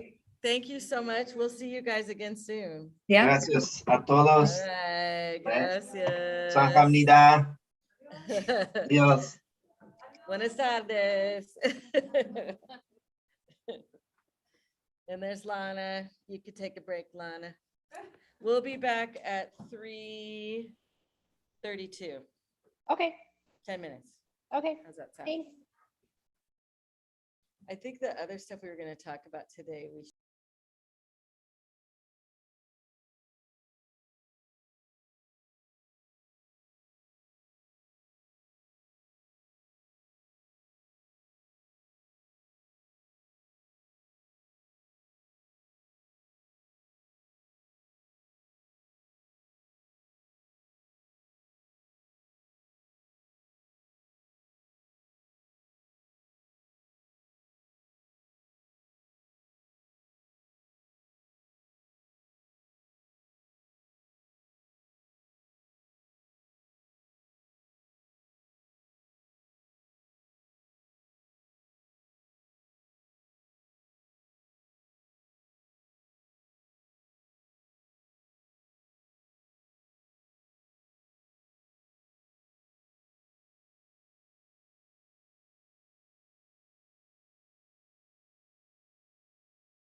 Okay, now I'm asking if you're back, Lana. No. I know, I'm here. Oh, okay, cool. Lana, I just wanted to check in with you because I have Chaco here, who's our developer for LinguistLink. Yeah. I wanted to know if you have any like pressing issues, questions, anything you want to ask the expert.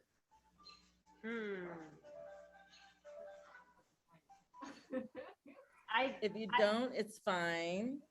Yeah, I because- don't think I have any, like, right now. I think I've got a lot of the bugs out this year as I've gone along.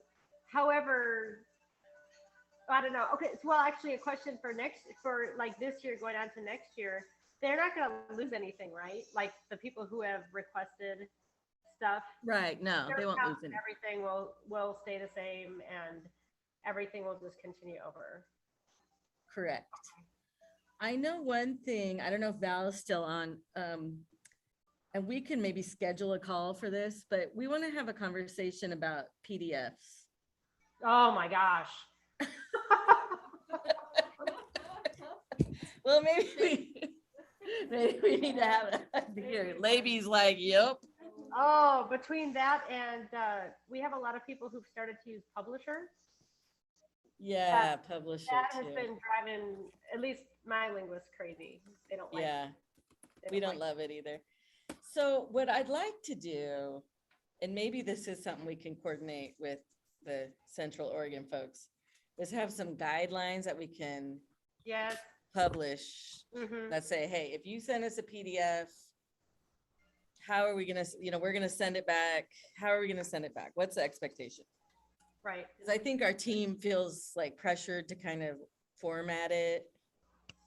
But Right. then it's like extra time and effort. I Right. don't know. No, I know what you're saying. And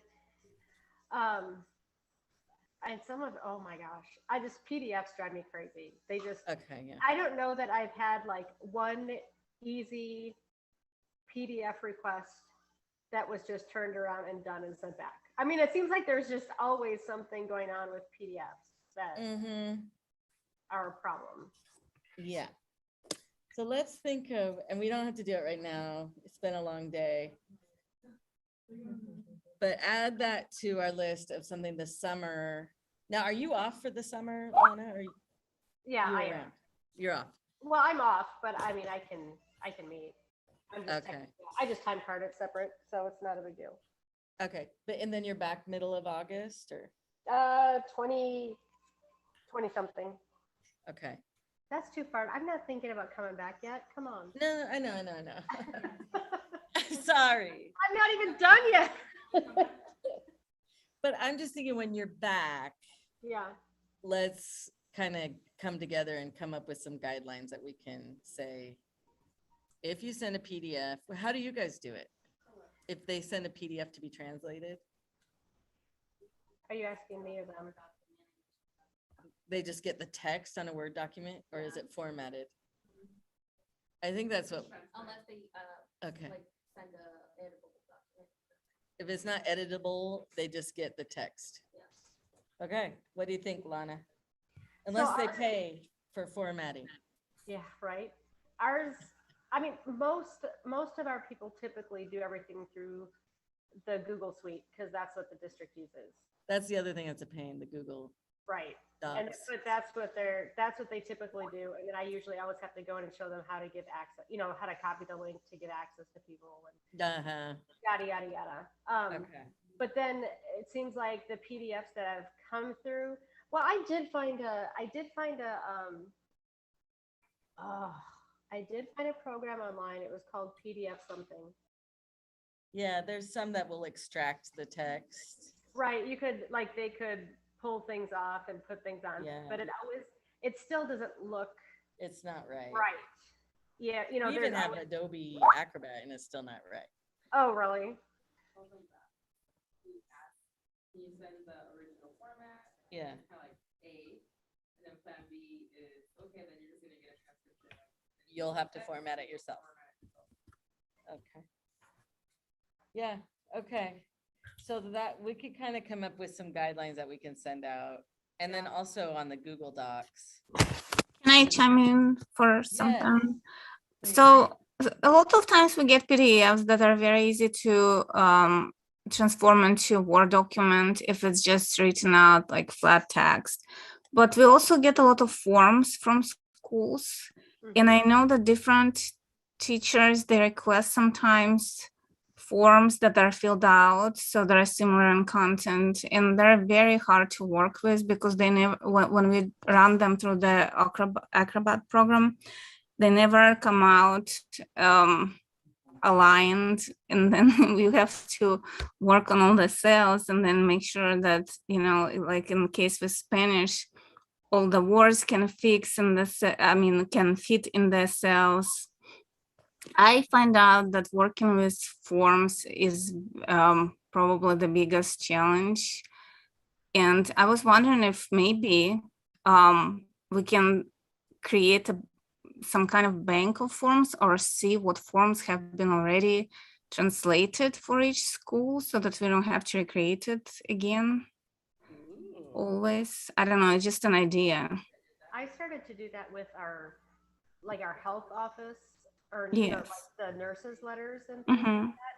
I started a district folder that I've just been keeping them in, and I know that the lady that's in charge of our IEPs has kind of done the same thing, so that the form itself is already translated, and all we have to do is put in, whatever that teacher types for that field.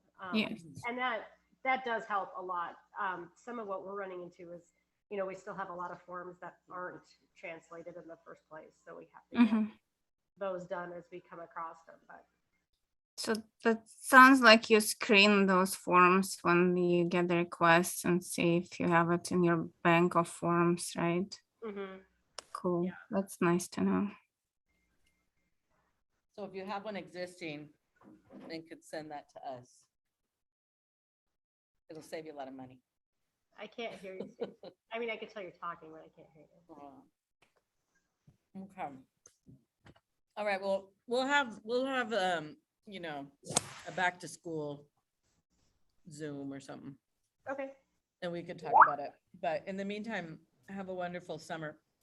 We'll let you go, Lana, because the Central Oregon folks have a list for us. We're gonna go through. Oh my gosh. You'll benefit from their list. Okay. We'll share. Can I give one plug of something that my team has talked about and I think would be helpful, at least for us too, would be some kind of maybe I've told you this already, Stacy, but some kind of like calendar not attachment, but like if they get I give them a project to interpret for an IEP meeting, they can click a button that would add it to their calendar. Add it to the calendar. Yeah. Same thing with translations, like a due date.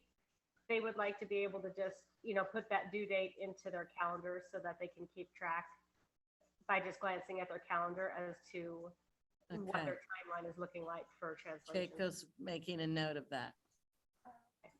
That'd be awesome. She would like a add to calendar on the appointment type.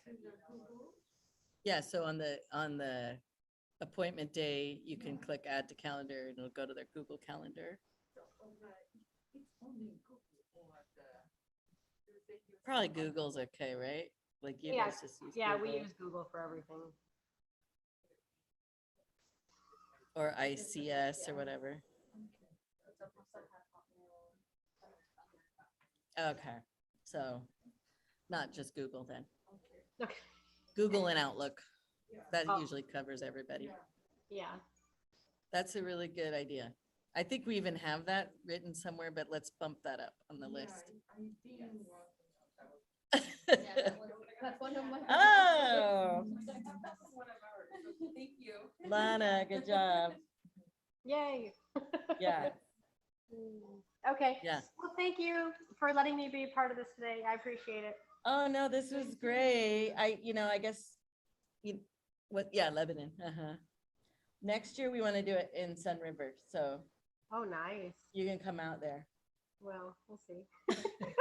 You're like, that sounds good. Lana lives on a big farm. Oh, can I tell you what I'm so excited about? Please. Really quick. We have emu eggs in the incubator that are hatching this weekend. Oh. So I am so excited because this will be the first time we've hatched emu eggs. Oh, I love that. Okay, that was all I had to say. Congratulations on your bundles of chicks. Yeah, well, thank you. They're kind of yicky looking at first, but then they they're they get cute. Yeah. Uh-huh. Yeah. Awesome. Okay, great. Well, thank you, and I'll talk to you when it gets closer to the beginning of the school year. Yeah, that's a translation. Now, what did you ask? Oh, I just said otherwise, I will see you guys later, and I will talk to you when it gets close to the beginning of the school year. Yes.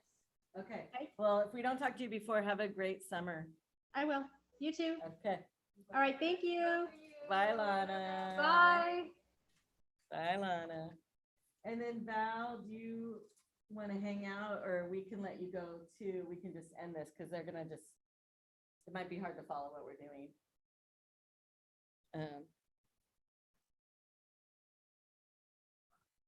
She's already gone. No, I'm not gone. Oh no, she's there. She's there. I was just muted, but yeah, I'll go ahead and sign off at this point, I Okay. think. Thank you so much for participating today. And Patricia, Yes. you're muted too. But thank Bye. you, Nice to meet everybody. guys. Bye. Bye bye.